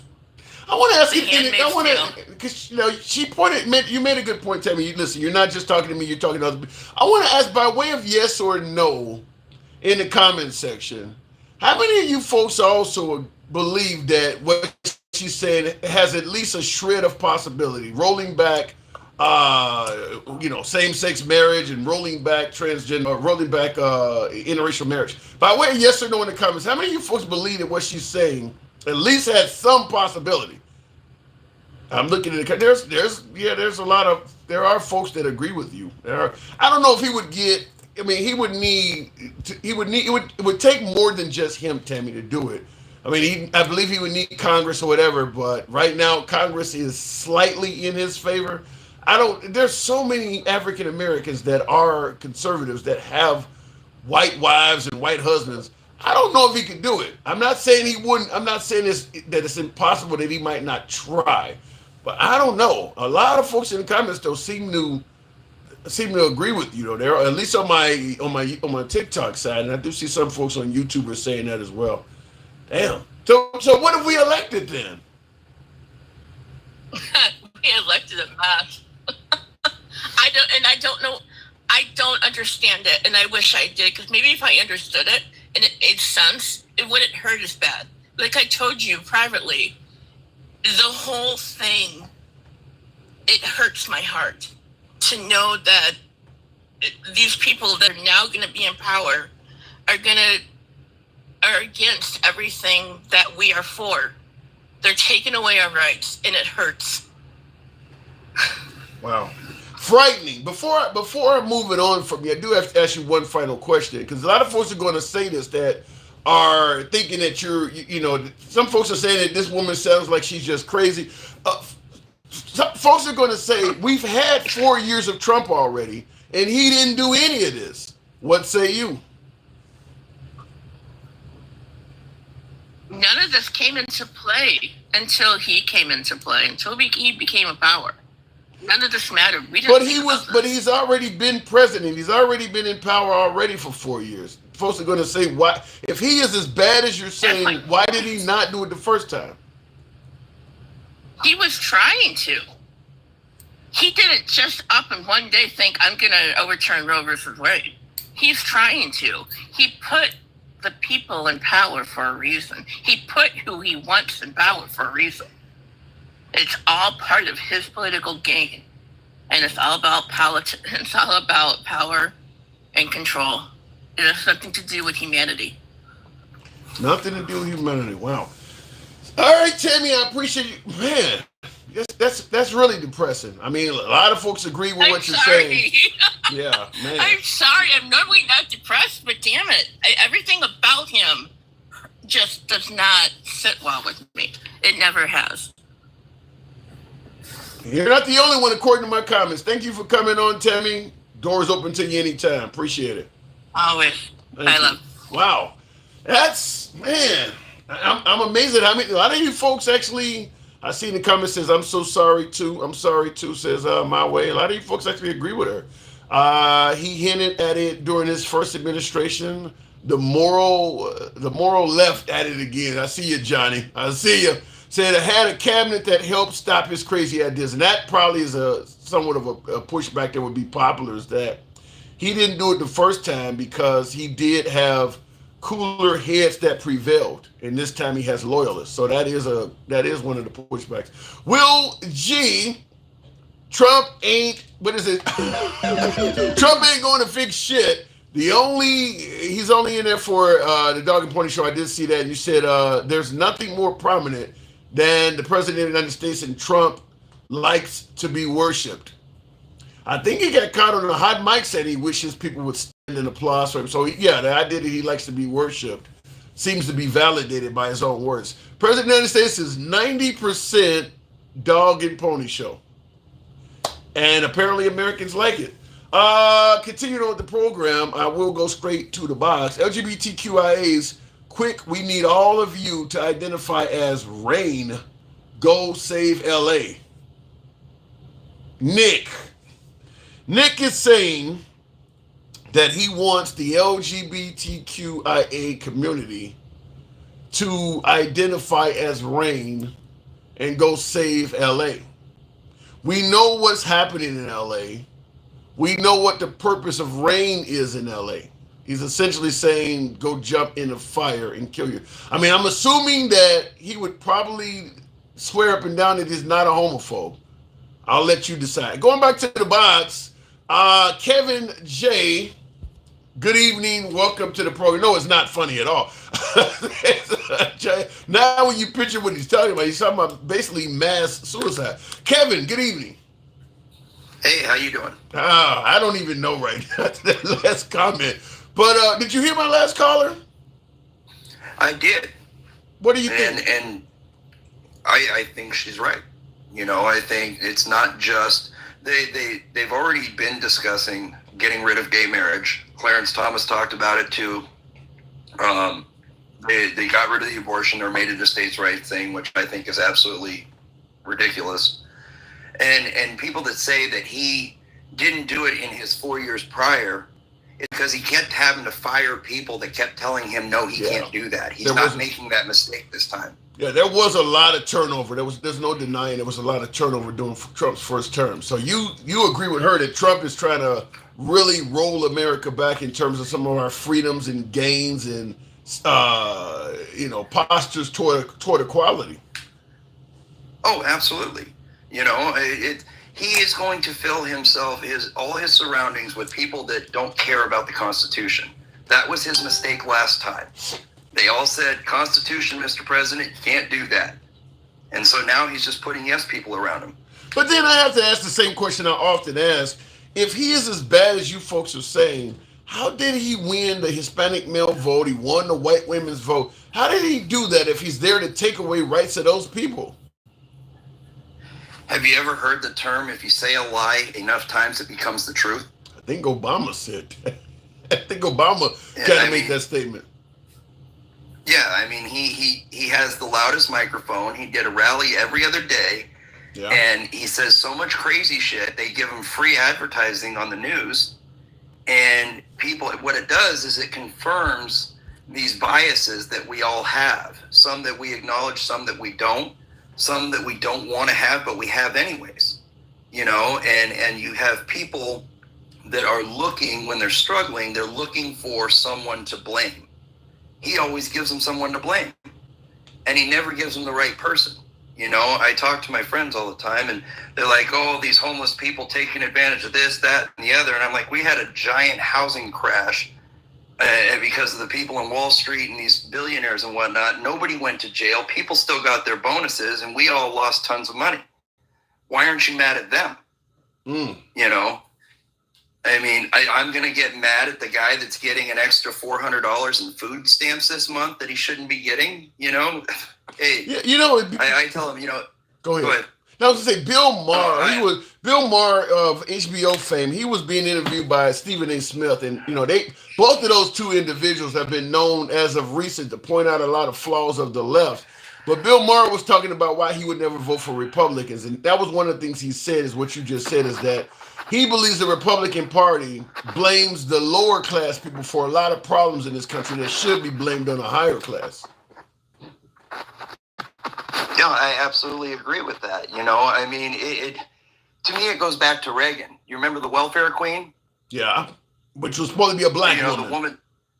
Yeah, it was a black woman that was supposedly getting like $100,000+ a year and had like 100 and something kids in the system, you know, and all this stuff, which turned out to not even be true, right? But it confirmed this bias that people had in our country, you know, and it continues to this day. Yeah. Because I really don't understand it, you know. That's just like that's homeless. Yeah, that's just like the Haitian migrant thing or the Lincoln Riley. You pick one bad thing and paint the whole community with it. Right. Yeah. You know, I argued with all kinds of friends about that, and on some other TikTok lives, because they said name one lie. He said they're eating the cats and the dogs. Well, have you seen, that's their culture? And I was like, have you read any of the reports? Have you researched any of this and found out that in Springfield, like a bunch of the Christian churches have been rebuilt and are being used again because of these Haitian migrants? That over 90% of them are Christian, you know, and just, it's the misinformation, you know, and the biggest problem that I have is he can do all the horrible things that he does, right? Right. But when you're a leader and you have that microphone and that platform and that trust from the population, and you go on you make a statement like that, and then when you're confronted in a later interview and you say, I don't know if it's true, I've just been hearing it.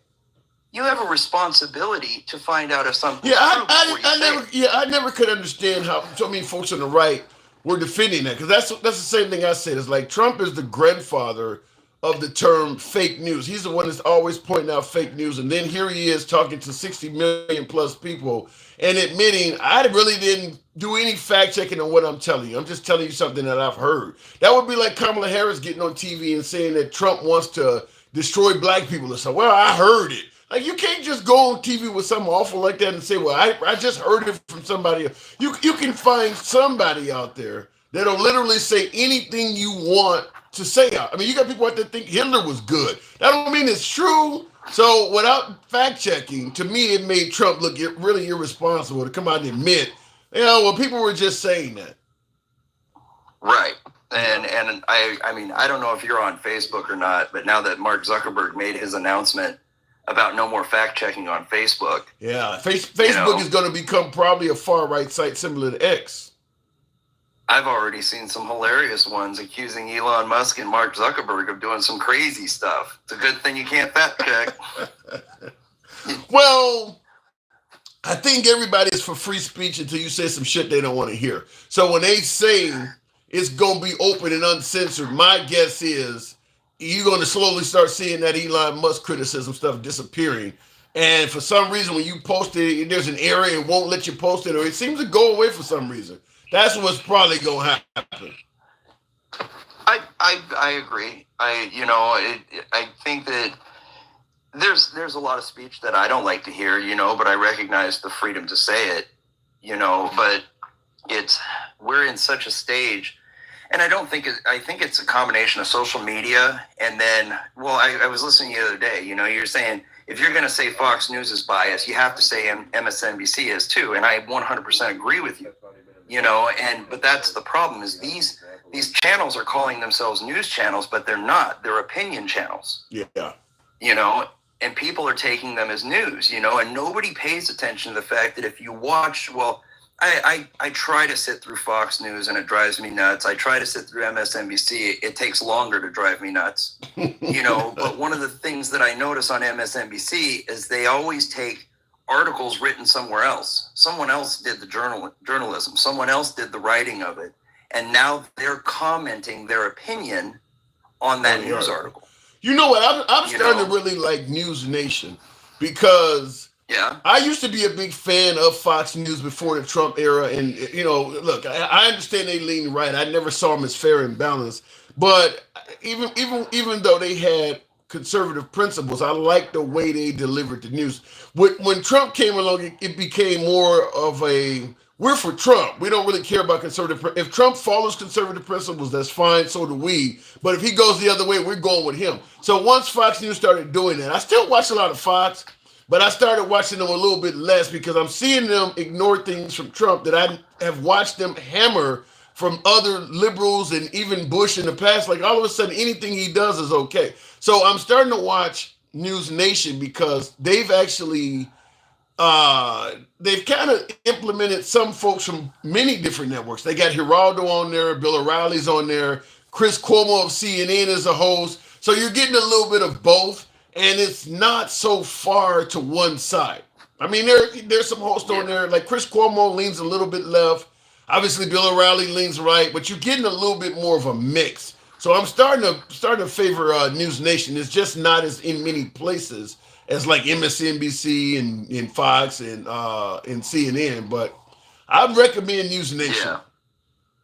Well, I would like to. It's not available. I'm in the Pacific Northwest, and I have Comcast or Xfinity or whatever they call themselves today, but I don't have that channel. I also don't have One America either. I get the basics that everybody knows. That's what's available to me. OAN and Newsmax, to me, they're just even to the right of Fox. I definitely, I've watched them, but definitely that's you're not getting fair news when you listen to OAN or Newsmax. That's just, that's right-wing news, strong right-wing news. Right. But here, let me ask you this, okay? You say the whole conservative ideal, right? And I'm trying to figure out why liberal became a bad word, right? Because it was conservatives that fought the freeing of the slaves. It was conservatives that fought giving women the vote. It was the conservatives that fought the Civil Rights Act of '64. It was the conservatives that fought everything that has improved this country. Because we want to keep it. Actually, I don't think that's correct. I think it was Republicans that did that stuff, but they weren't called conservatives back then. Right. But what is the definition of a conservative? Someone that doesn't want to change. They want to keep it the way it was. Right. And the Republicans were known as progressives when they were doing the stuff you're talking about. Right. Which is liberal. It is. Yeah, now it is. Yeah, and everybody knows that they switched. This is where my dad likes to remind me of this. Harry Truman warned us that when the parties became ideologically aligned, that was going to be the downfall of our government. Okay, because now you can't call what happened to the liberal Republican and the conservative Democrat and the conservative Republican and liberal Democrat. They were all in the same party, but one was conservative, one was liberal, and they worked with each other. Yeah. And what we're seeing now, it's not happening. We just need to get enough votes to force our will without any kind of negotiation. And for all the bad things that people want to say about Biden, that was the thing I always liked about him, and people accuse him of being friends with racists and this and that. He was trying to work with people, he was trying to get something done, and he recognized that you don't just govern from one side of the aisle, and that's the reason Obama, that's the reason Obama picked him for a VP, is because he was known working with both sides of the aisle. Yeah, well, I don't know if you remember in 2020, he did a town hall thing. It was down in Miami, and I just remember him talking about when he was a freshman senator and he was reporting to a guy, he saw a Republican vote against some kind of ADA ramps on sidewalks or something to that effect, right? Okay. And he got super angry, like, how does this guy do this? And the guy that was mentoring Biden told him, what if I told you that he actually adopted a disabled child, right? but he has his reasons, right? And so Joe Biden said, that's when I learned I can question your judgment. I can't question your intention. Or I think it was something to that effect, basically. And then he gave an example. He says, for instance, if I come to you and say, hey, I want to build some roads, you're in the pocket of big concrete, so let's get together and do something. I've already questioned your integrity, and you're not going to want to do anything with me. I can question your judgment and the decisions that you're making, and we can debate on that, but I'm not going to question your intention, and what's behind the scenes. And that's what sold me on him, was that idea of I'm going to approach you and go, look, I don't agree with your ideas here, but I'm not going to just assume your ideas come from an evil place. Well, I think his legacy would have been a lot more secure if he had ran for one term. I think he's really hurt his legacy significantly by trying to run for re-election, and many are going to suggest that he's the reason why we got Trump again. So I think his legacy is going to be really hurt from that. 150% agree. All right. Appreciate it, Kevin. I got to move on, but thank you for coming through. Thank you. You have a good day. You too. And I wanted to play a quick clip. I often bring this up because I'll play it and you'll know why before I go back to the next caller, but you'll know what this is in reference to, because it comes up occasionally. I don't know if I have the way it's going. I don't know where the audio for these things work sometimes. There we go. Okay. Maybe I won't be to play this clip. 64, when he was working along with President Johnson to get the Civil Rights Act passed. Dr. King, in light of recent statements of Senator Barry Goldwater and, in some cases, Richard Nixon, do you think there is a real danger of the Republican Party becoming the white man's party in this country? I think this is a real danger, and I've talked with some Negro Republicans who are very concerned about this. I see trends and developments which will reveal that unless the liberals of the Republican Party take play a much more decisive role in leadership positions, this will become a white man's party. And I think I just wanted to play because a lot of folks always say that the party switch never happened. And to me, having Martin Luther King on screen saying it right there, saying that he feels that if the liberals of the Republican Party do not speak up, it's in danger of becoming a white man's party. He's basically in real time letting you know that he has a concern that the party is switching right there in his face. I mean, that's actually happening in real time with him telling you that, because we know now there are no liberals in the Republican Party. So clearly, for him to say that the liberals of the Republican Party need to speak up, that's about as clear of an example that a party switch has happened. Because now that's from 1964 that he's saying that he's talked to Negroes and all of that the liberal. I mean, because he was Republican and he said he talked to Negroes. Obviously, there's not a lot of Negroes to talk to in the Republican Party nowadays. There are some, but he is making it clear right there that something is happening and it's concerning him.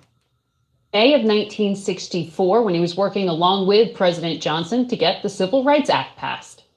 Dr. King, in light of recent statements of Senator Barry Goldwater and, in some cases, Richard Nixon, do you think there is a real danger of the Republican Party becoming the white man's party in this country? I think this is a real danger, and I've talked with some Negro Republicans who are very concerned about this. I see trends and developments which will reveal that unless the liberals of the Republican Party take play a much more decisive role in leadership positions, this will become a white man's party. And I think this would be tragic for the Republican Party as well as tragic for the nation. Yeah, and like I said, I think that kind of explains, because I mean, you talk to black folks that were afraid of the the Republican Party becoming the white man's party. That conversation is outdated and irrelevant by today's standards. Baby Chocolate. Okay. That's a new name. Good evening. Welcome to the program. Maybe you're looking at this. Yeah, I don't know what the name is, but yeah, the eyes. Baby Chocolate. Hello. The name. The name caught my attention. This is Kathy Hall. I had to change my name on TikTok because it wasn't showing up right. My thing is this, okay? Trump, when he gets into office, Clarence Thomas has already said he wants to revisit everything that they have passed. He wants to revisit gay rights. He wants to revisit if it's legal to be gay, if it's legal to marry interracially. He also wants to, Republicans have already put bills out, and Trump's not even in office. They've already put out bills to cut all of the social services that America needs. They've already put the bills out. They're already trying to fight and cut all the social service programs. Well, okay, Clarence Thomas obviously sounds like he's pretty far to the right. Do you think the rest of the Republican Party, though, would be down with him talking about let's reinvestigate whether you can be gay legally? Do you think the rest of the Republican Party feel like that? I'm pretty sure they would, because look how Trump acts towards everybody. Look how Trump talks about people. Trump doesn't support anyone that is either A, not white, or straight.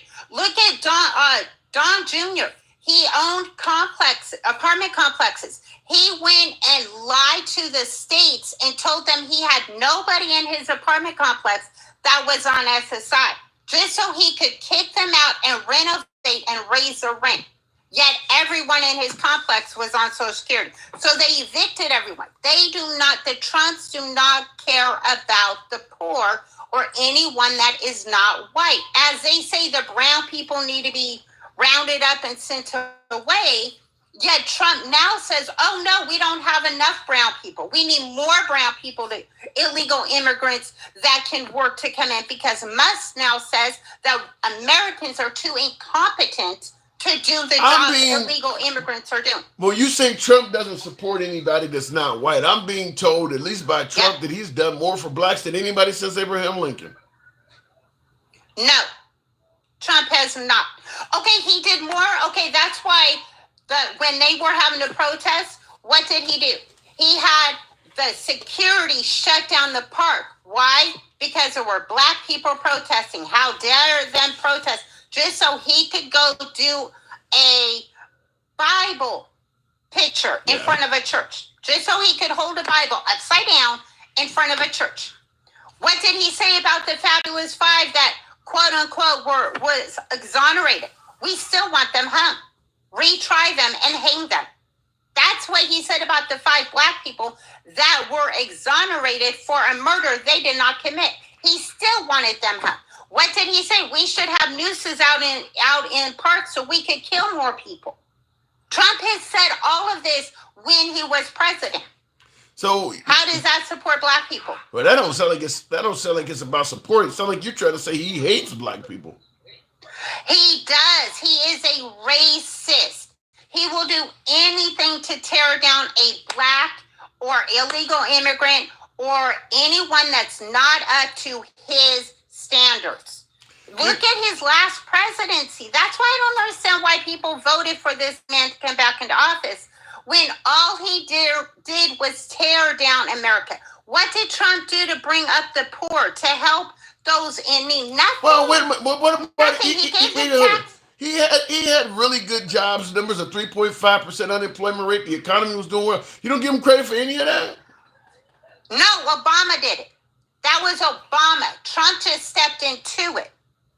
Okay, look at COVID. Look at COVID. Trump knew COVID was deadly in October of 2019. He told us in America, don't worry about it. Don't worry about it. It's just a cold. He didn't sit there and say, oh, it's deadly. Okay, wear a mask, wash your hands, do all this stuff. China told him specifically in October 2019, COVID is deadly. Protect yourself. He did not tell us that. He allowed how many people to die because he did not want to do his job. And what did Trump say? Do not say anything because I don't want to get embarrassed. That is what Trump said. He doesn't want to be embarrassed. It's not that he wanted to support us. He didn't want to keep America alive. He wanted to see how many people could die because of his stupidity. You're he did not want to look back. Well, you're saying some pretty damning things there. You're telling me that you believe Trump. You believe Trump deliberately wanted Americans to die. Yes, look it up. Trump knew COVID was deadly in October of 2019. If he wanted America to live, why did he not tell us it was deadly? He kept playing, it's just a cold.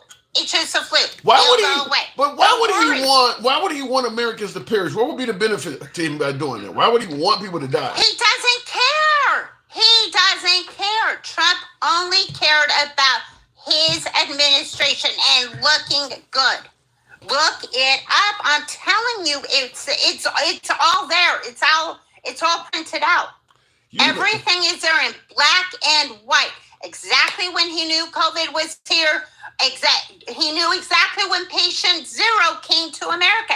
He knew this. He didn't care about us because we are not the rich. We are not putting money in his pocket. Why does he care about us? We're not paying him. You're making him sound like a real genuine monster. You know that, don't you?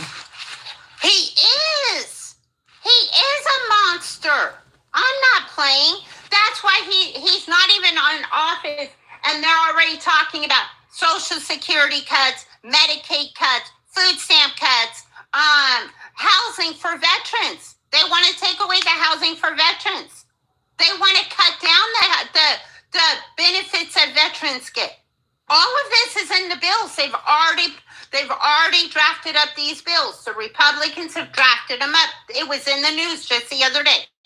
Yep. Then I'm gonna ask you what. And he's not even in president. Then I'm gonna ask you what K. Marty in the comments is asking. He says, "You sure your dog? You sound like your dog disagrees with you." So.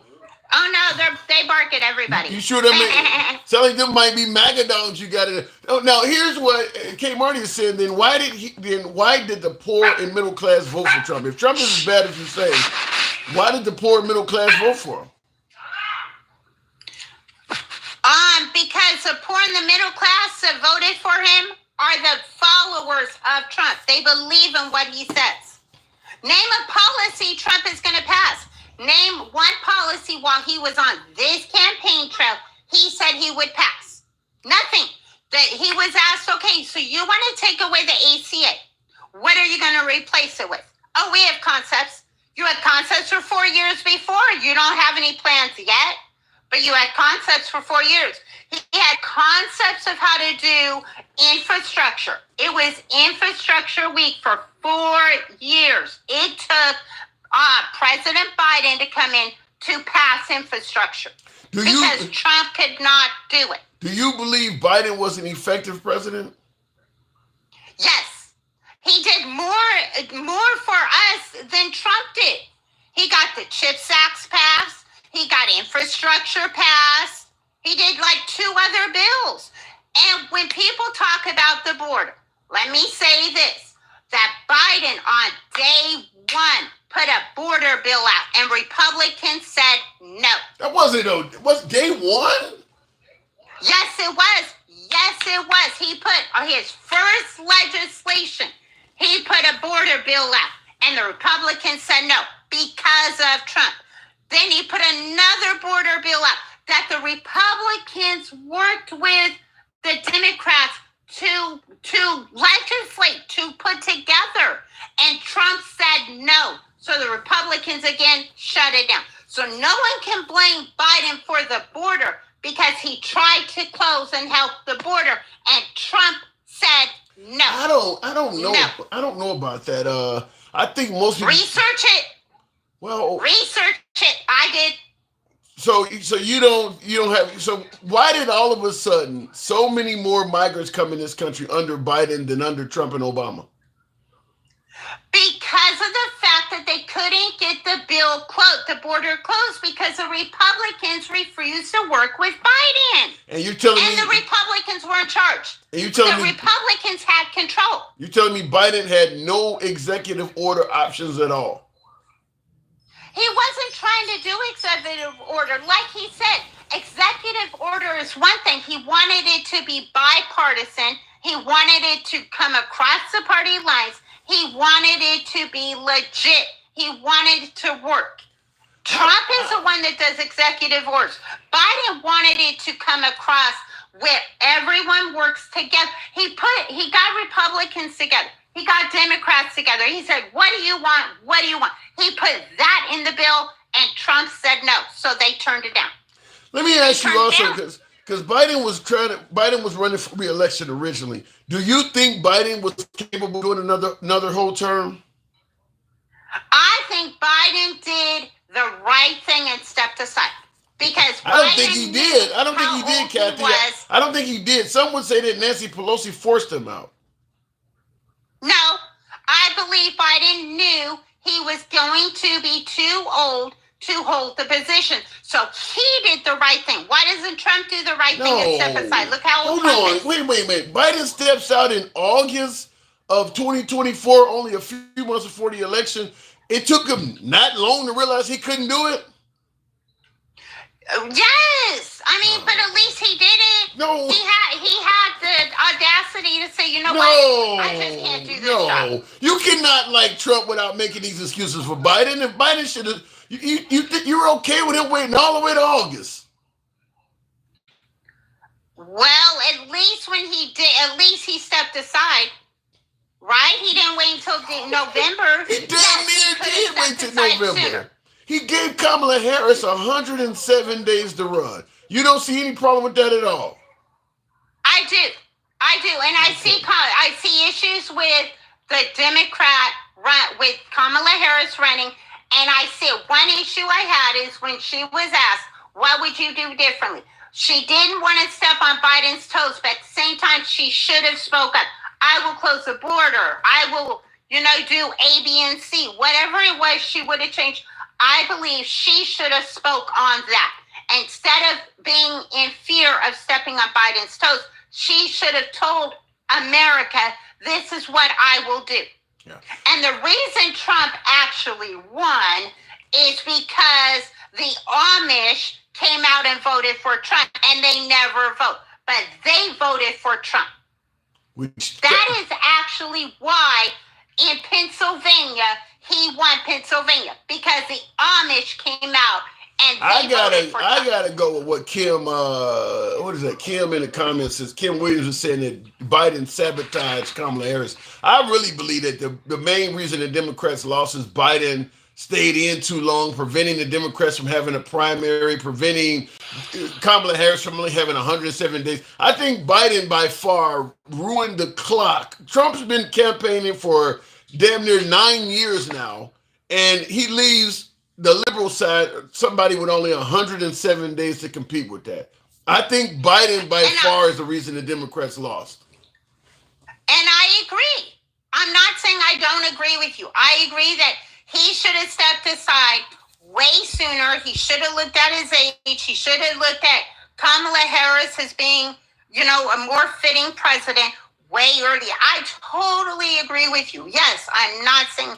Well, I'll even take it one step further. If Biden did not run for re-election, the Democrats could have had an actual primary and maybe even picked somebody that was more favorable than Kamala Harris. But it would have certainly gave them at least a year and a half or more to run. So I think that by far would have been the best. Biden really, in my opinion, Biden really is the main reason the Democrats lost. That's true. I totally agree with you. I'm not saying I don't agree with you. I completely agree. And it upsets me that he didn't step aside sooner and actually give Kamala Harris the chance to win. And again, it falls on Kamala Harris for not speaking up on what she would do differently. That is also the issue. That's where I feel that she also fell short, is because she didn't speak up. I'm going to change this, and this. We'll do this differently. She didn't want to step on Biden's toes, but at the same time, she should have spoke up. Yeah. But at the same time, look at the hell we're going to go through under Trump. No, you got to get him in. You got to get him in under Trump. You got to get him in a chance. And because you said that, I'm going to ask you a question. This is a second chance? Well, a second chance to screw us over? No, you got to do that. I'm going to ask you this question before I let you go. I think this is a TDS-related question, but this is coming from Doing Work. He says to ask the caller if Trump is responsible for starting the fires in California. I bet she will say yes. No, a Republican was caught with a blowtorch in LA. He started the fire. He was a Republican? Yes, he's a Republican. He started the fire and he is arrested. Yes, and it was a man. Okay. Yes. All right. Kathy, thank you for coming through. He's pronounced a Republican. He said, I'm a Republican. He's the one that said, we're not guessing. He announced, I am a Republican. Wow. He said he was a Republican. That's like the kid that tried to shoot Trump that missed. I don't know how the hell you missed, but he missed. He's also a Republican. The guy that was caught at Mar-a-Lago that was with the guns that were going to try and shoot Trump, he also was a Republican. Tell me where a Democrat has tried to kill another president. We don't. We don't. All right, Kathy. All three of them are announced Republican. Their families even came out and said they're Republicans. I gotta go. Everyone that's been against America like that is a Republican. How many Democrats do you find that take guns to schools and shoot up schools? No, those are also Republicans. So like you said, Republicans are a danger to our society. They are. I gotta go. Catch you later. Wow. All right, looking at the comments, by the way, like I said, we believe in free speech here. Tap the screen, get your gown up to 50,000. We can certainly make that happen. Sounds like the lady from the Family Guy. I don't watch the Family Guy, so I can't speak on that. Do want to respond to Super Chat. The clip I played of MLK, basically speaking directly on the party switch. Will says, MAGA's never going to take that MLK clip at face value. They'll say it's AI. Haven't heard anybody say that yet, but I can see where that might happen. MAGA will sure parade Malcolm X clip about liberals, and that certainly does happen as well. Talking about when the I got a machine running in the background there. Talking about when the Malcolm X said that the Democratic Party is who we need to watch out for. Now, when Malcolm X was around, the Democratic Party was a different party back then, but they bring it up a lot of times. And all of the, by any means necessary shit they don't want to talk about. Malcolm X got a whole lot more quotes out there than just that one. They ain't gonna bring all those up though. Migrants saw Biden as more forgiving and inviting, and that is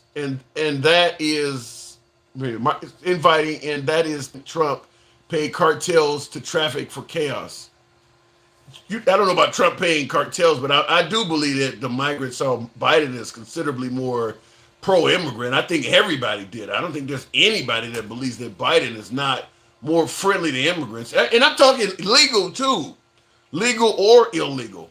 Biden is more friendly to immigrants, period, than Trump. I believe that. 300 shootings per year, lady. What are you talking? I think you mean Roseanne Barr. What are you talking about there? Let me go back to the show. Takesha, wow. Good evening, Takesha Bowie. Long time no hear. Takesha, good evening. What you lying about today, Tim? I don't know what I'm lying about. We try to stick to the truth here. Happy New Year, Tim. Thank you. Same for you. It's been a interesting year. It's going to be the year of Trump. Are you ready? You know what? I'm sick of you. What I do? What I'm going to be ready for, Tim? A good economy, a strong border. Let me say this, Tim. And you listen. Cheap grocery prices, $2 at the pump. Boy, please. Cut the crap. Ain't none of that finna happen. Now stop it. I'm promised a good economy. You don't believe that's going to happen? Is there a pandemic coming? I hope not. Okay, then the gas prices nor the gas and the food is not finna go down. I'm promised. It was cheap. I'm promised grocery prices are going to go back down. You telling me that none of this is going to happen? When the last time he said that? When the last time he said it, Tim? Well, he said it. He was running for office. He's kind of. Yeah, but when he said it, what did he say? Now that he got in office, he said it's going to be hard to get those prices down. Yeah, they made it go up, but it's going to be kind of difficult for me to get them down because you can't. It sounds like you're trying to tell me that you can't. It sounds like you're trying to tell me that maybe he was a tad bit dishonest while running for president or something. Of course he was lying. So the people just bought it. Yeah, they buy everything he sells: shoes, hair pieces, suits, a piece of his suit. They buy everything. So yeah, they bought that. But you know what I've heard, Tim? What? I haven't heard them talking about the gas price or anything lately. Because when he said it and you bring it up, they go to something else. Yeah, we know prices got to go up before they go down. That ain't what he said. He said day one, light bill was gonna be cut in half, the gas was gonna go down, and food and eggs were gonna go down.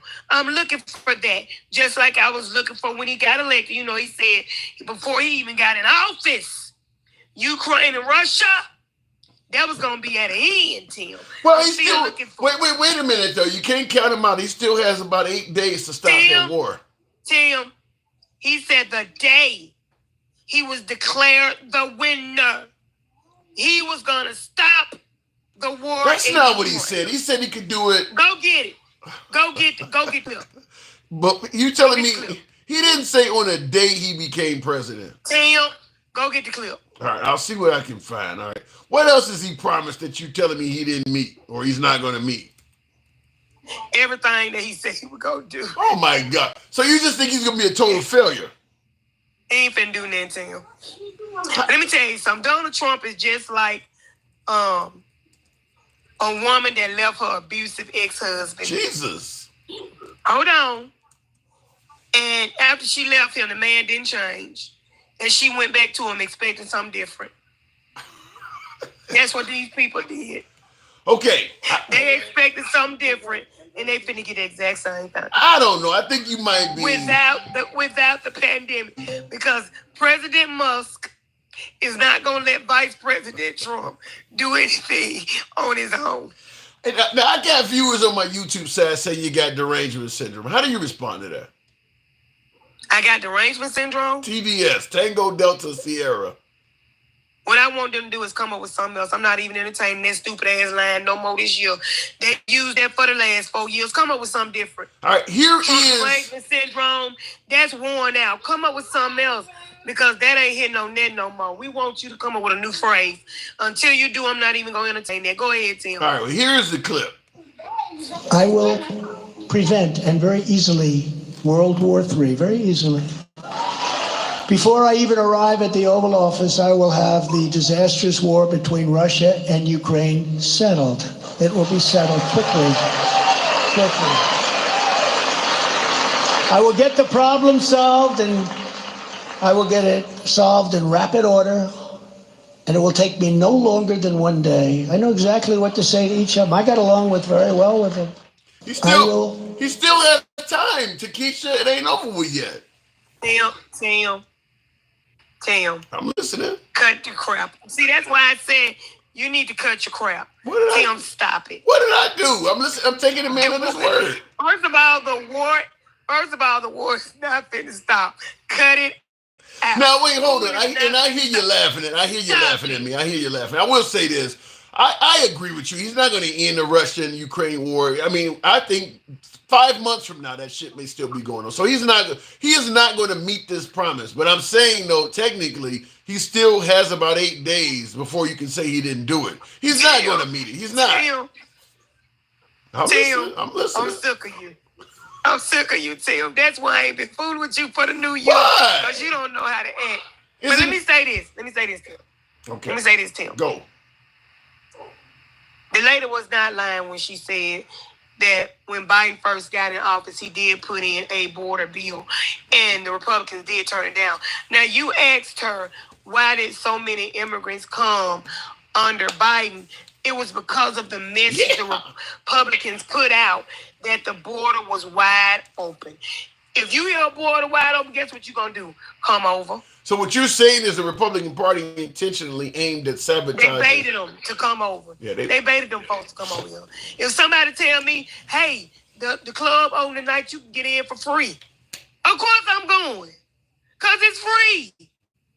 That's why they came. Because they kept hearing them people say, the border's wide open. Tim, you know that. See, that's what make me mad with you. I have to ask the question when you say things that are controversial, and I see in my comments on YouTube, I got Ryan saying that the last two callers were cuckoo and saying, where's that $20 minimum wage they promised in 2020? Very similar to what they're talking about. Some of that stuff was stopped by the Republicans. Certainly the $20 minimum wage is something the Democrats really did want. That's in Democratic states, the minimum wage did go up. It's in the Republican areas where they were against that. But Takesha, if he said we cuckoo, just call me Cocoa Puffs. You gotta let him know that whatever he say about me, it don't even faze me, baby. He must be new to the show. Yeah, he must be new to the show. Tim, how's your new year going, Tim? It's going good. It's the year of Trump. I'm taking it in stride. It's Trump's year. You need to be taking it on your knees praying. Listen, did you see Melania at that funeral looking like she had went by the Goodwill and got that dress? I was waiting on Melania to say good night, John boy. She looked like she was ready to go downstairs and sit in front of the potbelly heater and just wait on her husband to come in from outside chopping wood. That dress was so ugly. That lady is ready to go. She said enough is enough of the pretending. Well, she got another 4 years to be by him now. That lady ain't moving back to that White House. That lady gonna stay in Mar-a-Lago. So you're saying that while Trump is in office, Melania Trump is not gonna be living with him. She's gonna stay living in Florida. She's gonna be in Mar-a-Lago. I don't know. You really think she don't like him that much, huh? Watch what I tell you. That lady don't look at that man like she got no feelings for him at all. You don't see no sparkle in her eye or nothing. She rarely ever smiles when she next to. I used to feel sorry for her, but hey, when you go around and you marry for money, and you got about how these folks gonna look and what they ain't gonna be able to do the older they get, and you gonna still be young and in the need. That's her fault. That is an interesting. So she over there miserable. That's the dress she had on there on the monitor behind me. It almost looks, man. She look like the flying nun deal. It look handmade. She look like she just ready to go.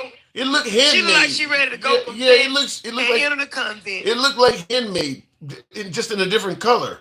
It does look interesting. Listen, Tim. I'm listening. She ready to go confess and enter the convent. Obviously, you don't like Melania. I don't like that dress. I mean, she's at a funeral. Takesha, give her a little credit. She's at a funeral. It's different. No, Tim, I'm sorry. No. No, Tim. I ain't never seen them like it, I'll tell you that. I ain't never seen that. I know you ain't, and she I ain't never either. seen them like it. I don't know. I mean, Melania is a nice looking. Is she not an attractive woman? Man, listen. Melania's face is tighter than a virgin on prom night. Oh my God. No. She's not that. I mean, she's all right looking. I mean, they're gonna bring up. I didn't say she was ugly, but she done had more work than a 1964 Chevy. No, Tim, she not. Naturally, absolutely not. Gotcha. No. Yeah, she's probably had a job or two done on her. Because I'm looking at her nose in this photo here, and I'm wondering. Too. Huh? Man, she got more job. She done had more work than the unemployment office and her offer. No, Tim. I'm finna go. Bye, Tim. All right. Oh, my God, Takesha. Hey, Happy New Year to you. Thank you for coming through. All right. Not a big fan of Melania Trump there. Jesus Christ. I mean, she had more work than the 1964 Chevy. Jeez, I'll remember that line. Looking in the comments, it's the pettiness for me, says Alter Ego. No. And Alter Ego, you're a friend of the show. I always appreciate your support, but there's no way you're going to point out somebody being petty on Melania Trump when you're voting for Trump. I mean, he's like literally the king of pettiness.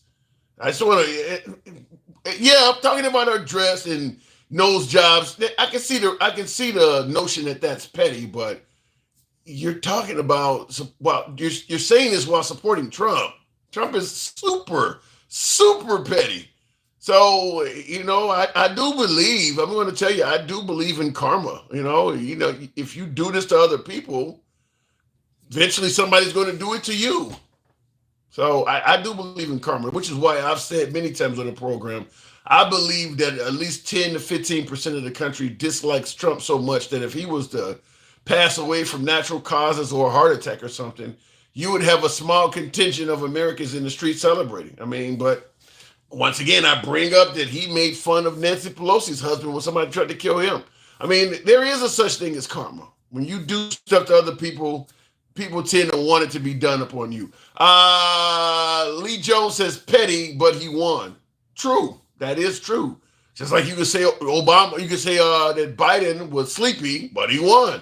I mean, you know, Obama was this, but he won. You can say that about all of them, but that you're right about that. When to talk about first ladies, let's talk about the surgery Mike Obama has had done. I wanted to bring that up when she was talking about Melania. I was going to say, you know, they're going to say Michelle Obama was, because you get all of the notions on Michelle Obama. She's a man, she's this or that or whatever. But once again, this is what I'm talking about when I say karma. You start talking about Melania Trump's looks, and a lot of MAGA don't like it, but hey, look, you even question the gender of Michelle Obama. So you're kind of bringing it on to your people. You can't do it and not like, you know what they say, don't dish it if you can't take it. And you do get a lot of that.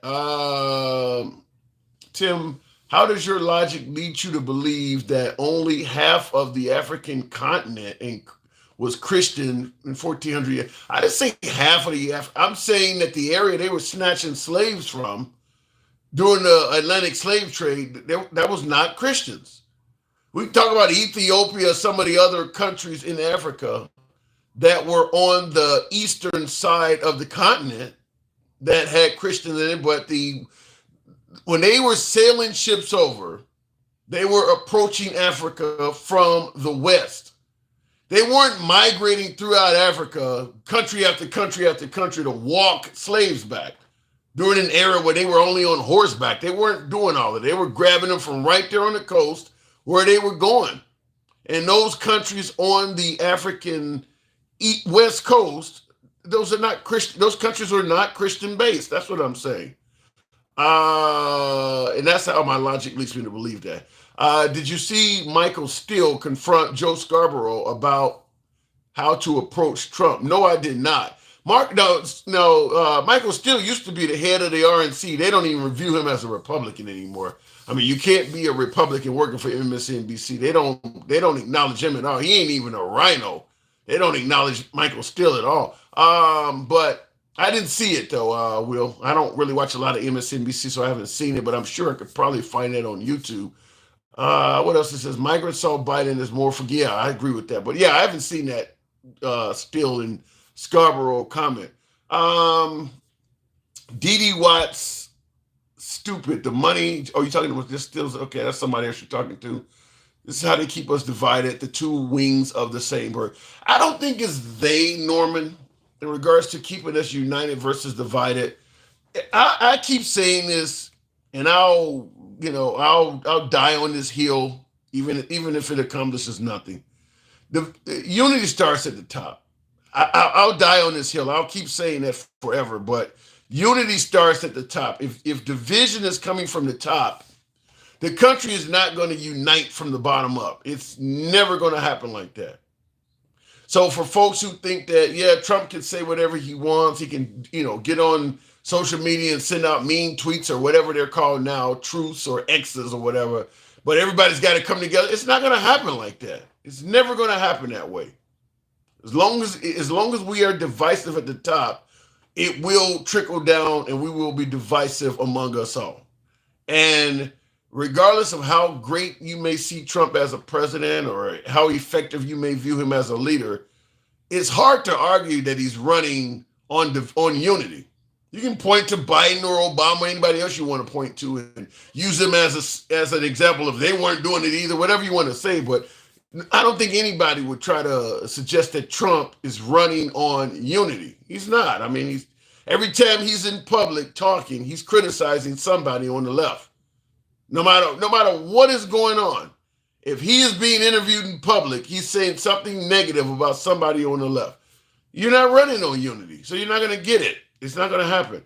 Right now with the fires going on, obviously he's bashing the hell out of left-wing politicians in California. But once that's taken care of, it'll be something else. It'll be and I would assume that throughout his presidency, he'll be bashing Biden. I mean, every effort that's needed to be made to get rid of immigrants, he's going to constantly be, well, if it wasn't for Biden, they wouldn't be here.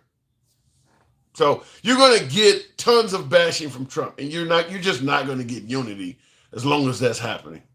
Real quick in the comments, I don't know what I just missed there. Trump never was about unity. No, I don't think he was either, but it is what it is. I mean, people were like, as long as he's giving us a good economy and, we didn't have a lot of wars breaking out, who gives a damn what he says? But the people who say that are people he's not talking about. I've said this many times. If Obama was giving us the exact same economy, the exact same gas prices as Trump, everything was a mirror of Trump, except Obama was constantly insulting Christians and gun owners. I don't think the right would overlook that either. The people who are telling you to overlook his insults and just pay attention to what he does are people that he is not insulting. It's easy to overlook insults when they're not aimed at you. So as long as he keeps doing that, you're not going to get unity. I don't care how great the country is being ran. When you're treating people like shit, they respond. So we'll see how it happens. And a lot of folks will respond, well, they treat them like shit too. Well, somebody has to be the bigger person. It can't be John in Ohio as opposed to President Trump. I mean, it has to start from the top. Yeah, well, he's insulting people because they insult him too. He has to be the guy that says this stops now. It's not going to be some small unknown person that's being depended upon to be the bigger man. It has to come from the White House. And it's not going to happen that way. So until you get somebody in there that's running on a platform of unity, unity is kind of out. Right? Don't worry about unity. You're going to get that. Hopefully you get your $2 gas, cheaper grocery prices and some of that other stuff, but you're not going to get unity under Trump. Now he is taking services that people rely on. I don't know what you're referring to there, but yeah, I don't think you get unity under Trump and I think I think Trump is a braggadocious type person. And I think that many of MAGA are braggadocious. In other words, we defeated you, nah. We want to be able to drink liberal tears and, point out your flaws. I mean, and on the left, there's people on the left that would have done it too, but I'm just simply saying is I want to taunt you with my victory. Well, you're never going to get unity doing that. So it is what it is. Until the next time, I do have to step away, folks. I do appreciate you folks tuning in. I do want to take one call because I've seen somebody come in that I haven't spoke to, I believe. Rich, somebody says 1 day at a time. Not if you're not even making an effort, even 1 day at a time. I don't even see 1 day where we're making an effort towards unity. Rich, good evening. Rich, are you there? Okay, apparently Rich is not there. I'll wrap it up there. I appreciate you folks tuning in. Almost 50,000. I didn't push too hard on the likes, but I thank you folks for clicking. Nevertheless, it is your boy Tim, the handsome liberal. You guys enjoy some football. Catch you guys tomorrow night. Thank you for tuning in. And I think I'm clicking in. There we go. Peace out.